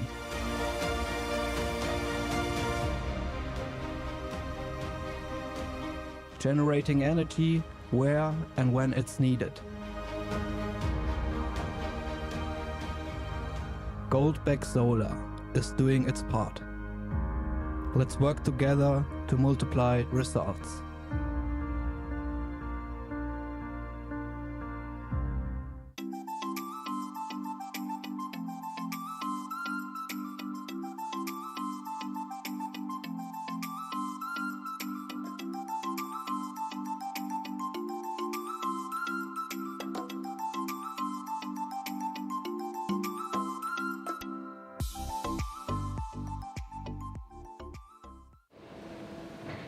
Biological household waste has the potential to generate negative emissions and help reverse the impact of climate change. Once collected, it is used in the MVV biomethane plant, laying the foundation for our carbon dioxide removal solution in Dresden, Germany. Biomethane is an environmentally friendly energy source naturally generated from sustainable feedstock such as household waste. Our project uses CO2 streams from an existing biogas upgrading plant in Dresden. The MVV facility processes the city's entire organic waste through batch fermentation. It is designed specifically for urban locations which have an abundant supply of feedstock. The plant's operations are community-friendly, without significant noise or odor emissions that negatively impact the quality of life in the area.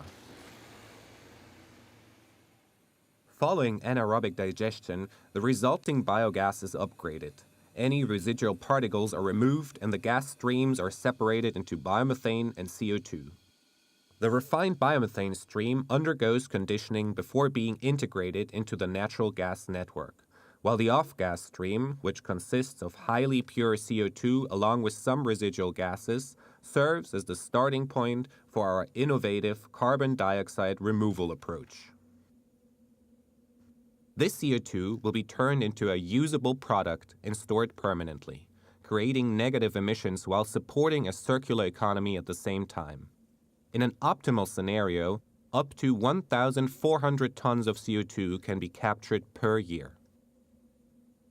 Connected to the biomethane plant, the CO2 liquefaction unit captures and transforms carbon dioxide, a byproduct of biomethane production, into a liquid form for transportation. Parts of this stream are used to optimize plant operations and provide inertization for the garage door fermenters once a feedstock batch is processed. The surplus CO2 will help us remove 1,000 tons of carbon emissions from the atmosphere. We use a 40-ton vacuum-insulated tank to store the liquefied CO2 on site at -24 degrees Celsius and 18 bar pressure, with no additional energy input required.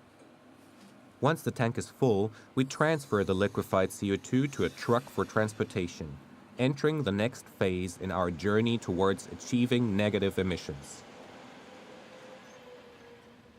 Upon arrival at the storage site in Berlin, operated by Neustark's partner, we transfer the CO2 to a 50-ton vacuum-insulated tank where it is kept cool and liquid until its mineralization. Here, it becomes an integral part of the production process, making the concrete both stronger and more sustainable as a result. The Neustark process seamlessly integrates with the existing operations. making recycling demolished concrete, an already environmentally friendly process, even greener. In a highly efficient manner, an atmospheric vaporizer regasifies the liquid CO2 by capitalizing on the temperature difference between the liquid CO2 and its surrounding environment. Neustark then injects the CO2 into the road dosing unit, a storage system that has been selected because it is designed to house different grades of concrete granulate until construction companies are ready to collect it. Our patented process creates a saturated CO2 environment in which the calcium hydroxide in the demolished concrete can react with the carbon dioxide and mineralize it within a few hours. This creates permanent carbon storage for several 100,000 years in the form of newly developed limestone overnight. Today, our Berlin site can store an average of 10 kilograms of CO2 per ton of demolished concrete, enabling us to sequester 1,000 to 1,500 tons of CO2 year by year. The recycled carbonated concrete we produce can be used in a wide range of building projects, such as road construction. By combining non-traditional proven and forward-thinking processes, we're able to significantly reduce the negative environmental impact of concrete production while doing our part to combat climate change. This is how Landwärme, MVV and Neustark are storing biogenic CO2 in demolished concrete and helping to create a world where economic growth thrives with fewer emissions. Join us in shaping a more sustainable future for generations to come.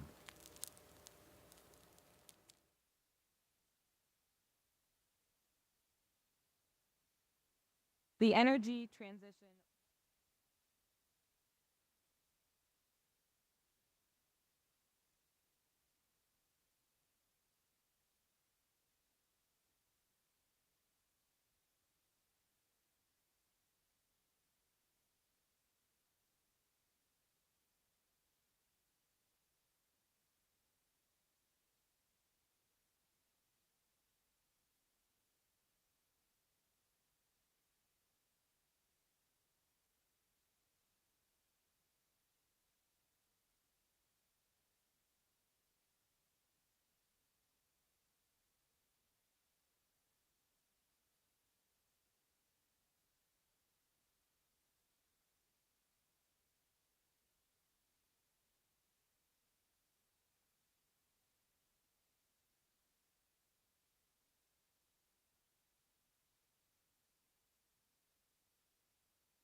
Welcome to the 10th Berlin Energy Transition Dialogue.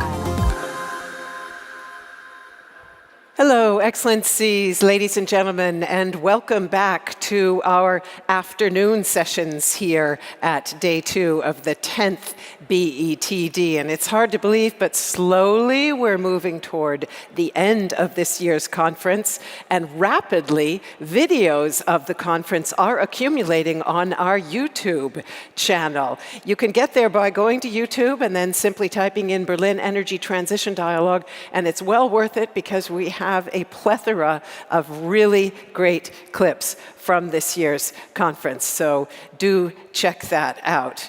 And one of the themes that we're seeing again and again, yesterday and especially today in the sessions we've had here in the Weltsaal, is underlining the fact that the transition, the energy transition, must really aim at sustainability along all of its dimensions, meaning not only environmental, not only economic, but also very much social. This is the moment when we can use the energy transition to propel a true transformation of our societies.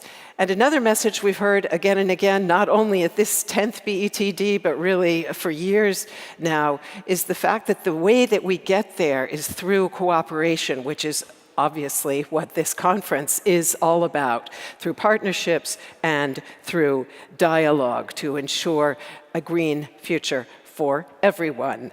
Our first keynote speaker this afternoon has demonstrated a deep commitment to fostering such international ties ever since she became a member of Germany's parliament 20 years ago. She has served as the Social Democratic Party's spokesperson on development policy, as the federal government commissioner on human rights policy and humanitarian assistance, and as a member of the Bundestag's Foreign Affairs Committee.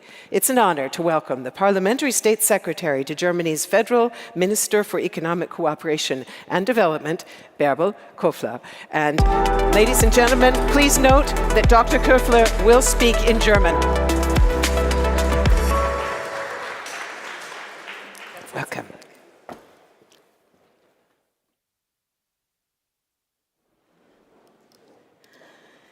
Yeah, ladies and gentlemen, excellencies, for those who don't have the translators on, I will speak in German today. So I give you the chance to use the technical equipment for a second. Ladies and gentlemen, excellencies, it's a great pleasure for me to be able to greet you here in the Weltsaal of the Federal Foreign Office. It's a pleasure for me to contribute to this conference. All of us are united by the same ideas. Of course, we all have our own interests, our own needs, but we have a shared goal.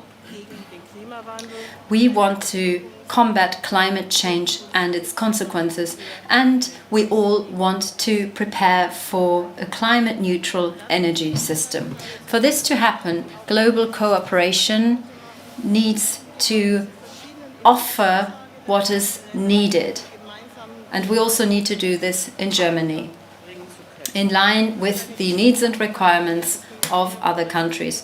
And this is particularly a task for the ministry I represent, the Federal Ministry for Economic Cooperation and Development. We have many different partners in the world, and we want to face up to this responsibility.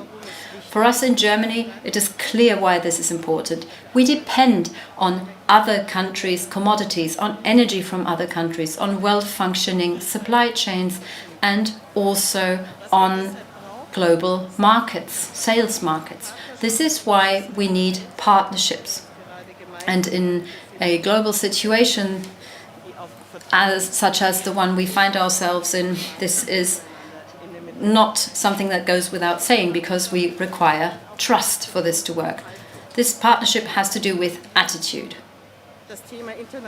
with our attitude towards economic cooperation and international cooperation. So what's our understanding from partnership? And one thing is very clear to us in the federal government, and for me personally, and as a representative of the Federal Ministry for Economic Cooperation and Development. This is not about telling other countries what they need to do and how they need to solve their problems. This is about seeking and finding solutions together at the local level, and to also meet demand, for instance, for renewables and so forth. And we need to reconcile this with the offers we are able to make from our point of view. So our supply needs to be aligned with the demand that exists in different countries. And for this to happen, we need to have a very frank and honest conversation about our shared and different interests. Our shared interests include, as I said earlier, combating climate change. And we all know that there is no alternative. There are many things we can discuss, but we don't have a second planet. And so it's necessary to respond to climate change, to make the transition away from fossil fuels to renewables. And I'm convinced that the energy transition will only succeed if we work with communities and with countries, with people. And this means social equity and justice. So this means that development needs and development possibilities and prospects need to be borne in mind in this process in the different regions of the world. And we also need to factor in that there's a growing demand for energy in many areas. So the energy transition must not result in major social upheaval, which is already happening in many countries and areas. On the contrary, the transition, the necessary transition, needs to be used to actually use new technologies, renewables, to overcome this social injustice. We, for the first time at COP28, for the first time, we agreed to speed up this process. We committed to tripling the renewables capacity and to doubling energy efficiency. And this is especially important, the community of states has decided and agreed to phase out fossil fuels. And this sets a very clear task for German development policy. Our focus is on sustainability, on the transition of energy systems to renewables all across the world. We are convinced that solar, wind and hydrogen are the energies of the future. They can be used in a distributed way, and this is particularly important in the context of economic development. They can be used to build local and regional value chains and make many people independent of potential large investments in their surroundings. Also, renewables are becoming more and more economically viable and sensible. And this is why even large companies are now more and more willing to invest in renewables if the regulatory framework is right. Just to give you two examples from the field of green hydrogen. So when we talk about green hydrogen, we're not only discussing about producing hydrogen and exporting it. We also need to discuss how we can do this in an economically viable, ecologically sensible way.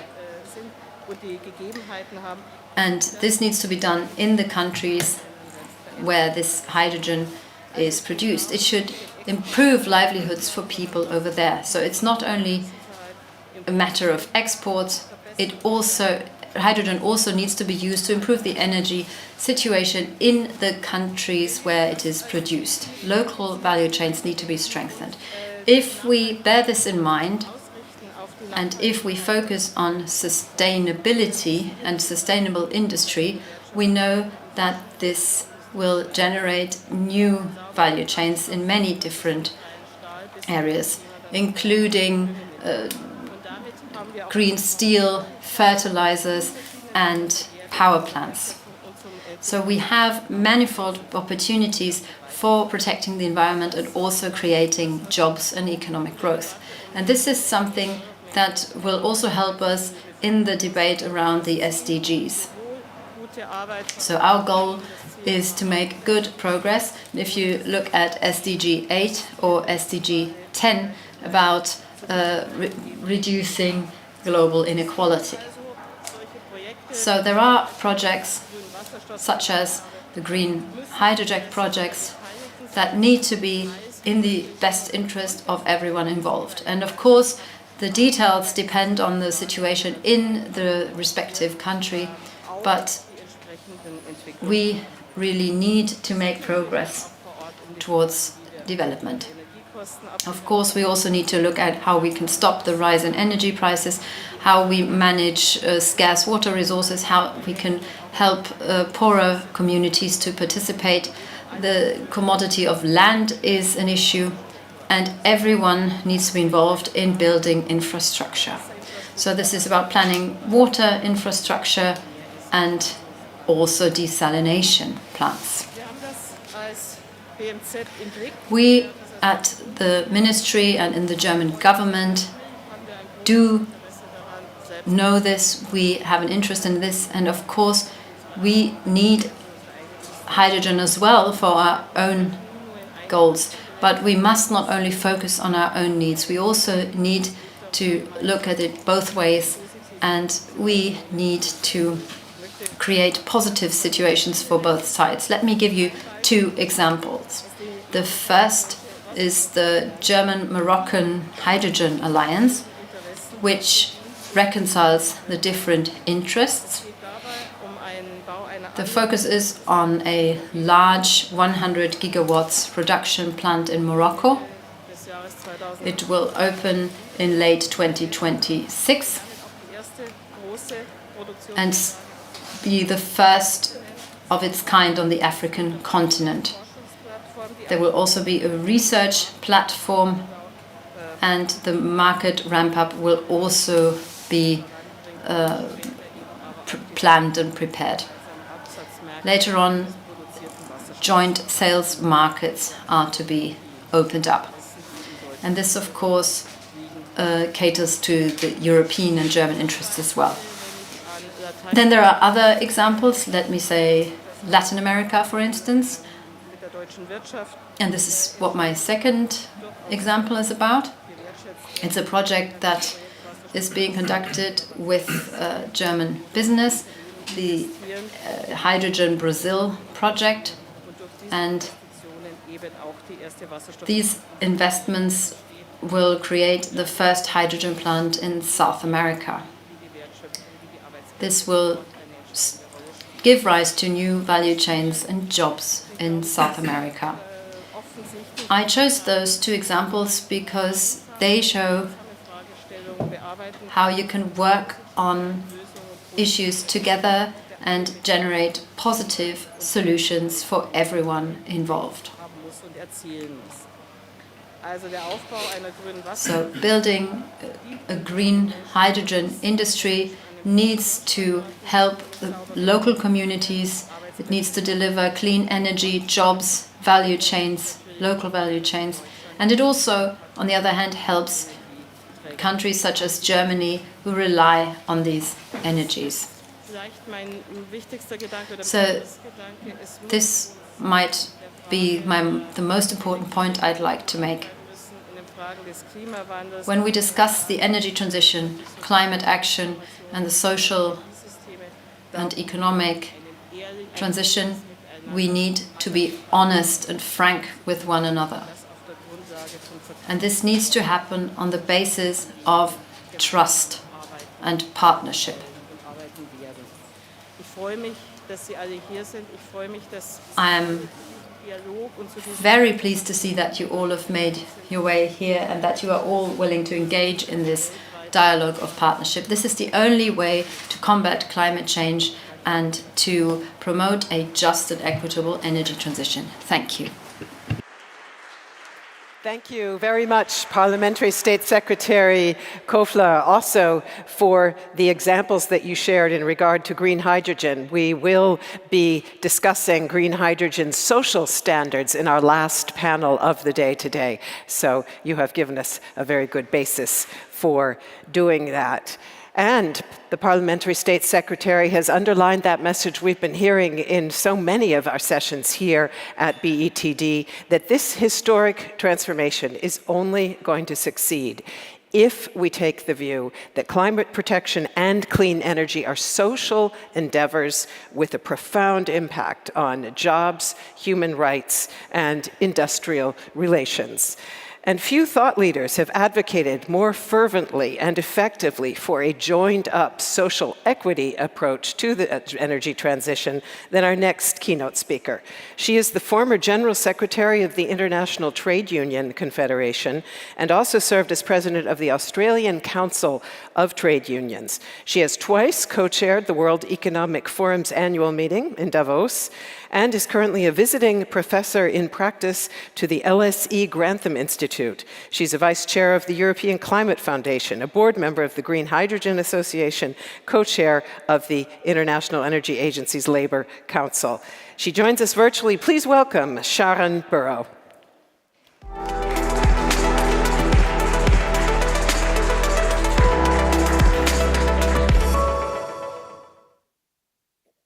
Good evening, and I would dearly like to be with you. Let me thank the hosts and, of course, acknowledge all the work that's going on for the transition in Germany. But the scale and speed of the transition required to stabilise the planet necessitates transition across all sectors. It must, however, be a just transition. COP28 advanced global targets and critical work across a range of pathways. The energy transition is a foundation for broader economic transition, as is the preservation and restoration of nature, central to our health and our economies. In this context, the recognition that the world must move away from fossil fuels, coupled with the commitment to triple renewable energy output by 2030, is central to the demands and opportunities from green industrialisation. Further, the pledge to end deforestation and plan for renewal recognises the importance of these resources, but it must be just and vital because it is about our very survival. Our economies are dependent on nature for more than 50% of GDP. There are jobs in all of these pathways and more in related supply chains and services. However, investment will need to be aligned with NDC's pledges and just transition processes and agreed outcomes priced into the financing and planning if the trust of workers and communities is to be secure. Social licence is vital to success, and where it is ignored, resistance and social unrest will prevail. The Just Transition Work Plan agreed at COP must now be implemented with a serious joint planning and agreed outcomes consultation in all of our workplaces and communities. In the case of Indigenous landowners, the recognition that they are equity partners is essential. We all know that to address accelerating climate crisis, all economic sectors must be rapidly decarbonised. In particular, agriculture, transport, housing, energy, and industry. This demands a widespread, rapid, and coordinated economic transformation encompassing energy systems, industrial techniques, transformational infrastructure, and agricultural processes. Energy generation is central to this transition, with energy usage accounting for nearly 3/4 of global greenhouse gas emissions, encompassing fossil fuel generated and electricity, as well as petroleum, diesel, and gas usage. There is no valid argument, however, for fossil fuel companies to refuse to transition more rapidly. They too live on this planet. Decarbonisation requires that sectors that have been powered by fossil fuels must in future be powered by renewable energy. Governments must find the regulatory recipes to leave these companies with the capex, the technological capacity, the infrastructure, and the skilled workforce to leave them with no choice but to speed up their transition or risk becoming stranded assets. The communities that depend on these companies also require the justice of an orderly transition wherever possible, or investment in community renewal where not. This will require a significant expansion of electrification, particularly in transportation and industrial sectors. Action required amounts to nothing less than a renewable energy revolution. On the positive side, this creates profound opportunities for states, communities, and sectors. And manufacturing and heavy industry is a large part of the new climate economic story. The energy transition has two main implications for manufacturing. Firstly, manufacturing itself is currently highly carbon intensive. In 2016, the manufacturing industry accounted for 29.4% of global emissions, 24.2% from energy use, and 5.2% in direct industrial processes. These processes, all of them, must be decarbonised, necessitating significant changes to existing industrial technologies. And then economic-wide decarbonisation requires a vast amount of specialised equipment and technology, such as renewable energy and green hydrogen generation, and transmission equipment, electric vehicles, batteries, and other machinery and equipment to replace carbon-intensive technology. I know that you know all this, but it's worth stressing because this is a jobs story, it's an investment story, and in my country, Australia, it will take a 9-fold increase to wind and solar electricity generation capacity, and energy storage capacity increases by a factor of 30 if we're to meet the net zero demands by 2050. Globally, that means everybody has to be on the job.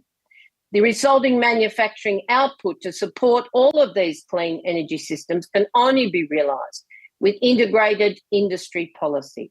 And clean steel, aluminium and cement add to this story. The opportunities for manufacturing and heavy industry speak for themselves. Manufacturing businesses can profit from innovative renewal and low carbon manufacturing technologies, as well as by producing manufactured inputs for new clean energy development. Through this, communities can be revitalised with a clean, technology-led reindustrialisation, a green industrialisation. Governments can also benefit from the economic flow-on effects of innovation, including productivity, secure employment, and enhanced incomes and tax revenues. So it is a job story. And with proper consultation and planning, it's also a just transition story. There's not been such a significant opportunity for place-based development for generations, and industry policy, just transition measures, and finance are the keys to realising these opportunities. But those opportunities must also secure intergenerational equity, and that means skills. We have the funding, the technology, and with innovation exploding with further possibilities, it's a good news story, but recognising and resolving the skills gap is also critical to success. We must price in the cost of just transition measures, including consultation and workers with communities, but equally, we must price in the cost of skills, including massively increasing the numbers of new apprentices and reskilling millions of existing workers. But shifting the DNA of the finance sector is a critical challenge. Patient capital, long-term capital requires a shift in risk appetite from short-termism for maximising returns to a 7 to 10-year horizon or more. The scale and necessary speed also requires collaboration to set up to invest in technology pools or an IP bank that facilitates sharing of technology, debt venture funds or loan guarantees. All of these and other financial innovations are going to be necessary to get the job done. The task requires the finance industry to support value creation across multiple types of business structures, from social enterprise, community companies facing vital technological shifts, from mining to manufacturing to transport, construction, agriculture, and services. It also requires us to ensure mechanisms for financing nature and pricing in adaptation measures relevant to all business and infrastructure venues.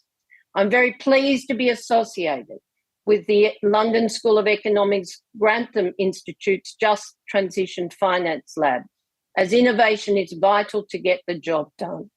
But it also requires new partnerships across nations, not just traditional approaches of aid, as important as that may be, but developing partnerships that benefit the nations involved. Development and trade must become shared interests rather than the extractive and exploitative model of supply chains for workers and developing nations as we see today. This is a whole of economy transition based on the greatest systemic shift we will witness in our lifetimes, and we have to make it happen. Implementing the COP agreements is central, but so too is COP reform to shift away from the contestability of agreement making to the collaborative implementation vital to get the job done. Everyone in this room is committed to this transition. Let's make it a just transition. Thank you.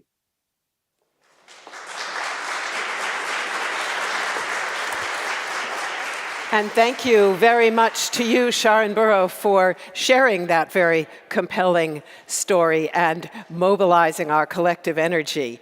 And we close this session with a young keynote speaker who has been forging crucial connections between renewable energy and gender, agriculture, and financial inclusion through the startup S4S Technologies, which she co-founded. As head of its Finance and Partnerships Department, we just heard there once more how very important partnerships are. She works to provide smallholder farmers with solar-powered solutions to preserving and processing food directly at the farm gate. That allows women farmers, in particular, to double their profits and lift their families out of poverty. Let's hear more now from an entrepreneur who has won multiple prizes for her passionate climate advocacy. Welcome, Nidhi Pant.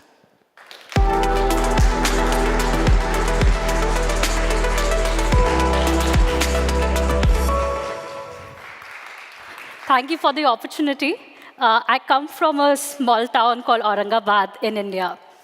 I co-founded this company, which stands for Science for Society, with 7 of my college friends. Where, I studied chemical engineering and decided to use my scientific knowledge in service of people. For the longest time, the photo of a farmer for me was of a male figure. But as I started spending more time in villages of India, I realized that women are not only responsible to run the household, but also to work on the farms. 65% of total agricultural workforce in India comprises of women farmers, but they work in extreme conditions as farm laborers or daily wage workers. Cultural barriers are also preventing women farmers to own land, thus making it very challenging for them to access formal credit or any benefits from government schemes. Untimely rains, heat waves, and climate change is leading to more and more women farmers being more vulnerable than before, and the farming income is not enough for them to sustain their household, thus pushing them in poverty. But with all my interactions with these women farmers, there was one thing which was common. They have the skills, they have the strength, they have the grit, and they have a strong intention to fight climate change and also support their families. And with this determination, I decided that I need to find new pathways through which these women farmers can be economically empowered and also be more resilient to fight climate change. But during my journey, there was one thing that was the biggest bottleneck, and that was access to affordable, reliable, and sustainable source of energy. Most of the villages in India have electricity, but it is not reliable. And it is only sufficient to meet the personal needs. But for any manufacturing or industrial activities to thrive in the village, there was not enough electricity. Renewable energy today has power to more than double down the incomes of the farmers, as it can open new opportunities for them. It can help farmers diversify their source of income, and also enable manufacturing and other industrial activities thrive in these villages. Imagine a very big central factory that brings to you your packaged food. The same is what we decided to democratize for thousands of women farmers. The same farmer who was growing and selling tomato today has an opportunity and full mechanism through which they can now grow and manufacture ketchup. And through this value addition that is created, they earn an assured additional income. So at S4S, we transform women farmers to become food processors by helping them set up small farm factories so they can process and preserve their surplus produce. And through this, earn an additional income, and through as these factories are powered by biomass as well as solar, it also decarbonizes the entire food processing ecosystem. With this additional income and having dignity of work, these women are able to access power and control over what they can create, as well as demonstrate to the world that they are no longer beneficiaries, but a strong partner in bringing about change.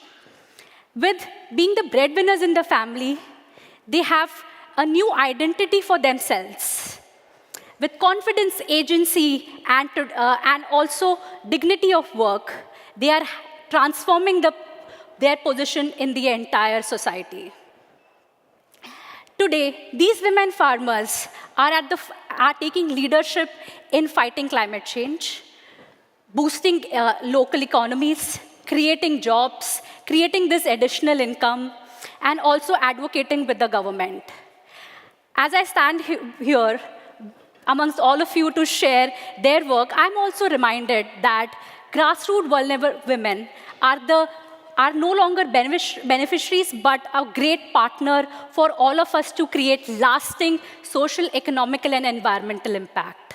And this is possible through the power of energy. So this happens when women energize women. And when women energize women, these other women are energizing the world. Thank you.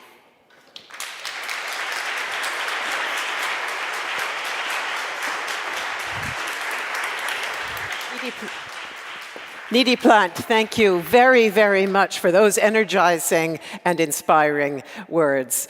And dear audience, that does bring our afternoon keynote session to a close. I'd like to thank all of our speakers for their messages, and also you, dear ladies and gentlemen, for your attention.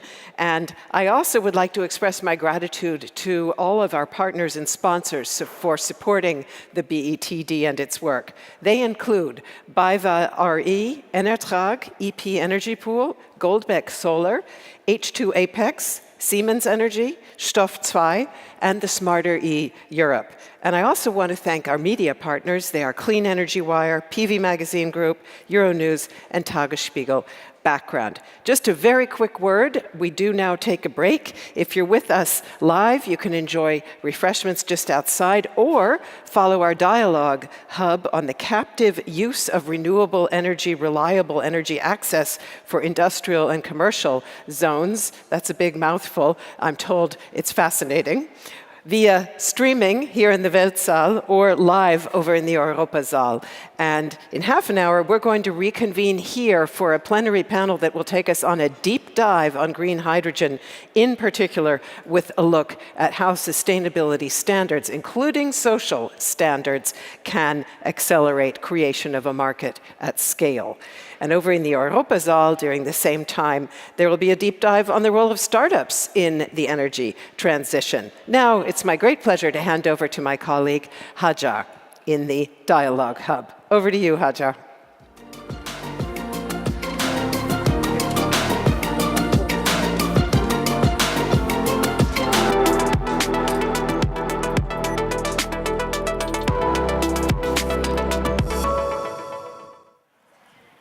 Thank you, Melinda. And indeed, the bigger the title, the bigger the expectations. So I think that should start us off on the right foot here at the Dialogue Hub. Welcome to you all. If you're watching for the first time, I'll say hi. My name is Hajja Yacoubi, and I have the honor of guiding you through these exciting conversations, enticing, also conversations where we learn a lot of new things. And this one in particular, indeed, will be focusing on captive use of renewable energy and reliable energy access for industrial and commercial zones. Now, more about that later on. Before we do, I just want to remind you all again that a lot will be shared in these sessions. So if there's anything that you want to share with us online, make sure to do so by using the hashtag BTD24. Hopefully, we'll be able to look at some of those social media outings already at the end of this specific session. But also, the people behind the scenes are working full on, you folks. If you go to the YouTube channel of Berlin Energy Transition Dialogue, you can already see that a lot of the sessions are already up there. There are a lot of videos already posted. I was told 40 almost already, so lots of stuff for you to watch, especially perhaps also after BTD, because for now, I need your attention. We have something very interesting coming up, a bit of a deep dive in a bit that we'll do on the use of captive energy. But first, I want to focus a little bit more on the use of green hydrogen as a bit of a teaser and precursor for the session that we will have in the Weltsaal later on.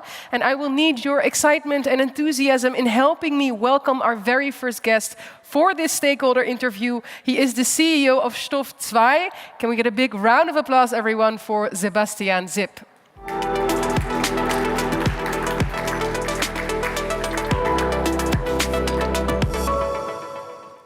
Welcome, Sebastian. Hi, Hajja. How are you? Hi. It's very good. I'm even better now that we're going to have this conversation, because I'm quite curious, actually. We've been talking a lot about green hydrogen here at BTD so far, about its potential, the need that we also have for it, especially in particular also when we talk about industrial and commercial zones. But can I maybe just start with a bit of a broad-scaped question? Can you maybe give me a bit of your own assessment of the green hydrogen sort of like market globally and in Europe, so the landscape, what is going on right now?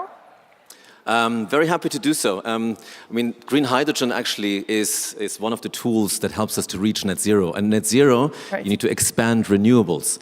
And an interesting comment I heard here around in the audience before is we need to install 3 gigawatts of renewable energy per day. That's 1 gigawatt for breakfast, 1 for lunch, and 1 for dinner. It's like the 3 meals. That's 3 meals every. Yeah, so we're halfway there. Yeah. But the problem we're facing with that is there's a lot of curtailed energy. So energy that's actually is there, green energy, but we are throwing away. Yeah. So the question becomes really, how do we harness that energy? And for that, storage is becoming very, very important. And storage is not just electrons, but molecules. And this is where green hydrogen comes into play. Green hydrogen is a very nascent market. So nascent also means it's costly. Right. So how do governments actually help establishing quite capital-intensive ecosystems? Right. They need to help us with manufacturing, but also with skilled labor. Yeah. And because from a regulation standpoint, can you maybe, because that's actually quite interesting, from a governmental standpoint, what is the sort of regulation that can help foster the upskill, so to say? Oh, there's many actually. You all heard of the IRA in the US, and that swapped over to Europe, and over the last couple of years, you see really positive change in Europe. There's some guidelines. I'll give you an example, for example, in Germany. So the 13K was being enshrined into law last year, which means that as a private company, you can actually bid and buy that otherwise curtailed energy for very, very cheap prices. So that does two things. Okay. Number one, if you want to produce green hydrogen, you get very, very cheap energy by bidding for otherwise thrown away or curtailed energy. And on the other hand, you're actually making use of otherwise curtailed energy. Right, indeed. So for that, you need to come up with devices that will help establish European clusters in green hydrogen. Right. And we at Stoff 2, we actually produce devices that make that happen. Oh, wow. Oh, that's great. Because okay, so I hear the bidding. You are developing devices that make that happen.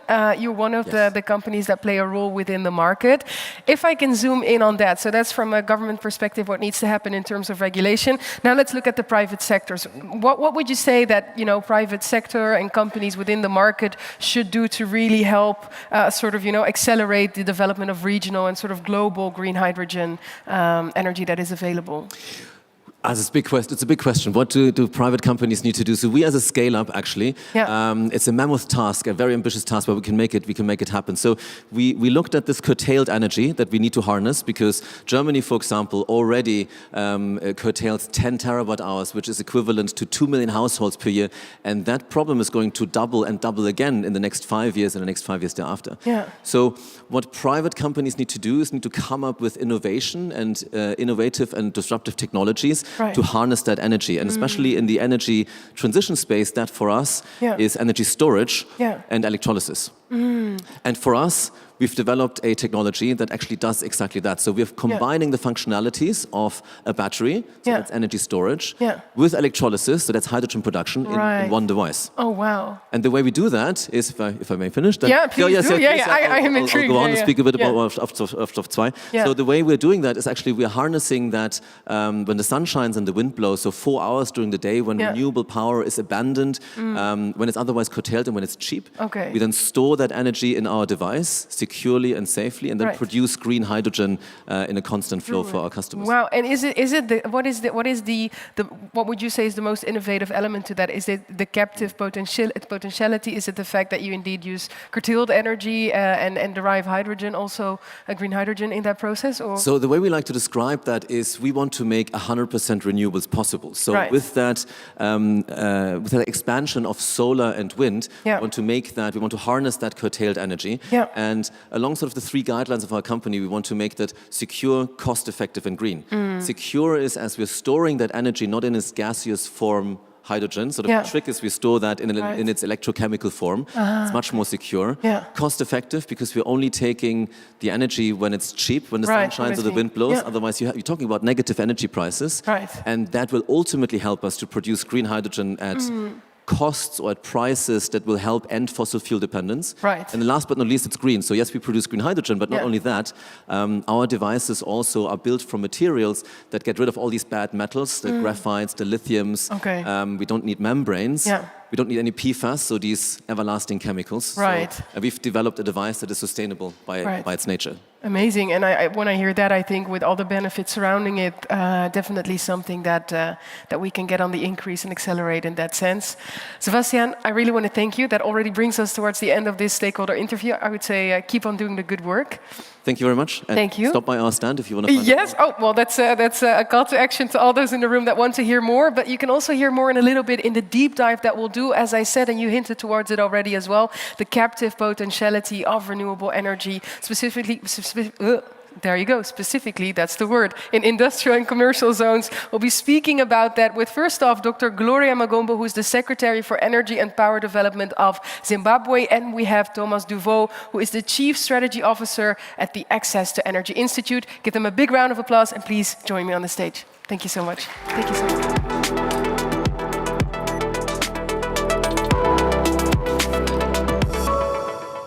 Okay, welcome. Let's scooch in. I like to have you here at the table. Amazing that you're here. I always say let's just hop right in, because I think there are some burning questions when it comes to this topic, especially the potentiality of it. Gloria, if I can start with you, I was really curious if maybe you could help us understand and maybe sketch some analysis for us on what the economic and environmental benefits are when it comes to industrial and commercial zones investing in the captive renewable power plants that we're talking about. Thank you for this wonderful question, and thank you for inviting us to the Berlin Energy Transition. I want to say that before anything else, when you talk about benefits and from both environmental and commercial, you need to appreciate that the energy transition is not going to happen through governments and large utilities doing it alone. It will be encompassing a whole lot of stakeholders, including the consumers who have made decisions to come in and produce their own power using renewables and scaling it up as they grow in demand. And this has a huge economic benefit for the industries themselves, because initially, the capital cost will be high, but as you go along, the cost of running those systems is much, much lower. In Zimbabwe, as an example, the reason why we got lots of commercial and industrial systems coming in is when in 2018, 2019, we were hit by an energy crisis. And the one way of engaging the consumers was to say, put up your systems. And they said, oh yeah, let's go for that. And they've done that in a big way. And also there's also the new ESG governance regulations which are coming up, where most of the big industries are coming up and have to come up with a green certificate of one form or the other. And for them to be able to trade in the international markets, it's a big incentive. It's a big incentive. Right. And they will be able to do so because they do have their own green power into the energy mix. Yeah. And there's also accountability in terms of their environmental impacts as they do their work. So as a country, we are so happy that we have seen the growth of the commercial and industrial space.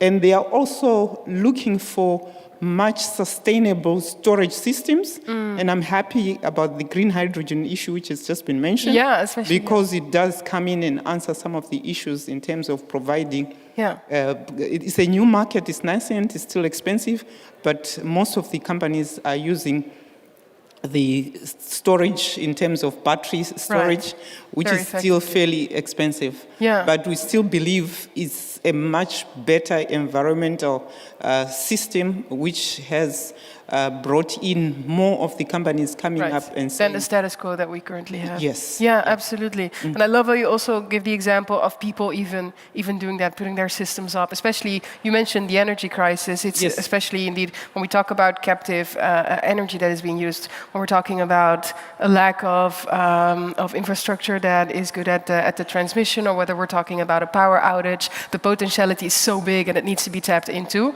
Thomas, if I can look at you, the Access to Energy Institute, you really help a lot of SMEs in Nigeria, for example, in accessing clean and reliable energy in that way. Can you maybe help us understand and maybe sketch for us what the circumstances are that some of these SMEs are operating in? Yes, with pleasure. When you translate industry and commerce to a Nigerian context, 96% of companies in Nigeria are small and medium enterprises. And unfortunately, most of them, if not all of them, rely on fossil fuel generators for their energy access. And I'm sorry, I'm going to make your life miserable for a couple of seconds, but that's a sound that most enterprises in Nigeria work to daily. So for those who have been in Abuja or Lagos or the largest city, the grid does not work as it does in Zimbabwe, for example. And just in terms of numbers, there's 220 million Nigerians. They have 5 gigawatt on the grid. Just in terms of comparison, Ireland is 5 million people, and they have 20 gigawatt on the grid. So it's just telling you the grid is not reliable in Nigeria, which is why people actually rely on fossil fuel generators. And that's the question we're trying to answer, is how does renewable energy help? We developed a solar generator, as we call it at the Access to Energy Institute. It's actually our customers who actually say, thank you, we're bringing a solar substitute for the fossil fuel generators. And the question we need to answer now is, how do you, so from a customer's perspective, you have the fuel generator, you put $40 of fuel in every month. Fuel price actually tripled in the last year in Nigeria. So over 2 years, you pay $1,000. And that's the price of a solar generator. So how do you provide the financing? Because every single customer who has a fossil fuel generator wants a solar one, because you don't want to, I'm not going to open the card again. This is, if you have a barber shop, if you have any kind of shop, you don't want that. And so the technology is there, the demand is there, and the question is, where does basically the financing come to actually switch? 20 million is the number of generators which is estimated in Nigeria. And how do you basically cater for the demand of 20 million? Because you could get a fossil-free energy system in Nigeria just by replacing the fuel generators. Can I actually ask you that question? Because initially I was going to ask you, how do we incentivize SMEs to sort of shift from these diesel power generators to solar powered based generators? But then when you let us, not just me, but everyone in the room, when we hear this sound, and you played it for 2 seconds, but if it's the entire time that the operator is on, I don't think it's about incentivizing the people that are living through that. I think it's about sort of the model that we're operating in. So can you maybe sketch for us what that would look like in order to be able to let them make that transition? So I'm looking at the back of the room. There's one of our partners, Hannah Kabir, who's the CEO of a local distributor. And I think she can testify to the fact that if you give customers a financing, 100% will want to switch from fossil to solar because it makes economic sense after 2 years. The problem is, if you go to a bank, even if you're a successful entrepreneur, the bank will not give you a loan for 24 months. They will give you 6 months and at a very high interest rate, which is going to make the product expensive. There's one element, so we provide the hardware at the A2EI, it's shipped to Abuja, and then companies like Creed's Energy from Hana Kabir actually do the sales, the installation, the maintenance. We have an online platform where you can look at every system, and one element is carbon finance. Every system is saving 3 tons of carbon every year. So how do you make money for the businesswoman in the market in Abuja that decides to switch to solar? So how do you empower a carbon market in Nigeria, maybe through the online platform and just the transparency we bring? But in the end, it's a matter of financing. So where is basically the financing that a local distributor, Hana, can access in dollar, and that she can repay in naira? And then obviously one of the big questions is what's happening to the foreign exchange risk, which for the Nigerian currency is very high. So, but it's important to understand technology is there, willingness to change is there, and it's just a matter of financing to actually get to a shift which is huge. And just one last number, there's 5 gigawatt on the grid in Nigeria, but there's 40 gigawatt.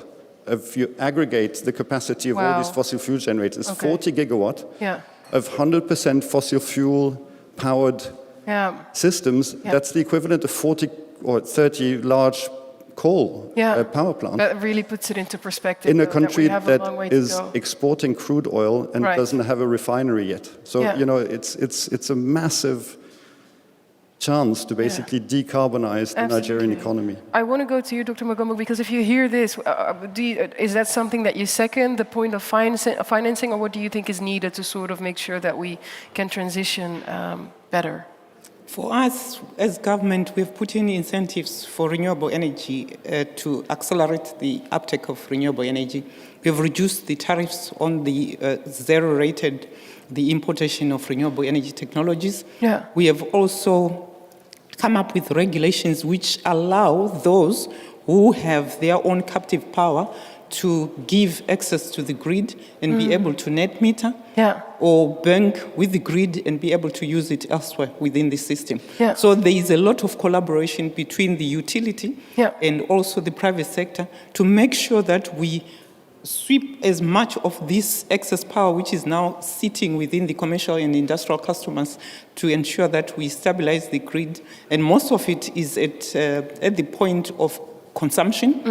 And we are looking at not small systems here. We have a mine which has built a 35 megawatt power station as part of their ESG, but also as part of greening their power.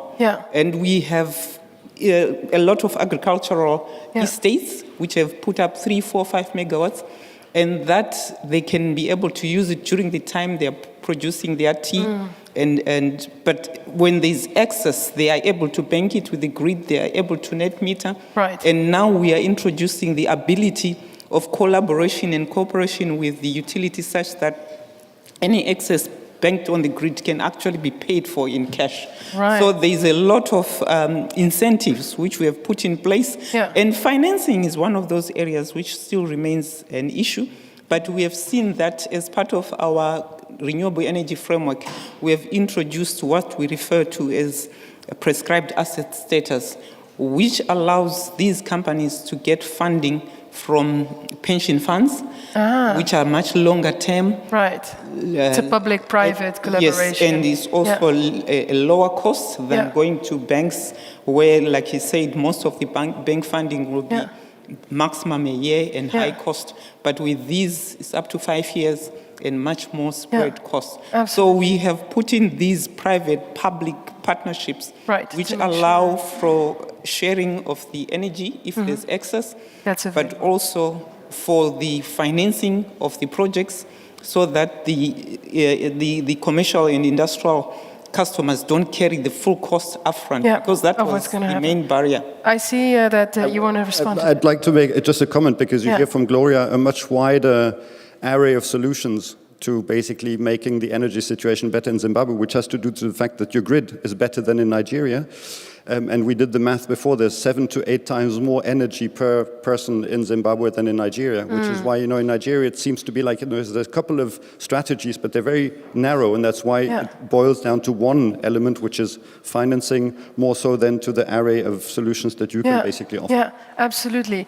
Might I thank you, because we've already reached the end of this session, but of the deep dive, I should say. But I think with the very clear conclusion, nobody wants to live through that. I think that's a given. And it's really about how do we enable that financing. From a government perspective, you're really full on working on those public-private partnerships to do so, but there's a lot more that needs to be done, because that number that you ended on in your previous answer, Thomas, I think that really goes to show that we have a long way to go into making that transition. I think I am not taking too much liberty into saying that if people want to walk up to either of you to ask questions, that's all right, probably. I see a nodding face and a very stern look. Well, talking financing, we just launched a green genset facility last week in Kigali, because we had to basically, because there's no solution coming from the government or from the private banking sector yet in Nigeria. And that needs so we showed there's the technology, we did that, and now we built a facility which allows actually to lend in dollars and to repay in naira. Right, so that's something that people can talk to you. Anybody is in the financing sector and is interested in a revolving facility, make sure to do so. We do have to end, so I want to thank you. Thank you so much, Thomas De Voot, Dr. Gloria Magombo. Can we have a big round of applause for them? And then we are going over to the social media review. Thank you. Thank you so much.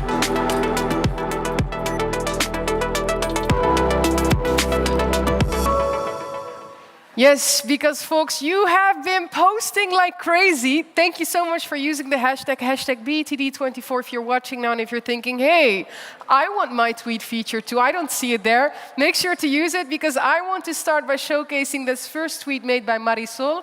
Forgive my Spanish pronunciation, or maybe it's going to be really good, but in Spanish she says, La que busca encuentra. If you look for it, you find it, and I found a heat changers gang at the Green Sofa here at BTD. That's what it's all about. It's about connecting people and bringing them together, and that's happening a lot. People are listening in on the sessions, exciting panels await on sustainability standards in green hydrogen.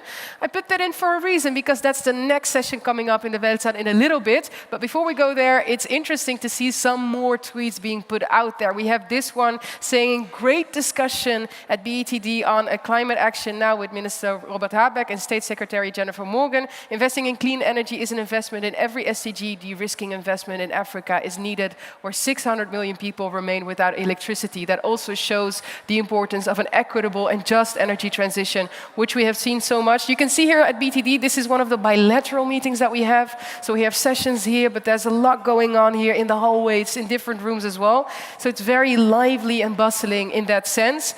Going on to the next tweet, Kevin Ross, he is quoting some of the things that were said and shared in sessions. Women in energy, we have to tap into the potential of 50% of the planet.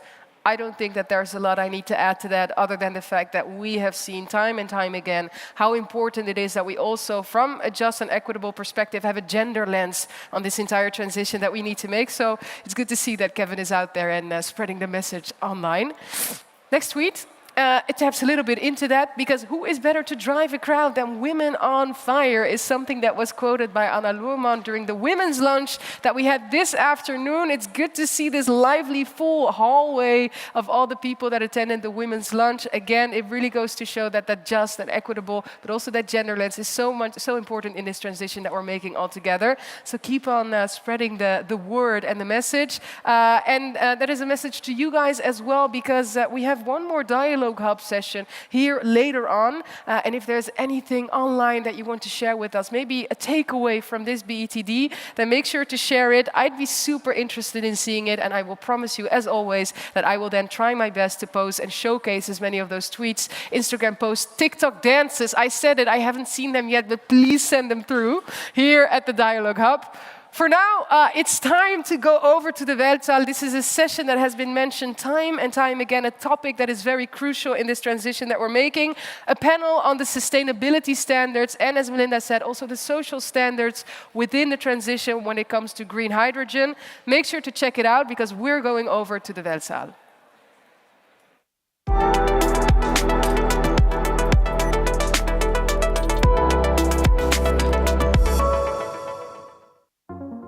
Green hydrogen, produced with renewable energy, will decarbonize industries, provide long-duration energy storage, and fuel heavy-duty transport.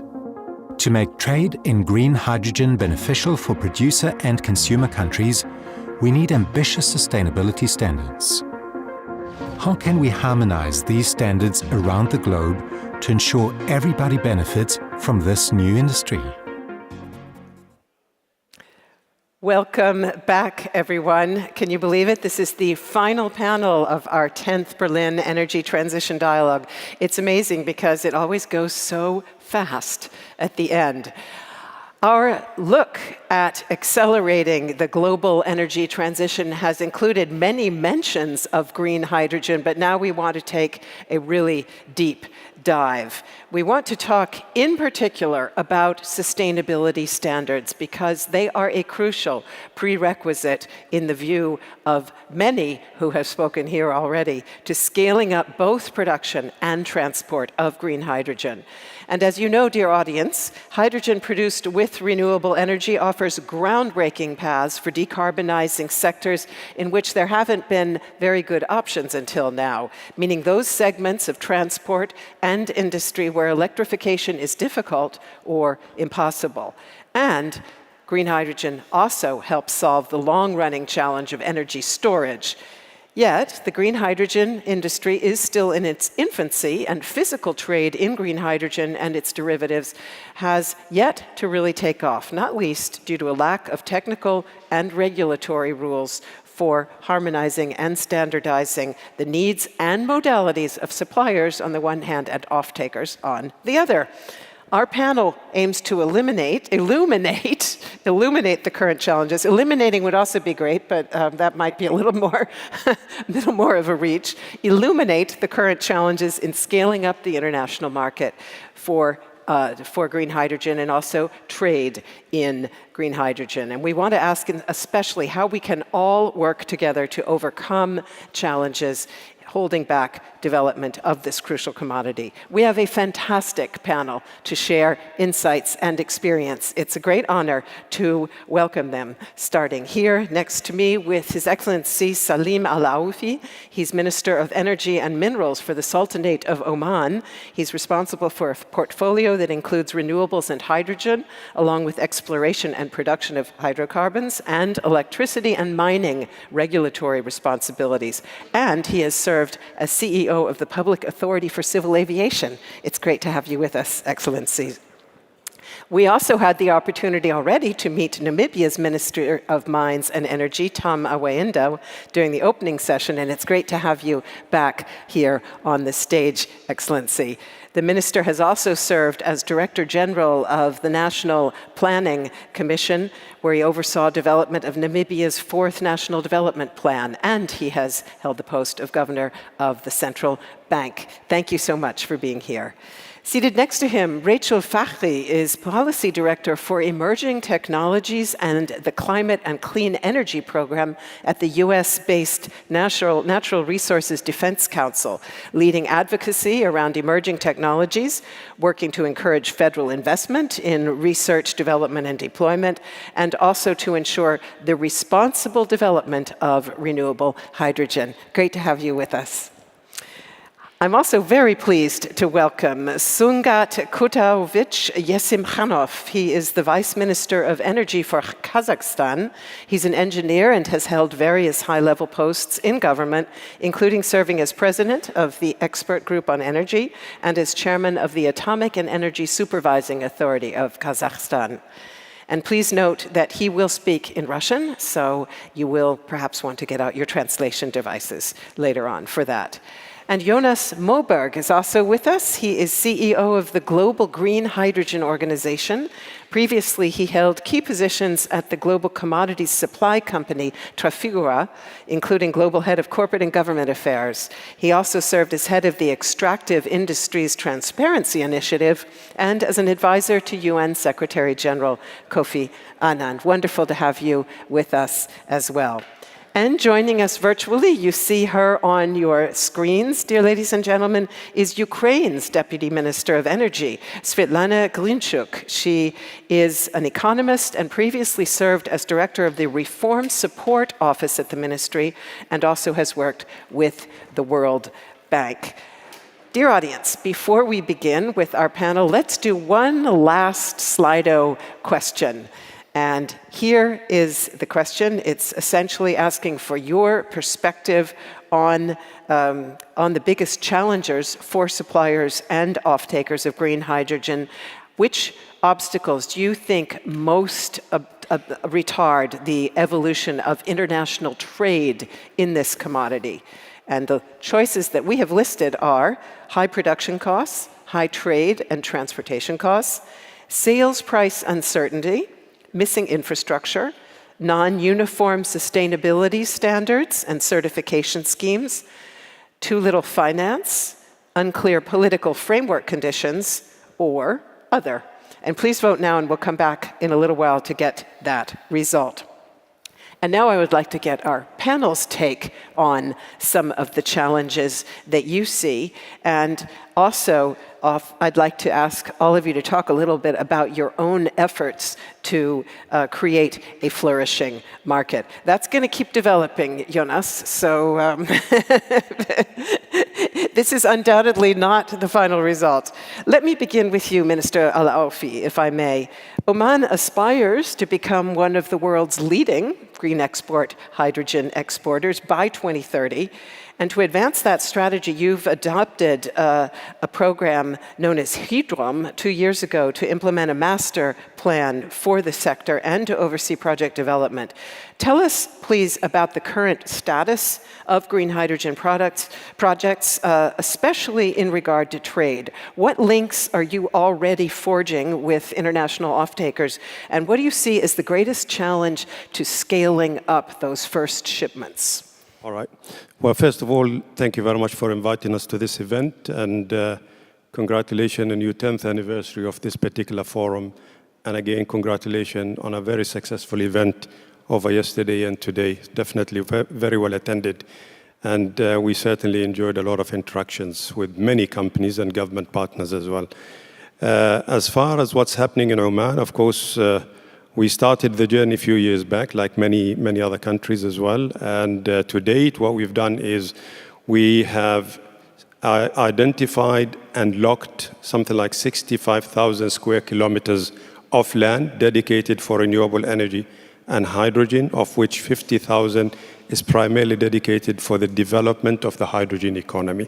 From the 50,000 square kilometer, we have been successful in auctioning and signing agreements for up to 2,000 and a bit, 1,000 square kilometers. That 6 agreements have been signed to date.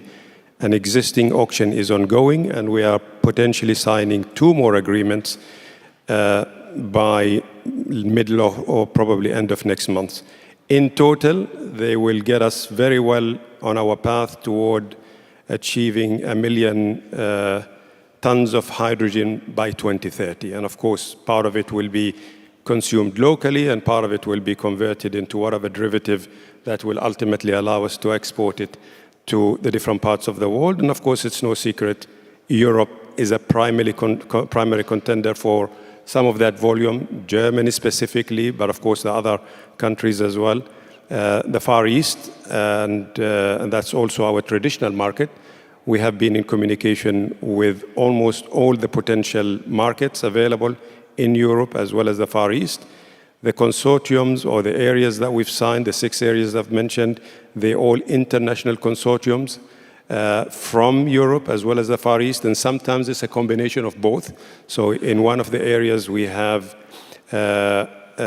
Korean-led together with a French company, Thai, and other Korean companies as well. And others, of course, different Japanese are there, the Germans are there, and so on. In terms of what have we done to make this whole thing more transparent, I mentioned the land. We have also finalized and made available and public our policies and regulation with regards to hydrogen development and hydrogen investment.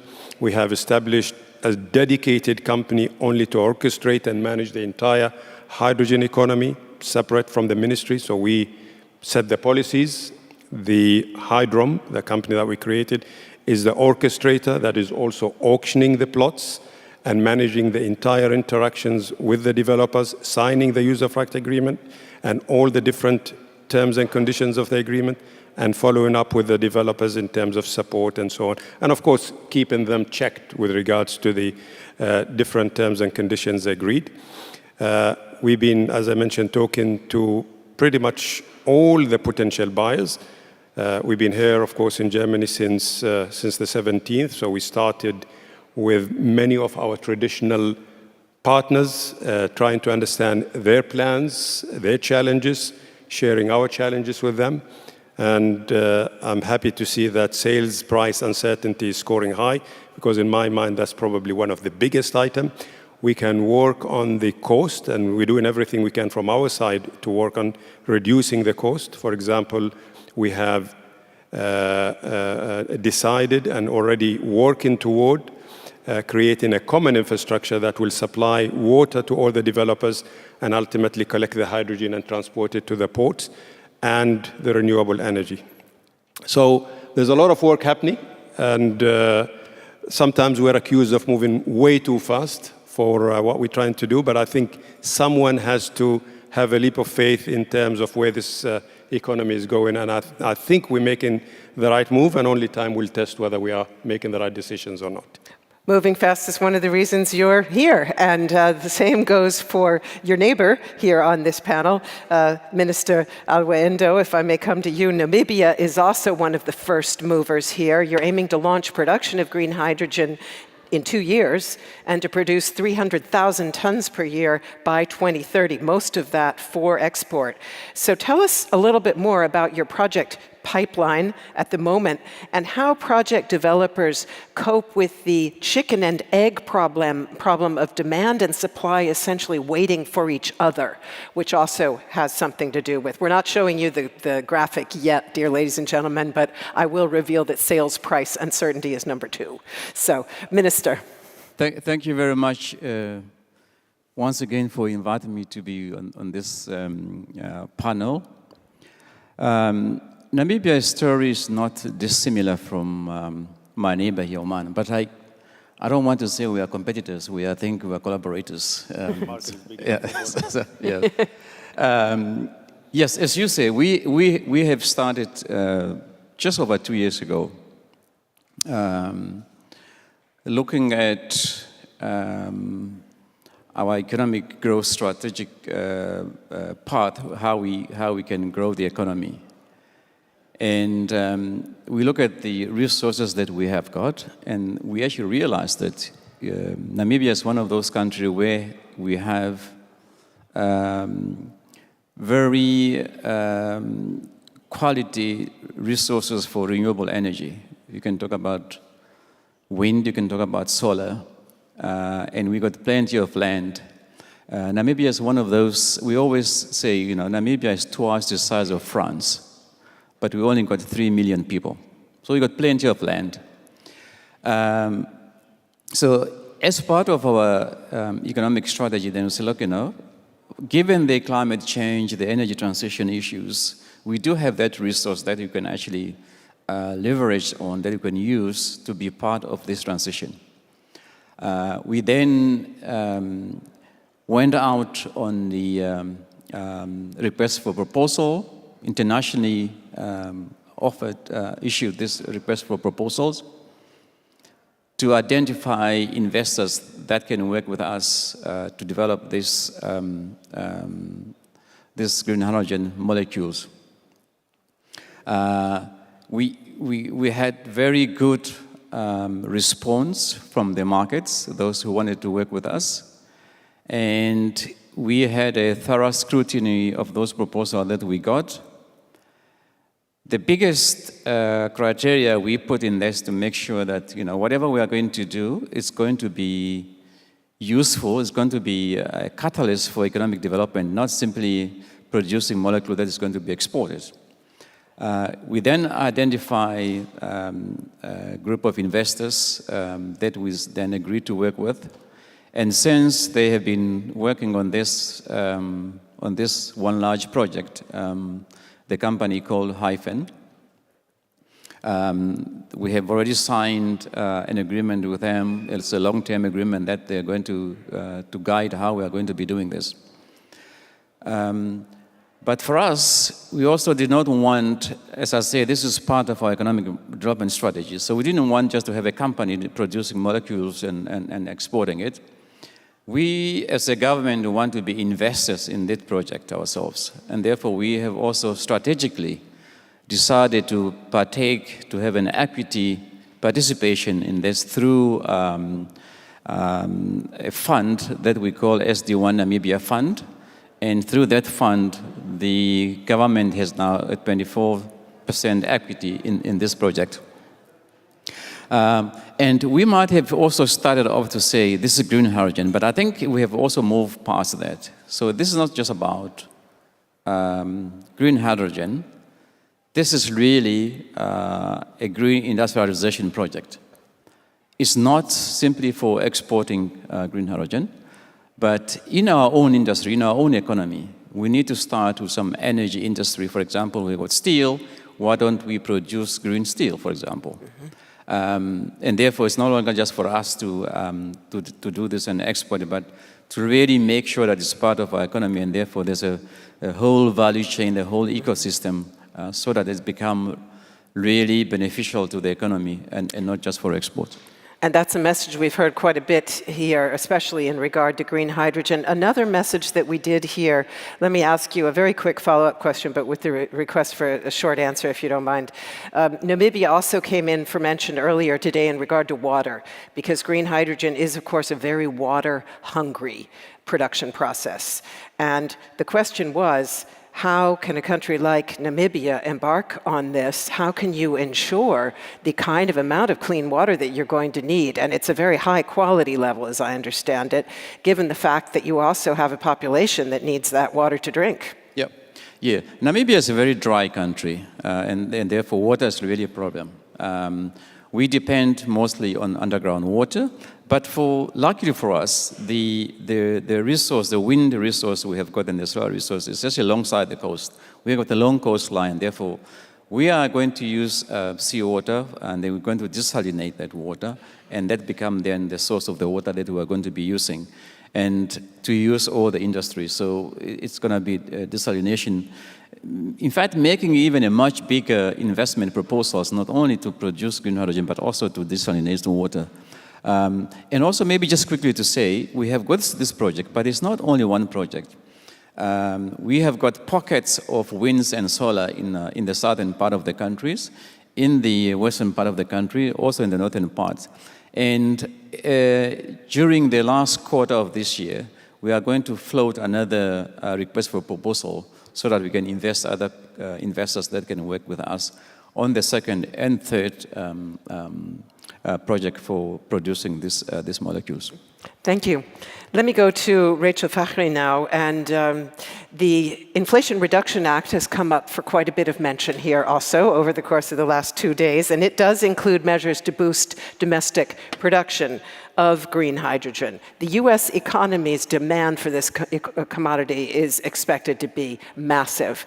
So will you still have any capacity to export? And will you need imports? How do you see the balance on trade? And what is the government's strategy for trying to essentially overcome the hurdles in bringing suppliers and off-takers together? Thanks so much, Melinda, and thanks to the organizers for the very successful conference of the past 2 days. I wasn't expecting this big of an audience at the very kind of end of it, so it's really wonderful to see that. So all difficult questions to answer because the uncertainty in this market remains huge, right? So would briefly push back against the notion that demand in the US will be massive. It's really unclear. Demand signals haven't been showing up. Yes, the Inflation Reduction Act does offer the largest subsidy for production of hydrogen in the world. The demand isn't showing up just yet, and that is actually chilling quite a bit of investment in the US. But there's a lot of technology uncertainty as well. We know this is going to be a useful resource in those really hard to electrify sectors, but the scope of the role it will play remains really uncertain. So because of all these uncertainties, there is still no kind of real concerted US government strategy around exports, imports, trade, or any of that. We are seeing them starting to signal export ambitions. So in the US National Hydrogen Strategy, which came out last year, there are these kind of high-level references to setting up a future export market, starting with putting together the regulatory structure for that in the early 2030s, and that's about it. So I do believe the US sees itself more as a long-term exporter.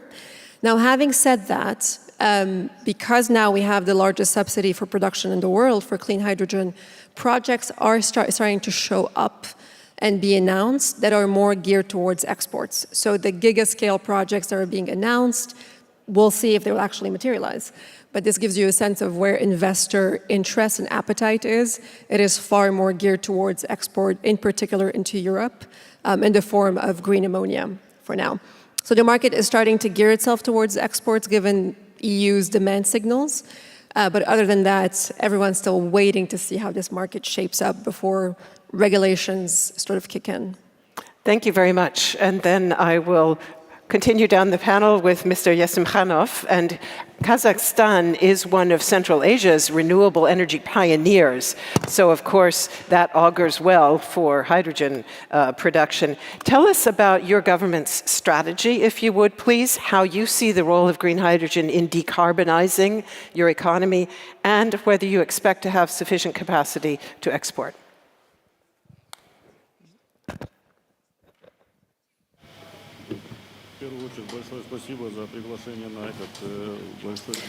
Thank you very much for inviting me to this BETD. This is the first time that we join this session, and this has been very positive for us on an emotional level. My English is not very good. This is why I asked to be able to speak in Russian. So I'd like to start by giving you some figures to show you the development of the past 10 years. We are developing the renewable sector very clearly. So renewables account for 13% of our energy mix. That includes hydropower, but I'd like to give you some more figures. We have 115 megawatt hours. That's been our electricity use. We have 300 megawatts from wind power, and we want to continue to develop this issue and green hydrogen in particular. So our country has adopted a strategy on this, and by 2060 we want to reach net zero. And green hydrogen is the most important building block in this. We also want to adopt a concept for the development of the hydrogen sector, and our German colleagues will help us with this. We are also very grateful for this. Of course, we're aware that our country is not a large consumer of energy, but this makes exports all the more interesting. Decarbonization of the steel sector is, of course, important for us, but we also need exports. And transport in this context is very important. We are in Central Asia, and we haven't made as much progress as the colleagues in Namibia have made. We're doing the first step right now. We've started to work with a German company. We want to produce up to 2 million tons of green hydrogen during this first phase. Water is an important question for us as well, because we want to use desalination at the Caspian Sea in order to be able to produce hydrogen there. And this is not only about exporting hydrogen, it's also about green production that we could use in agriculture, where fertilizers are concerned, for instance. So this is the cooperation we are aiming for within Germany and the European Union, and we hope that you will support us to become leading in this field. Thank you very much. I go to Jonas Moberg now, and the Green Hydrogen Organization is an NGO with the worldwide mission, I am now quoting, of dramatically accelerating production and utilization of green hydrogen. I like the word dramatically in there. Please share your perspective on how you do that, on what are the crucial levers, and also how fast you see the market currently advancing, where the first operational projects are, and when you, in fact, ramp up of international trade to be feasible. Thank you, Melinda. Thank you, everyone. My goodness, it's got to be dramatic. It's got to be super dramatic, because we don't stand a chance in hell to avert climate disaster unless we do that. And we often hear about, we need to go back to the Second World War and look at how dramatically we started to increase the plane production in some countries and so on. We can do it, but we need to get on with it. You're right, we're seeing relatively small volumes at the moment, but we got to be very clear. More than 50% of all renewable energy investment is happening in one country alone at the moment, and that is in China. They managed to install 293 gigawatt of wind and solar last year. That's more than double what they did in 2022. So we can do it. There are a number of other countries, like I visited 2 weeks ago in India. One of the projects I visited was alone 30 gigawatts, ready to produce 1 million tons of green ammonia in 27. So there are many places where it's happening, and what we're hearing from Oman and from Namibia is absolutely fantastic. So it is happening in a number of places. Can you see this blue sign? Not yet, but if you want, we can put it up already. Could we get that up, please? Dear Raji, could we have the graphic up on the big screens, please? Let me talk a little bit. Let me just check. Is it there? No, not yet. Yes, here we are. Okay. So let's focus on that for a couple of minutes then. So high production costs. Well, compared to what, Melinda? Because if oil and gas is pretty expensive, the cost is in relative terms not that high.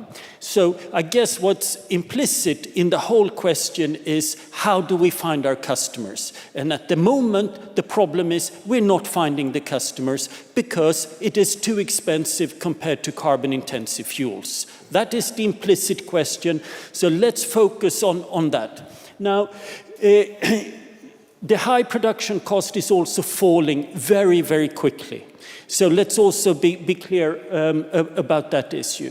Sales price uncertainty. I think actually, to a large extent, there are now, and we have worked on a number of offtake agreements, pricing clauses, risk-sharing agreements. That's the sort of stuff that facilitators like us can help with. There are many good, expensive lawyers there that are prepared to work pro bono with us and others on coming up with solutions. So it's actually being addressed to a large extent. Missing infrastructure, well, that depends a little bit on what we're talking about.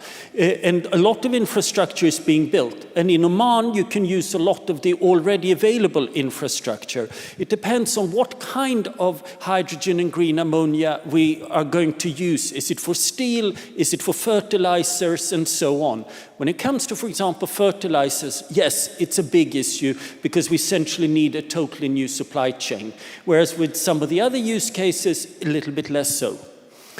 I'll come back to non-uniform sustainability standards, this topic. We're coming back to that in the next round. Oh, right. Oh, sorry. That's a big focus in the next round. Okay, so cool. You can give us your quick view. I will be super quick, sorry. Okay. Because we have a standard on sustainability. I know. Including we're going there. We're going to that anyway, topic. Non-availability on finance. Look, there is a lot of finance available there. And I do actually think that one of the really exciting things is seeing how the multilateral development banks, the World Banks, and also a lot of bilaterals like KfW are getting their actions together and working quite a lot with both the industry and hosting governments to make sure that we crowd in the financial, the private sector finance that we need.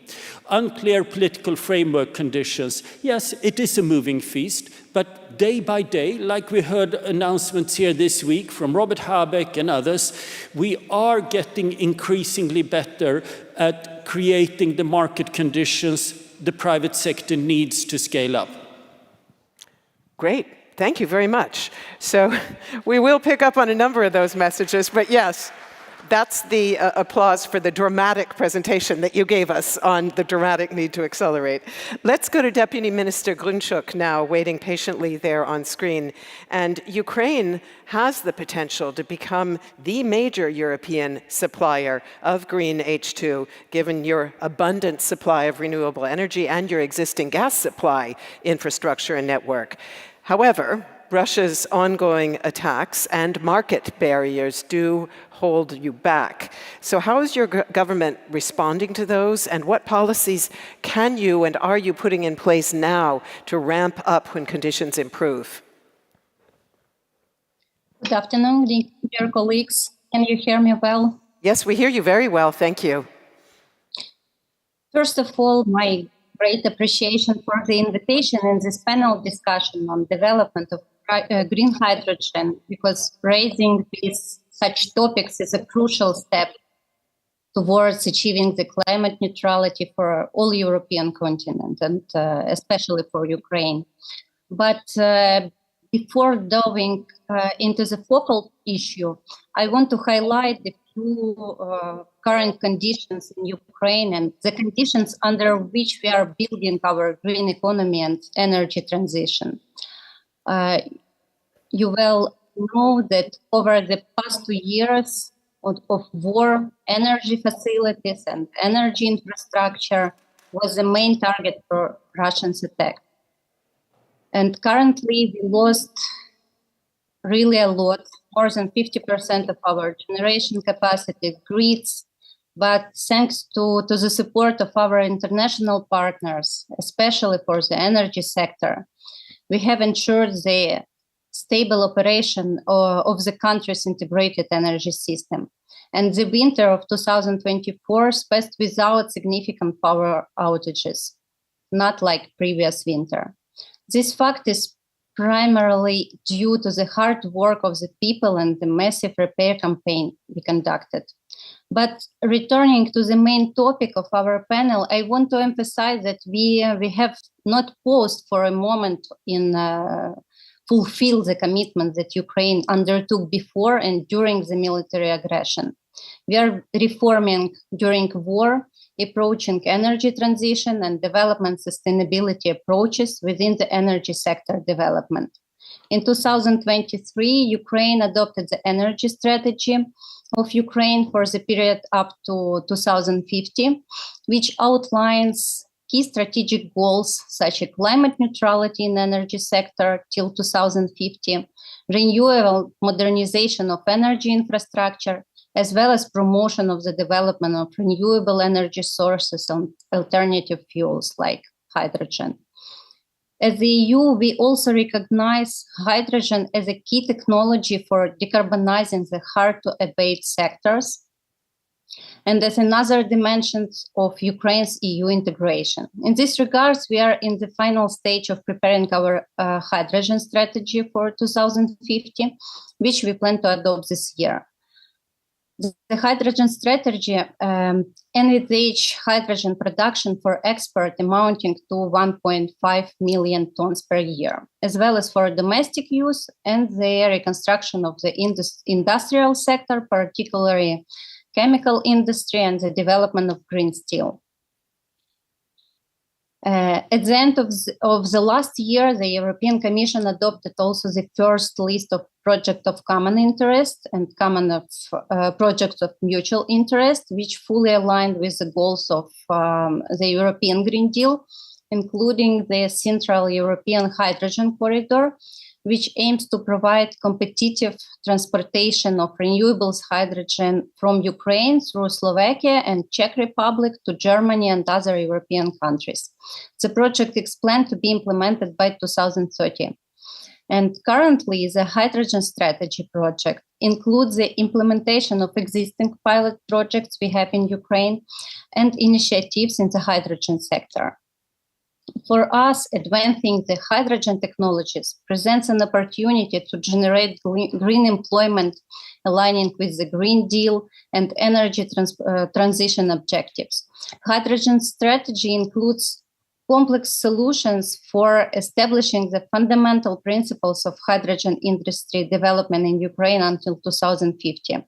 It outlines the main stages and strategic goals along with the methods of achieving them based on available resources, technologies, and potential volume of hydrogen production, domestic consumption, export to European Union, as well as hydrogen transportation and storage. We're also looking for the development, the Research Center for Development Hydrogen Technologies in Ukraine. And we recognize that enacting climate policies is crucial not only for safeguarding the humanity from a disaster like climate change, but also for halting conflicts by regimes funded by fossil fuels like we have now at this moment. And for Ukraine, the green development is the main priority, and we see a lot of opportunities for us because we understand that we need to rebuild our energy system on more greener, sustainable way. And despite the war, we have the opportunity to develop the technologies like green hydrogen with your support in good cooperation with our European and not just European partners. Thank you, colleagues. Thank you very much, Deputy Minister. And we will come back a little bit later to talk about cooperation, but let's take a deep dive now to look at the role of certification and standards. Could we get our graphic back up on the screens, please, dear Regie, that shows the rankings? Yeah. So we see that the audience, we have about 13% saying that that is a central factor. I'm wondering whether our panel also sees it that way, and I'll just again go across the panel to talk a little bit about the role of standards and certification, and I'll begin, if I may, with Minister Alguendo this time. In the green hydrogen projects that your country has put out to tender so far, sustainability standards do play an important role. Can you tell us what you see as the most important requirements to ensure economic, social, and ecological sustainability, and also whether you believe that such standards are a comparative advantage or disadvantage for sellers on the international market? I think we all agree that you need to have standards of definition of what is green hydrogen, or whatever it is we are now. There must be a commonly agreed to say this is the standard, this is the definition of what it is, these are the scheme, this is how we are going to certify the scheme. What I see might be a problem is how do we get to those standards and those schemes? Who develops them? And what goes into that discussions? What we do not want to see is a situation where you got one or two or three countries who will get together and says this will be the standards. We need to have standards that are debated, that are agreed by at least all those who has got an interest to want to say this is what we think it should look like. Who would you say is, who are the drivers for that? What is the forum where that could and should? The drivers, there are various grouping now saying, oh, these are going to be the standards. But the way we are seeing that, some of the developing countries that might also have got an interest there, they are not part of that discussion at all. And we are afraid that one day we are going to be told, these are the standards, and you must abide by these standards. That will not actually be really a good collaboration effort, and therefore we are asking that those who are busy with defining these standards, let's talk about these things. It should not be, it might look like that it will end up now the standard developed by the consuming market, for example, but not where the product is being produced. So that's very, very important. So but we need to have those standards. If we don't do that, what is likely to happen again? Because we are going to be trading in these molecules, for example. What's going to happen now is that you got these standards, and some people will be excluded simply because of those standards. And then that is more or less like, for example, some of the developing countries right now, the WTO, for example, standards. We are complaining that these are standards that have got nothing to do with what we haven't discussed them. But now our trading system is going to be impacted by those standards. So what we are asking, yes, we need to have those standards, but that's be developed by all of us and agreed by all of us. Otherwise, it will be a problem for some of us. Let me ask you, I'm trying to keep us on track with time, so I'm going to ask again for a short answer, if you would. This is a big topic we could spend a lot of time on, but the EU has issued rules for a definition of green hydrogen. Did they talk to you? Oh, not really like, that's like official, let's talk about it. It's like, yeah, we have developed this is our online comment on that. That's not how you go about it. You cannot be given something and say comment about it, and whatever you want to comment, your comments can be disregarded. But we need to have a body where everybody is invited around the table to say, what are your views about how this should look like?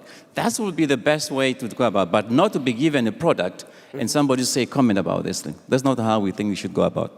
Thank you. Let me go over to Rachel. And at the NRDC, you have been advocating for strict criteria defining green hydrogen for the US market along the lines that were introduced by the European Union in 2023. So 2 questions to you. First of all, what do you say to Minister Alwendo's comments? And some critics say such standards are too strict and that they will hamper the growth of production and trade. So question what you say to that as well. Yeah, that's a huge topic, and I'm going to spare the audience a huge double click on it. But if you're interested in this big debate in the US around indeed those 3 criteria for hydrogen production, come and find me. Happy to chat. I think Minister Alwendo raises a really important issue, and I think I'll answer it as the second question and answer the first one first. Will these rules hamper deployment? We're not seeing any evidence of that. And the EU is a really interesting case study.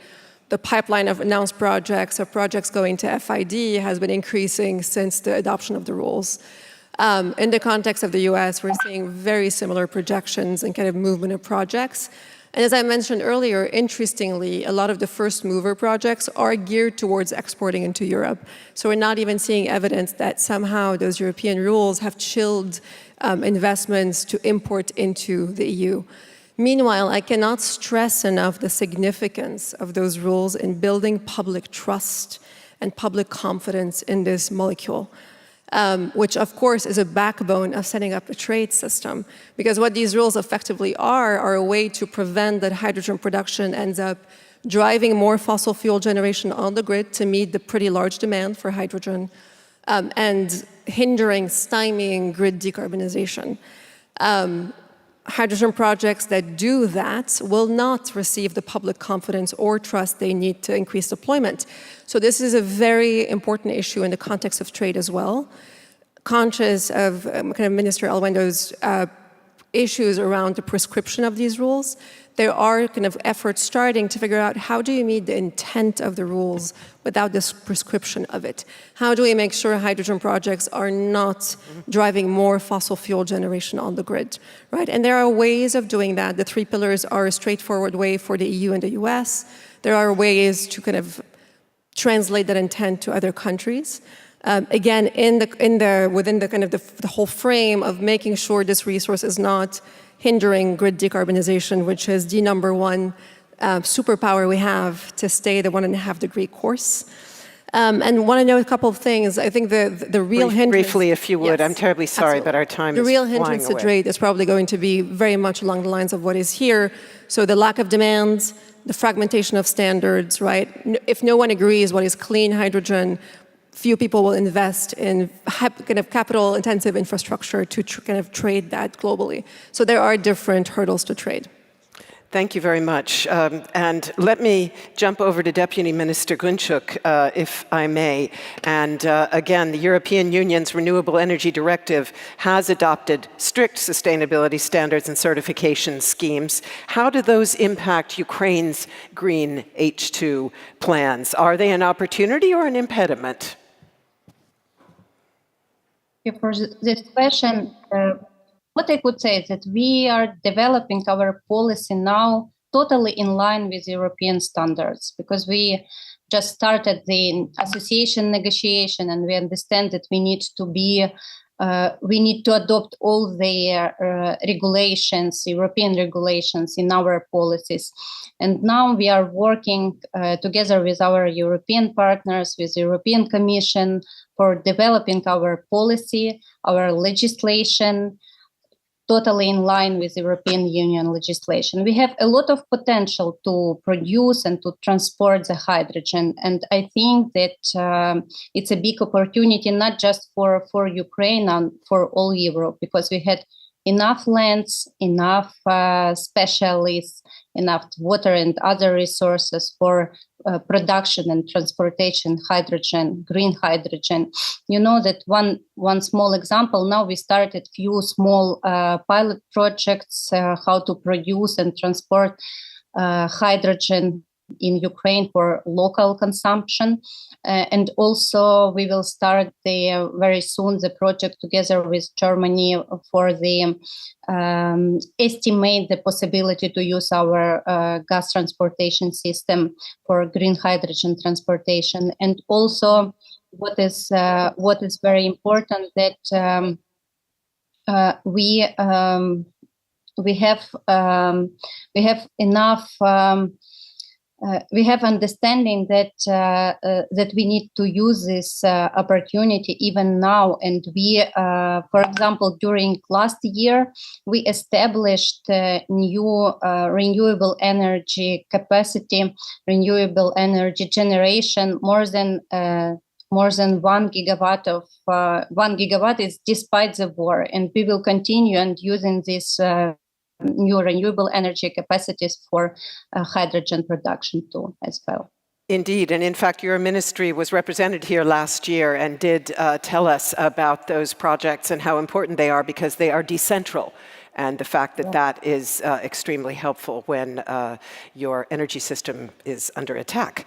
Let me go now to Minister Al-Alfi, if I may. And I'd like to talk about the proliferation of standards and hear from you whether that is impacting the efforts that you have told us about, because you're already lining up contracts.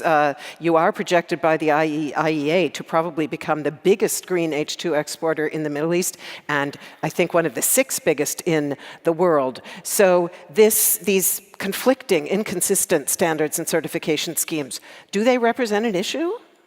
Well, first of all, we did participate in some of the discussions when the European standards are being formed. So we have plugged ourselves in. I don't think you should be waiting to be invited.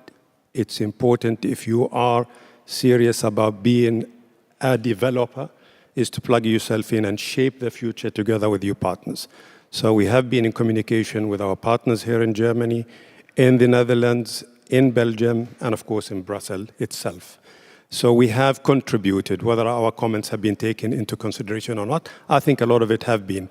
We have also worked with our Belgian partners to test drive some of the European certification on one of our projects. And we recently concluded that the project passes with green colors, and literally green colors, all the certification requirement. We also tested it against different scenarios that we are building in Oman.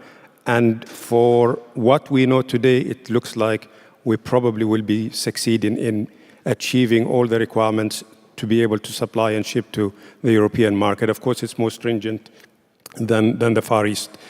We have also, because of this uncertainty, taken a position that we will design our system to be able to take the most stringent standards available. So we are not using the existing infrastructure. We are building completely new infrastructure, completely ring-fenced from any gray power generation, gray water generation, gray ammonia generation. So it's all going to be 100% green.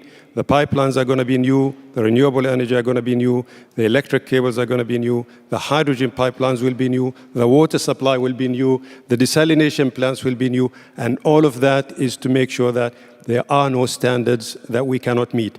My comment on the standard was, and I think I made it and people laughed, if we are unable to meet the European standards, then the European standards are wrong. Okay. Because there are no other standards that you can put that we cannot meet. Now, having said that, and I'm not trying to I'd say lucky you. is really important that you plug in and understand where the standards are going, and that's exactly what we're doing. We're here to discuss with a lot of partners from the government. Of course, we are connected with Brussels, with Belgium, with the Netherlands, who are the main importers, and with Germany, who are the main sort of consumers, and of course our partners in the Far East. So I feel confident and comfortable, but there will always be obstacles, and we will work them out. But you have clearly described a massive investment that you are making in order to bring this online, because we so often hear, oh, well, one of the comparative advantages of green hydrogen will be reuse of existing infrastructure, and you're telling me, I don't know. No, we can't, simply because, number one, I need to use the existing infrastructure for the existing hydrocarbon production, and that will continue. Okay. Number two, we want to build a completely new infrastructure so that we can meet all the potential standards that will be thrown on our way. In terms of investment, we are estimating that we probably will be investing between $40 to $60 billion over the next 5 years in order to meet all the demands that the supply that I mentioned, but also, of course, working with our partners on how are we going to ship it. Is it going to be ammonia? Is it going to be liquid hydrogen? And some people don't believe it. I do, personally. Is it going to be liquid organic hydrogen carrier? Is it going to be a chemical form? We are working in all the different options. Right.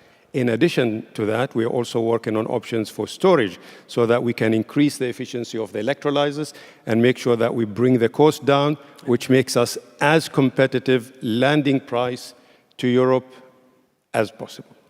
Thank you very much. Let me go to Vice Minister Yesimar Karnov, if I may, to also ask about the same issue, proliferation of inconsistent certification and standards, particularly given the fact that you have signed a memorandum of understanding with the EU that includes developing green hydrogen supply chains. Would you take the same view that you're just going to aim for the top and that's going to become your standard, or are you taking a different approach? Ну, как вы сказали, очень кратко отвечу, наверное, после комментариев моих коллег добавить этот вопрос, наверное, много будет сложно. Мы, да, подписали соответствующий меморандум с Европейским Союзом, и мы уполномоченные органы, которые отвечают за стандартизацию, уже изучают и совместно, и международно. Well. Oh, okay. We didn't have translation for a moment. Now we're getting it. Sorry. No, there was a slight technical issue. So there is indeed a memorandum of understanding, as you said, with the European Union, and it was difficult for me to add anything because my colleagues so comprehensively already answered that question. I mean, we do need standards, not just for green hydrogen, I believe.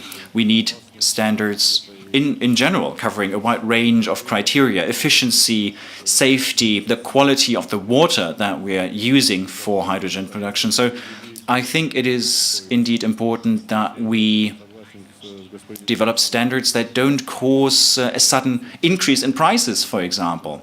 And I agree with the ministers that we really have to talk to the stakeholders and enter into a dialogue, a true dialogue. And we have to meet the strictest standards, of course, which is why we are grateful for this cooperation with our partners in Germany. And we keep a very close eye on this, and we, of course, try to meet the strictest of standards. Thank you very much. And Jonas, I'm coming to you last because I'd like you to give us a kind of overview now of your own green hydrogen standard that your organization has developed as a global certification scheme.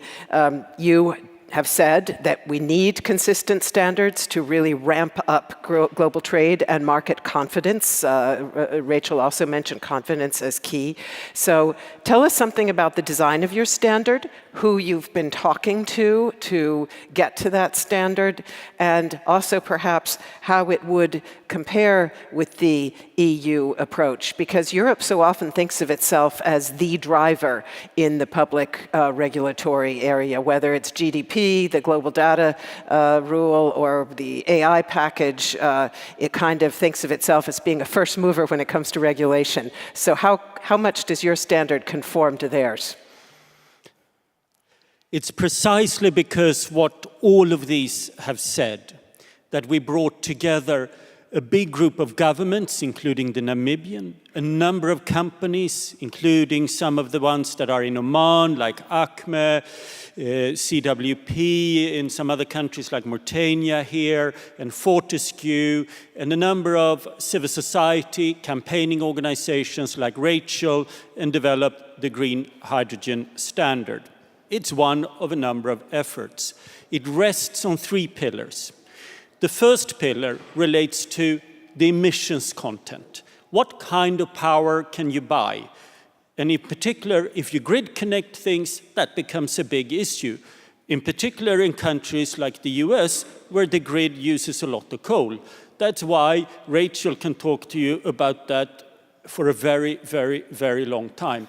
The detail of those rules are of profound importance. It has to be, we're not here to promote green hydrogen. Let's get real about that. We're here to decarbonize. And if we don't get that buying green renewable energy right, forget it.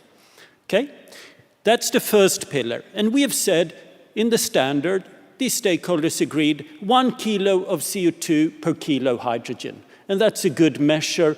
On that, we can compete with fossil fuel-based hydrogen, with carbon capture, and so on.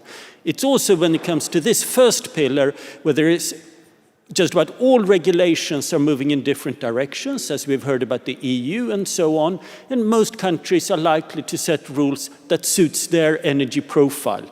And we got to make sure that any standard that is global interacts, satisfies these rules, while at the same time, please, not have a drive towards the bottom. Okay? The second pillar is we got to have wider ESG requirements. We've heard about water, for example. That is one of those where we need new protocols on desalination, what to do with the brine, a whole range of different issues. And that is why we have a particular working group on, for example, water management. So that's the second pillar, making sure that it's done responsibly. If we don't do that, we're not going to be the solution we're claiming. The third pillar is we got to force the developers to set out the upside. What do I mean by that? How is your project satisfying, contributing to the Sustainable Development Goals? In what way is it creating jobs locally? Is it just for export, or how is it taking industry along with it in the country where we're talking? And of course, this is where one of the great challenges with hydrogen is potentially also so good, and that is that it's in many ways hard to transport. And that means that it's quite often makes quite a lot of industrial sense, as we've heard, to actually from the beginning look at what kind of industries can it propel also locally. So that is the Green Hydrogen Standard. Thank you very much.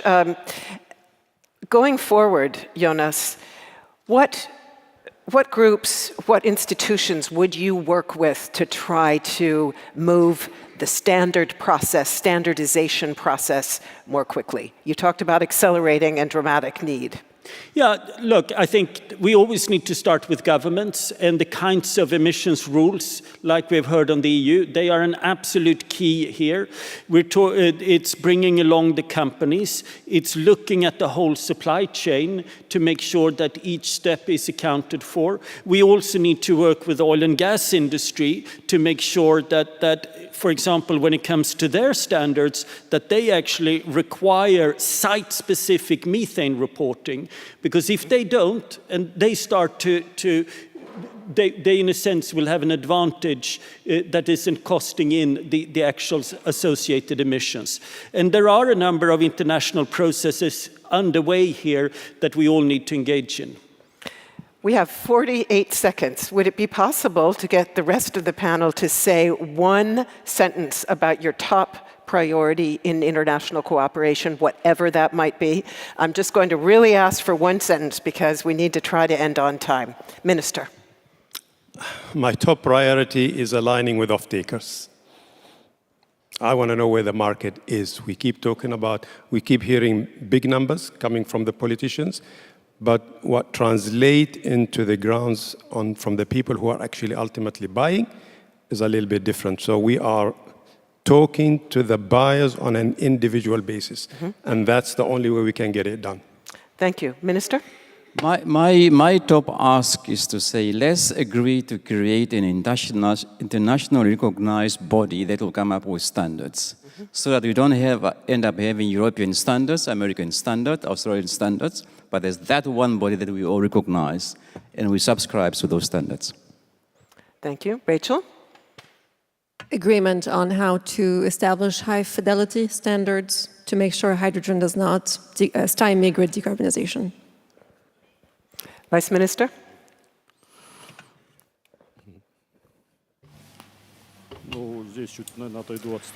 Well, I'm not going to touch upon the individual standards because I think we are still on the way of developing these standards, but we should not be afraid of experimenting with different ways of doing this. Thank you.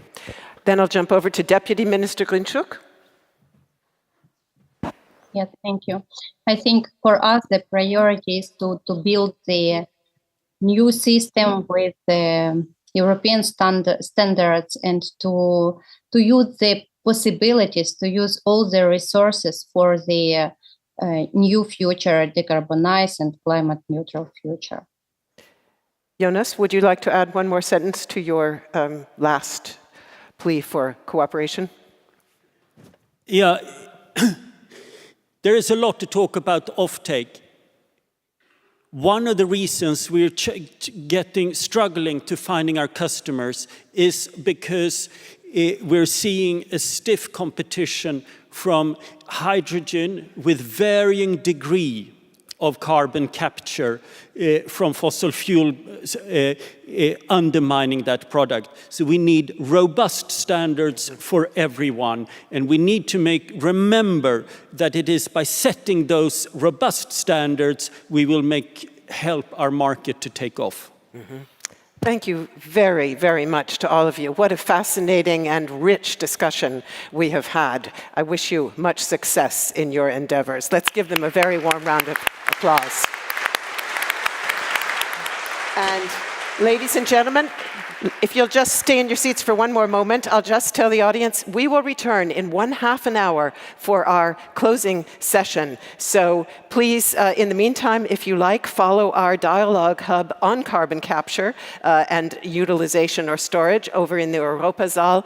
And otherwise, get a coffee and come back here, please, in exactly half an hour. Thank you and goodbye.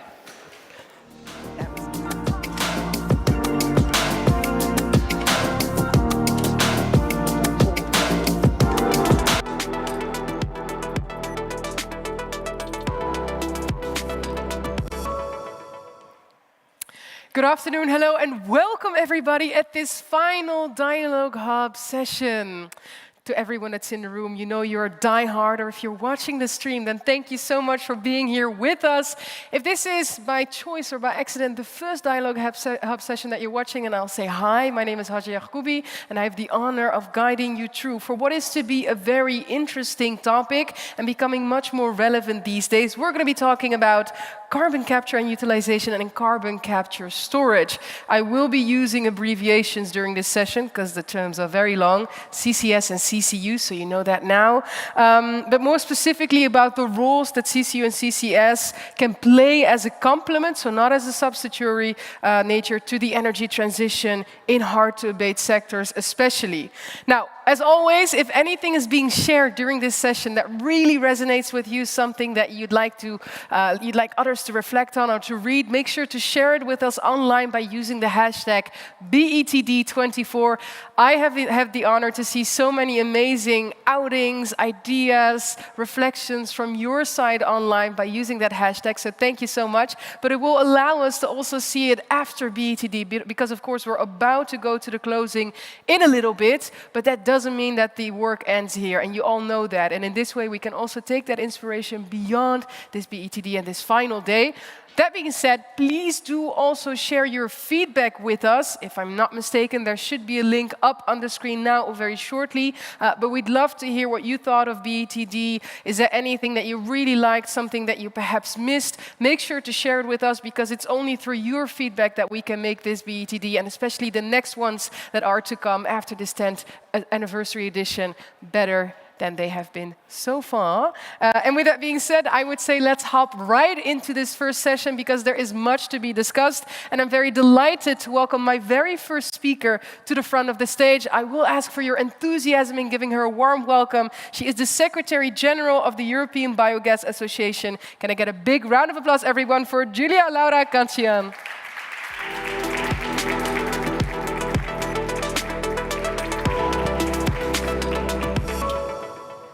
Well, thanks a lot for the invitation. It's a real honor to be on this stage today and to address, among other things, CCUS. Thank you so much. And thank you for being here, Julia. I mean, this is a topic that is so relevant, and especially if we look at the past, because when we talk about biomethane, for example, 2022 was a big milestone year for biomethane, right? In Europe, I mean, the European Union, we came up with the Repower EU plan, which was the strategic plan that they had as a response to the energy crisis. You might know it. And there was a target in there as well of 35 billion cubic meters, I should say it correct, that they aim to have when it comes to biomethane in Europe.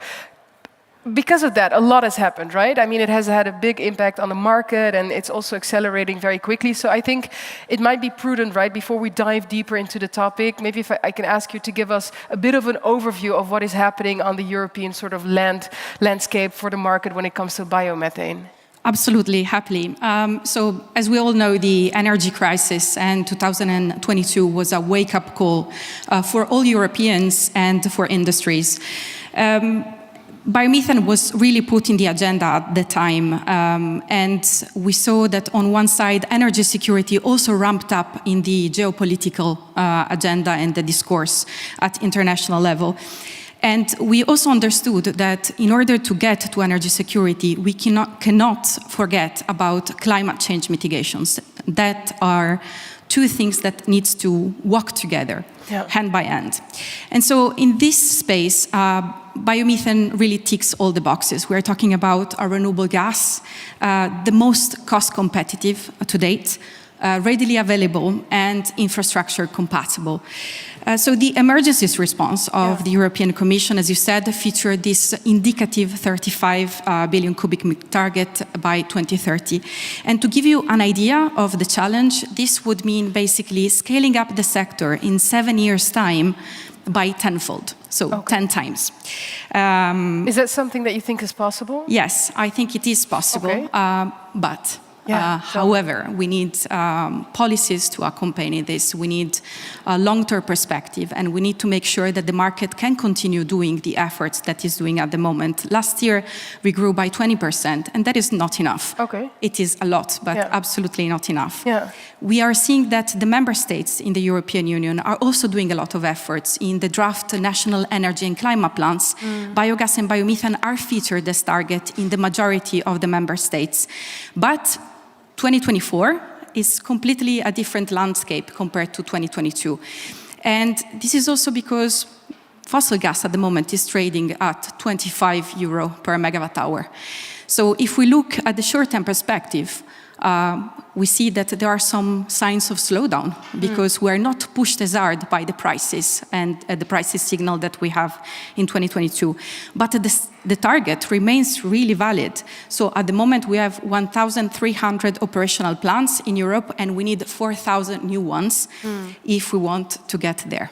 So how do you, if I may get in there, because you're describing some facts, right? Some of the statistics where we stand. How do you look at that target then of 35 billion? Do you think it's too much? Do you think we're going to make it? Do you think we should up it even more? Because it's also a question of what do we need to have in order to be in line with 1.5 and averted? We think that 35 BCM is ambitious, and we can get there sustainably. Of course, at the moment, I would say that we are missing all the pieces of the puzzle, and we need more long-term perspective and probably more support. On the side of the market, we cannot be let alone at this point. So the 25 euro per megawatt hour at which the fossil gas is trading at the moment is a signal, and we would like to make sure that governments are concentrated on accelerating renewables and biogas and biomethane in this case. Absolutely. You mentioned delivering it sustainably. If I can maybe extend the scope of what we're discussing. So you have biomethane, but what if we add biogas? What would you say is needed to, in a sustainable way, deliver more? Does that work? How do you sort of see that? So we did a study back in 2022 to understand what were the resources, what were the organic matters that we could explore. And we discovered that there is high potential at the moment that is completely untapped. And here I'm also making a bit of a link to what is the beyond energy, if you allow me, part of biogas and biomethane. So we are looking specifically at resources that are not in competition with food on feed, that are actually at the moment representing big societal challenges. So industrial wastewaters, for example, urban wastewaters, bio-waste produced by our cities, our restaurants, our agro-food industry, that if left untreated can also create a problem in terms of methane emissions. Whereas when they are treated in anaerobic digestion environment, they can create some additional benefits. So here I'm talking about, for example, slashing the emissions from leaving these substances untreated, also reducing the volumes of bio-waste, for example, or sludges, and producing at the same time renewable energy carriers. And as we were saying before, the beyond energy concept I think is very important here, because when we are talking about biomethane and biogas, of course, we are not only talking about energy carriers. We are talking about a circular economy hub. So a system that on one side takes in a societal issue, which can be an organic matter, transforms it into renewable energy, but creates also some co-products. On one side, the digestate that can be substituting chemical fertilizers and giving back the nutrients to the soil. So it really extends beyond clean energy production. It's about it being circular and bringing that about as well. One of the things that I've heard so many times mentioned in these dialogue hub sessions, in these interviews, these conversations with people, remains to be the issue of investment. It seems to be one of the most imperative, crucial bottlenecks oftentimes, but also things that can accelerate capacity. When it comes to specifically the thing that we're talking about, right, biomethane and producers, are they sort of actively investing in bio-CCUS initiatives, for example, or is that something that's not happening up to scale enough? Yes, it is happening. So the short answer is absolutely yes. And mentioning bio-CCUS, biogenic CO2, is the other basically main co-product of biogas and biomethane production.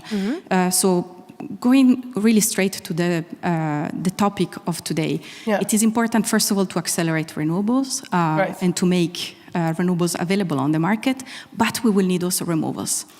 And biogas and biomethane can assist in this sense. So already at the moment, CO2 capturing technologies are available on the market, and they are applied in the more than 1,000 plants that we have in Europe.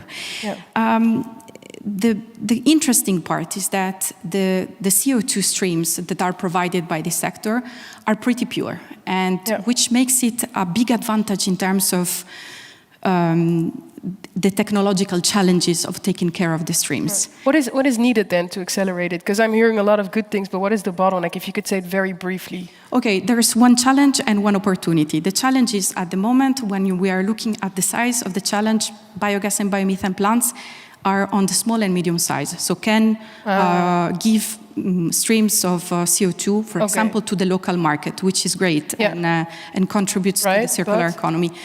However, we need to distinguish between streams of CO2. Here we are talking about CCUS, and here I'm talking about bio-CCUS. So what is the difference between a biogenic stream of CO2 and a fossil one? How can we make sure that we tell them apart and we have a solid life cycle assessment that gives back and monetize also the benefits of putting into the market streams of biogenic CO2. Okay, so that's really, there's some development needed there then still to do that better and be able to differentiate between those streams. Absolutely. Julia, thank you so much. You've given us a lot of insight into your expertise, your knowledge, all the work that you do. I really want to thank you for it, because I do think that that's really a lot of, probably to a lot of people, also important and valid new information to be had. This already brings us at the end of this stakeholder interview, so I want to thank you. If you stay with me for a little bit longer, we are also staying with this topic and we'll be diving deeper into it in this next deep dive that we'll be doing with the Director Climate and Energy Policy of the Worldwide Fund for Nature, WWF. You might know them. Here in Germany, can I get a big round of applause, everyone, for Viviane Radatz.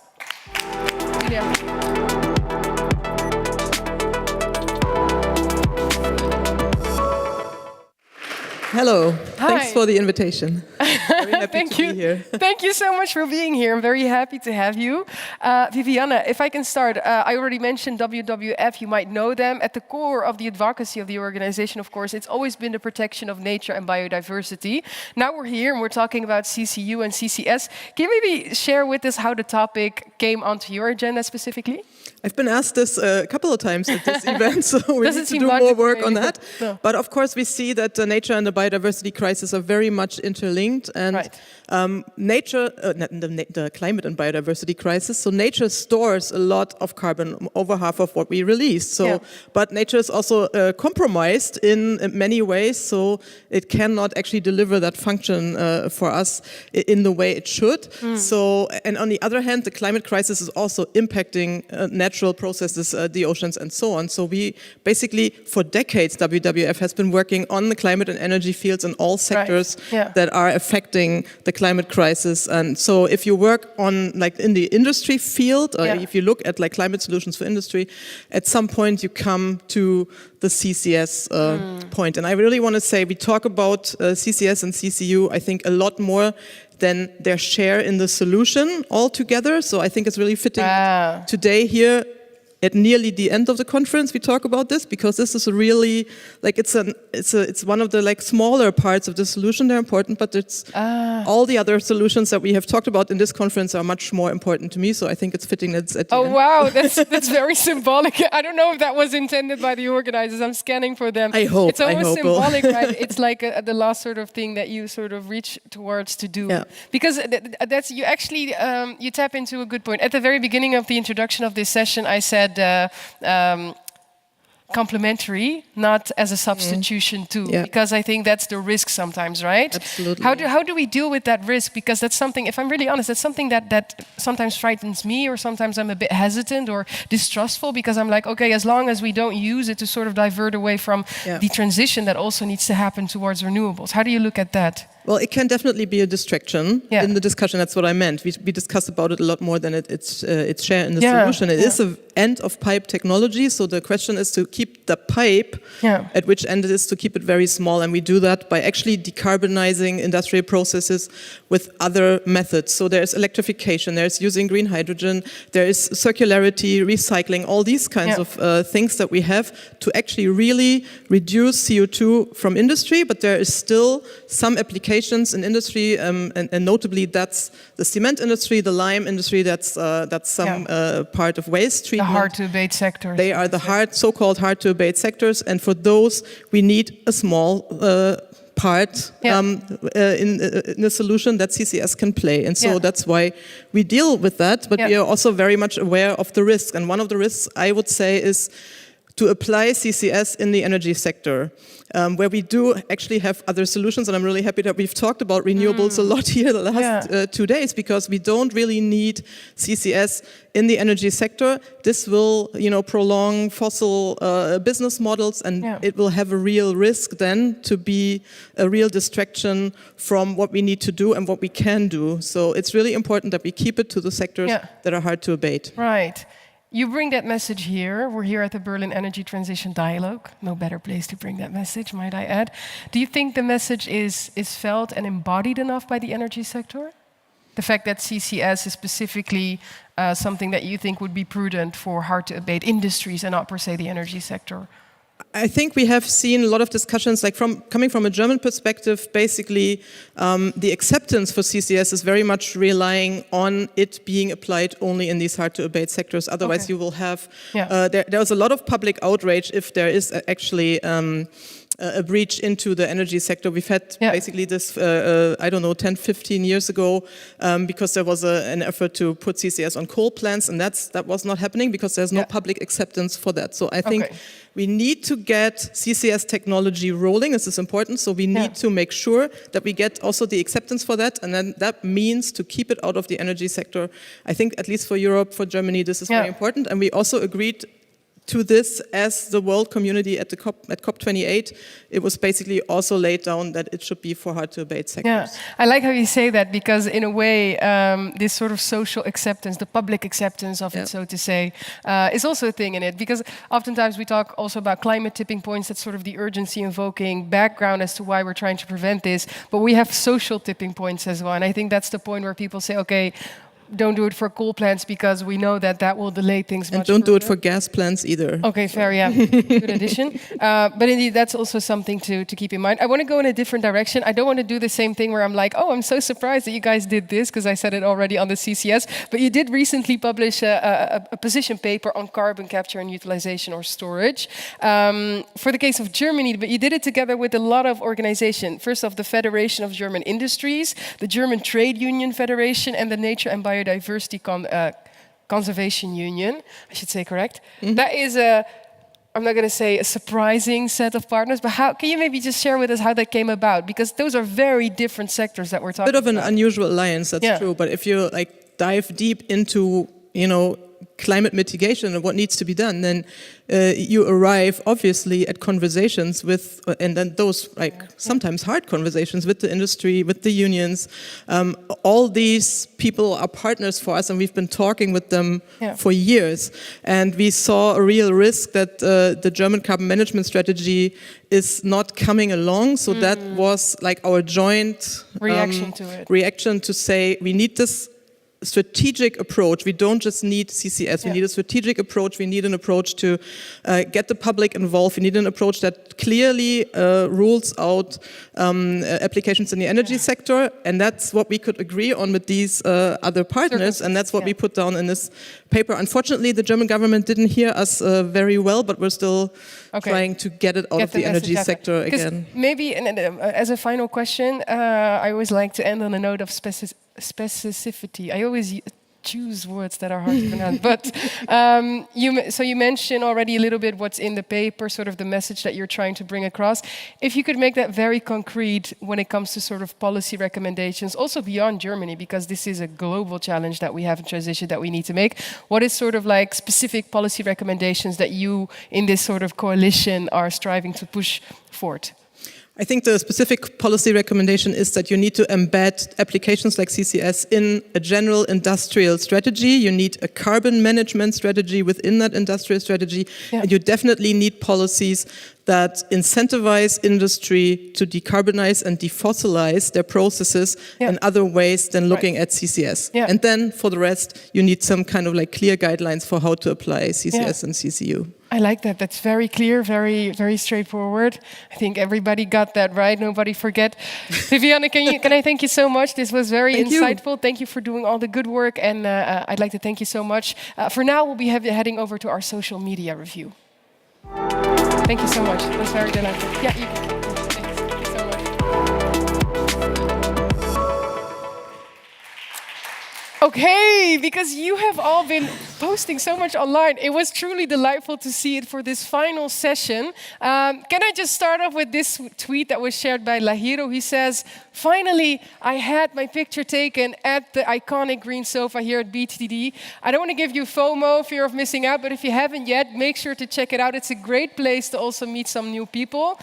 This next post, Mrs. Bärbel Köfler, who was being quoted when she delivered a keynote this afternoon saying, this is not about pointing at other countries to tell them how to solve the problems. This is about finding solutions together, which really is a testament to the stake on BETD 24. We really need to make sure that we all come together in order to bring about action. There was more being quoted during the keynotes, and that wasn't the only quote indeed. As I said, this one was quoted by Dr. Beheshti, who was mentioning that we're repeating history and we're not learning our lesson from it. In his keynote, he went on to say, exploiting resources of countries for whom their resources cannot even benefit their own people is not the way to go. And I think that that is a critical turning point and a message that we all need to take from this.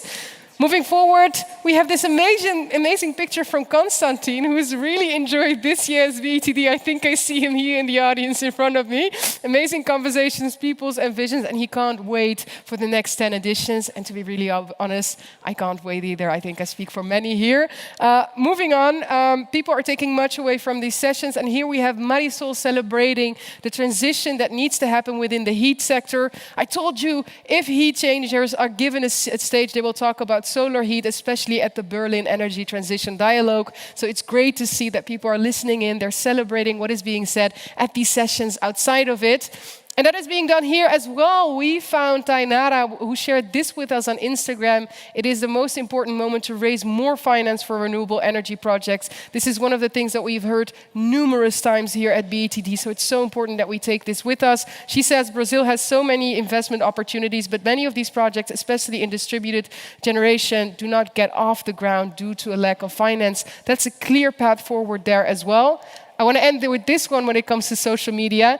Alex is following up on last year's engagement at this BETD. He says, attending the BETD 2024 to follow up on last year's engagement with a key focus on climate and energy partnerships.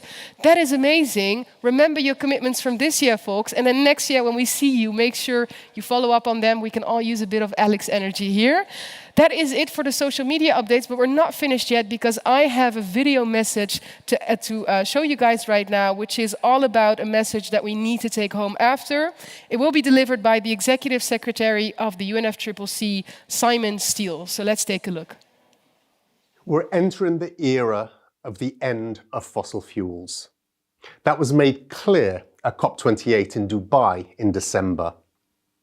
The coming 30 years will see the largest transition in the global economy for centuries as we say goodbye to the current coal, oil, and gas that have helped build our world.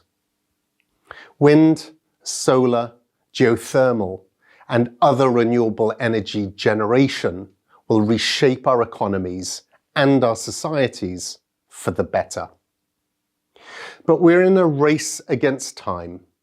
Countries' new climate plans, the NDC 3.0, must not only be aligned with 1.5 degrees temperature goal, they must be practical investment plans, unlock in finance, and a just energy transition. The private sector must drive change and innovation, not find excuses to wait a little longer. We know what must be done. I urge you all to be leaders and act now. I thank you. Thank you so much to Simon Steele for that message. We know what needs to be done. I urge you all to be leaders and act now. I think that is the premise of what needs to happen, right? At this BETD, we've seen discussions about sustainability standards. We've talked about green hydrogen. We've talked about what needs to be done to accelerate renewables. We've talked about CCU, CCS, the preconditions to sort of do it and make it complementary, not substitutory. But also we've talked about how do we accelerate it through financing and investment? So it seems that all the solutions are out there. We know what needs to be done. We know where we need to gain more knowledge. We know where we need to gain more action. But at the basis of it, it's really about our own moral ambition. You know, what's really interesting, this is something that a dear friend of mine, she always says this to me. She says, when you start your working career all the way until your pension, there is approximately 80,000 hours in a working life. And that's a lot. And usually we sort of bring our own morals and ethics, we bring them in our own family life with our friends and everything that we do outside of it. But the major impact that we can have is in the little day-to-day decisions that we get to make every day. And you don't have to be a big leader, you don't have to be a small leader, but in every decision that you make, you can decide to sort of make sure that you give those ethical sides and the things that you stand for in this world some place. And that's really what I take from this video message that Simon Steele leaves us with. Because without it, we're not going to be able to make this transition. It's about being courageous. There's this other quote that I really like from Maya Angelou. I don't know if people here know her, but she was this amazing civil rights activist, and she always used to say that courage to her is the most important of all the virtues, because without courage, you cannot protect or exercise any other virtue consistently. We cannot be consistently just, we cannot be consistently equitable, unless we always have the courage to protect and fight for that in every context. So if there's one thing that I want to leave you guys with after today, then it is to be courageous, to have moral ambition in the work that you do every day, in the small decisions and the big ones, and to not dismiss them. Because that is really what needs to happen and what needs to be done. And make sure to also join the dialogue online, because I'm really excited to hear what you think from all the sessions, what you've taken from them. You can also do so again by using the hashtag BETD24. And I keep on urging you to do this, but do fill out that feedback form, because that is really what will help and allow us to make sure that next year's edition gets much better than the one that we had this year, because the urgency keeps on rising, and we must rise to that occasion as well, folks. Now, before I conclude this final Dialogue Hub session, I do have some people to thank. Because first off, I want to thank all of you for engaging, for sharing your thoughts online, for being here, for listening so well, for giving me that nice nodding face when I'm talking to let me know that you're still here with me. I see you folks here seated. But thank you so much for engaging and listening in. I want to thank all the amazing speakers that have shared their wisdom. They've brought it to the table for us. They've shared their insights. They've shared their knowledge with us as well. I really want to share you that for that. And the organizing team. I cannot stress this enough. You haven't seen them probably too much because they've been running around and organizing a lot of things. But these sessions here at the Dialogue Hub, they wouldn't have been possible without the tremendous effort of the people that organized it. So a special thank you that I want to give to Caroline, Hannah, Christian, Konstantin, Charlotte, and many more behind the scenes. A big thank you as well to the technical team in the back. You definitely won't have seen them on the stream, but that's a sign that they do their job good, because they're experts to not walk in the line of the camera. Yes, a big round of applause for them. They've really guided us through here, and without them, we wouldn't have been able to do this. Now, it was my honor to be your moderator here at the Dialogue Hub, but for now, I am delighted to hand over to the Weltsaal, where my formidable colleague, Melinda, is there for the final closing of this conference.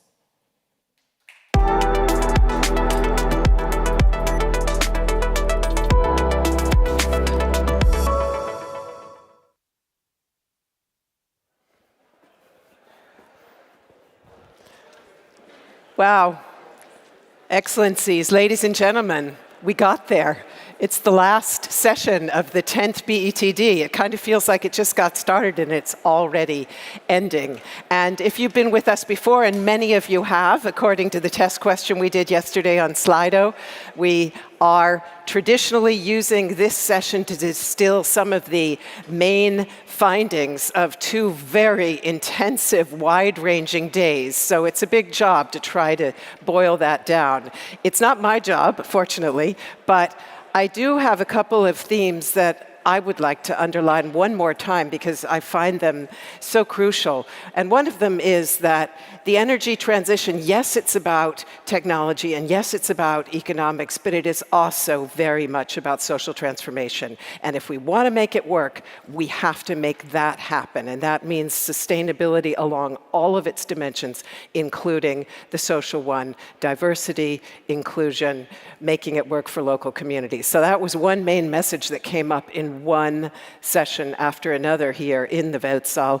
And the other message is that international cooperation is absolutely crucial to making this happen, and it is making it happen. We've seen that over the past 10 years in the evolution of so many of the things that we've been talking about here on all of the BETD stages. And there was a lot of emphasis this year on dialogue, on the need to get everybody involved, to listen to each other as well as to talk. And I think that was aptly illustrated by our wonderful green hydrogen session that we just had, where it was clear that everybody was talking to everybody and that is helping truly advance green hydrogen. So with that, I'll stop my summary and hand over to those who have a lot more detail to share with us. And it's a great pleasure now to begin by handing over to the State Secretary in Germany's Federal Ministry for Economic Affairs and Climate Action, Stefan Wenzel. The stage is yours.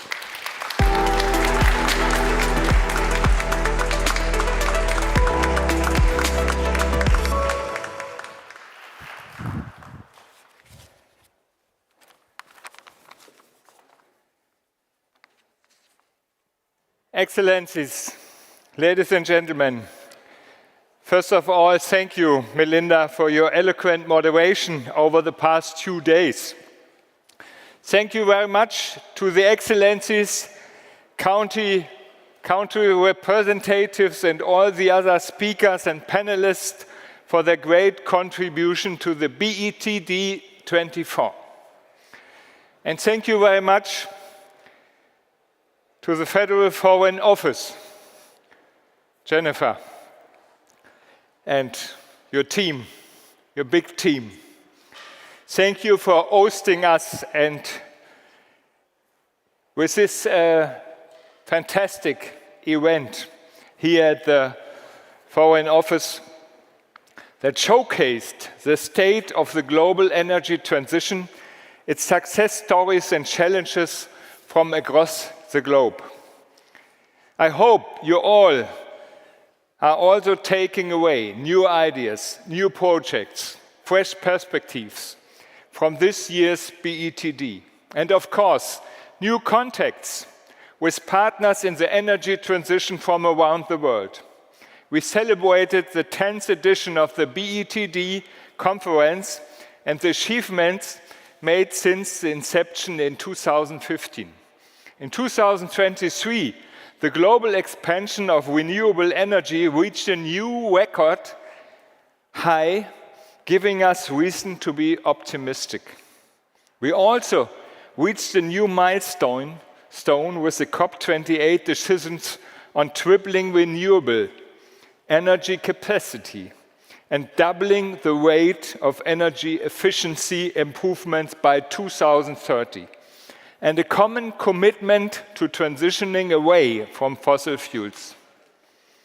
But the true success of these goals will be measured by the implementation in our real life. That is why we look forward to keep breaking more records every year throughout the rest of this decade, just like we did last year. Our conversations over the past 2 days showed us that governments, international organizations, businesses, and civil society all want to be part of the solution. This joint engagement and the spirit of cooperation is a key for the success of the transformation. We are moving in the right direction. Together, we can keep up this strong momentum and accelerate our energy transition to keep 1.5 in reach. Let me therefore thank all panelists and all speakers for sharing their insights and ideas on how we can enable the tripling up, doubling down, and phasing out, and achieve this in a way that maximizes the social and economic benefits of the energy transition for the people in all our countries. Importantly, our conservations are focused on overcoming the challenges we have to tackle, such as mobilizing finance, managing just and fair structural changes, finding solutions in particular for industrial sectors that are hard to decarbonize, dealing with skill shortages, and making sure our power grids are fit and ready for the future. And also develop rural areas which are not yet have electricity, but will have the chance with renewable energy mini-grids now. As we find answers to these challenges, we also need to ensure that we make the most of the many benefits of the transition and that we communicate them well. The global energy transition already has created millions of jobs, millions of good jobs, and carries immense potential to grow business opportunities and foster partnerships with local communities and level across the borders. The esteemed panelists also discussed how renewable technologies can increase energy access and security, as well as benefiting food and water availability. And we also put a spotlight on the fact that the empowerment and the inclusion of women in the energy sector is both an opportunity and a necessity for the global energy transition. Over the course of the past 10 years, the discussions and narratives at the BETD have changed and evolved. Renewable energy has become the mainstream answer for sustainability, security, and prosperity. What has remained the same is the value of cooperation and partnership that we all have built and strengthened from year to year. Once again, this year's BETD brought together decision makers from across the world, each with their unique views and priorities, but ultimately all with a shared belief in a sustainable and prosperous future. Excellencies, ladies and gentlemen, let me thank you very much and all the best for the future. See you again in the next months, on the next events, and in autumn in Baku. Thank you very much.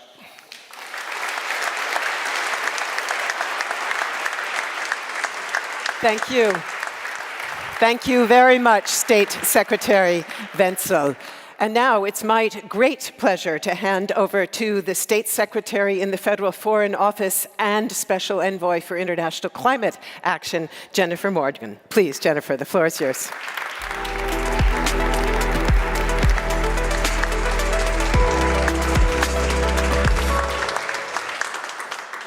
Excellencies, colleagues, friends, how are you all doing? Are you dialogued out? Are you still full of energy, ready to go for some more? Still energy in the room. Yes, that's what we need. That's what we need, because it is, as we know, we've heard, it is about how we walk the talk. And certainly that's where we need to go from here. But what we've heard a lot about here, and a lot about how we accelerate this global energy transition. It was one of the reoccurring themes, I think, this year on this stage and in many of the different conversations that I had the pleasure of being part of at this Berlin Energy Transition Dialogue. And I think, what are the concrete steps to make it happen now? Or what can we accelerate, intensify, bring together? Because there's so much at stake. And we all know that. That's one of the reasons why we're here. I think the other thing that I noted is it was different this year than last year. I felt the tailwinds of Dubai. I felt the sense that the world has made a decision to move in this direction.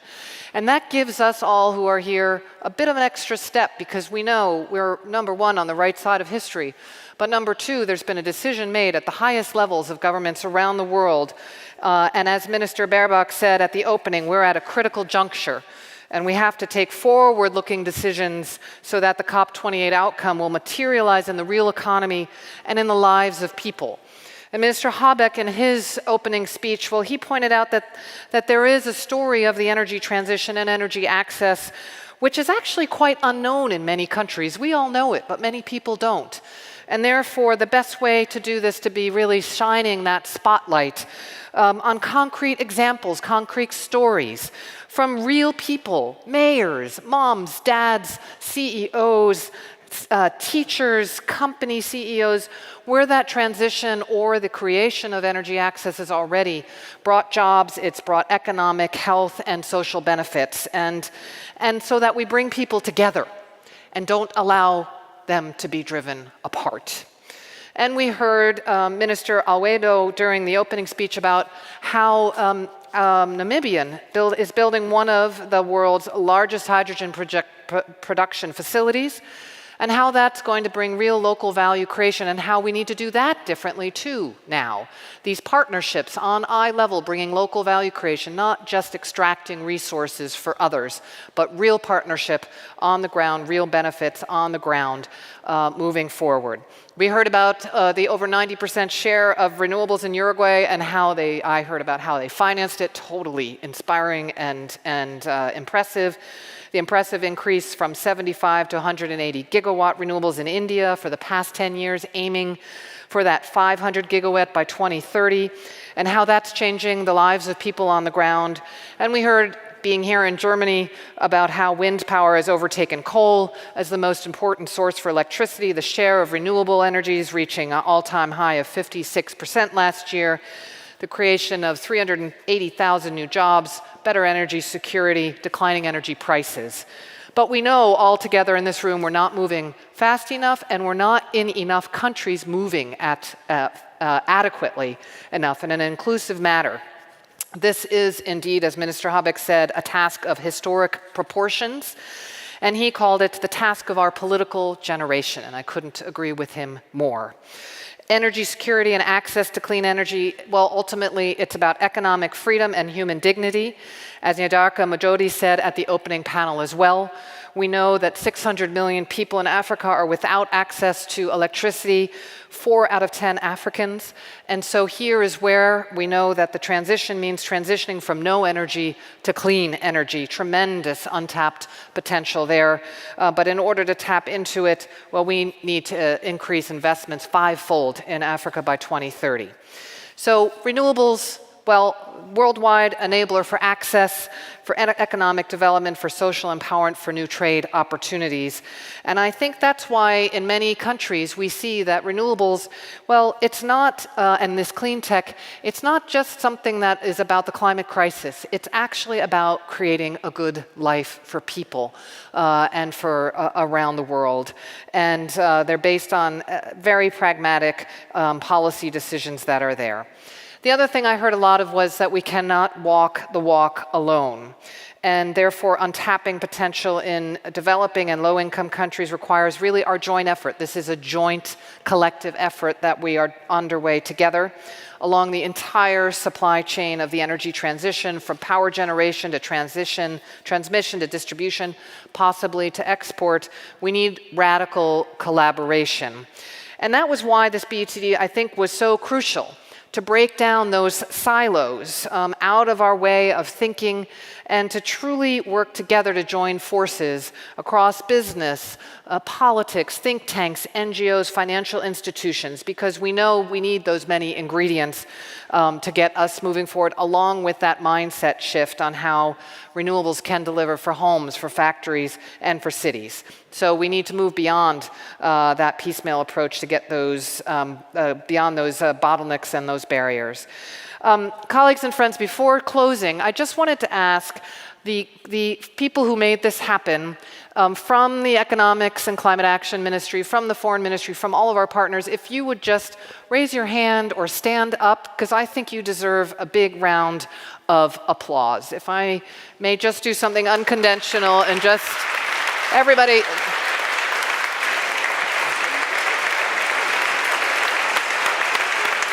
Thank you.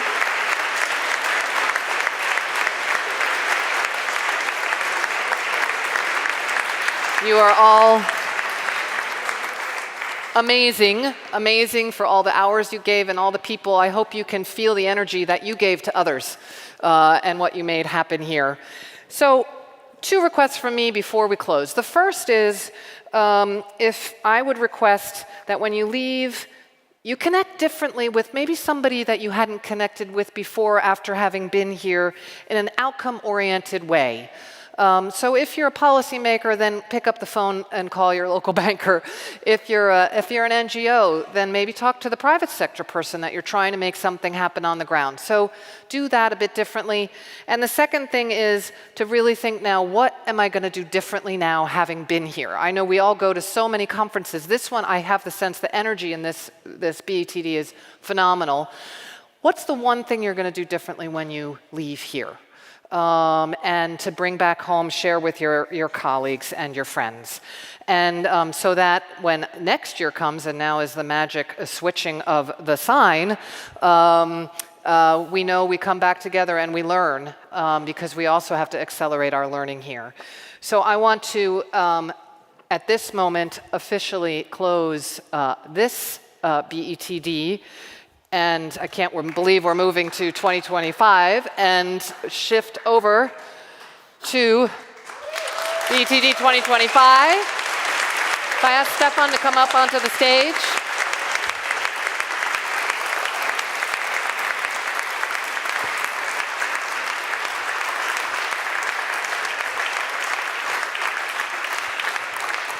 So we'll get ready for that. And I also, of course, want to, we both, you already mentioned, Linda, but we had these tremendous, tremendous moderators, facilitators. I wanted to ask them to also please come up onto the stage so we can give all 3 of you, I think, where are you all? Yes. You have maneuvered us unbelievably. So thank you so much. Come on up.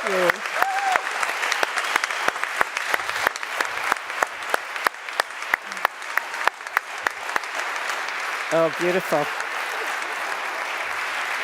Wow. Thank you very much. Thank you. All the best. It was fantastic. Thank you so much. Thank you. Thank you. Thank you very much. Thank you very much. Thank you so much.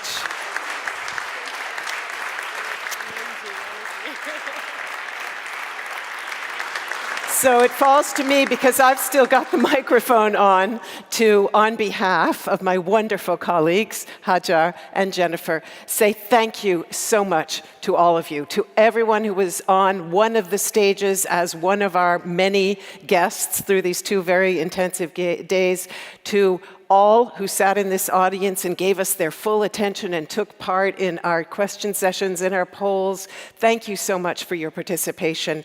And of course, also to everyone who worked behind the scenes. We have a gigantic team.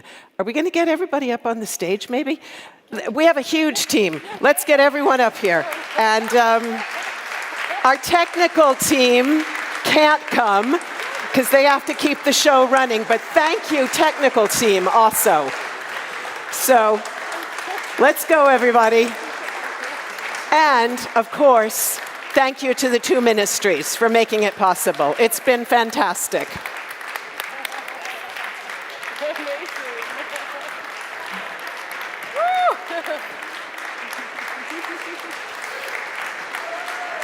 As you're going to see, it's actually half the audience.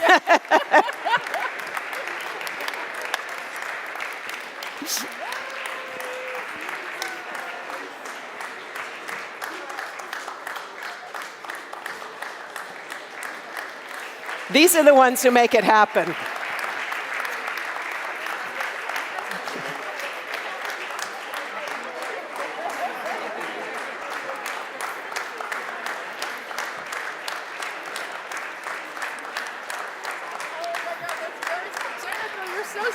This is you.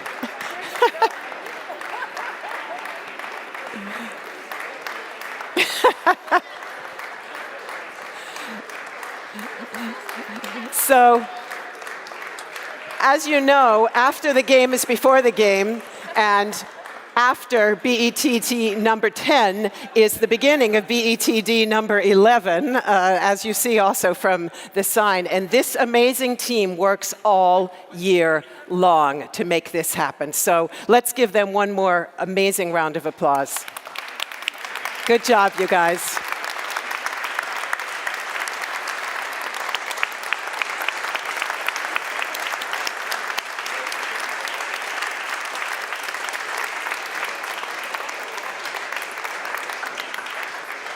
So hopefully we see everybody again next year. Thank you so much for being here. Have safe journeys home. Bye-bye.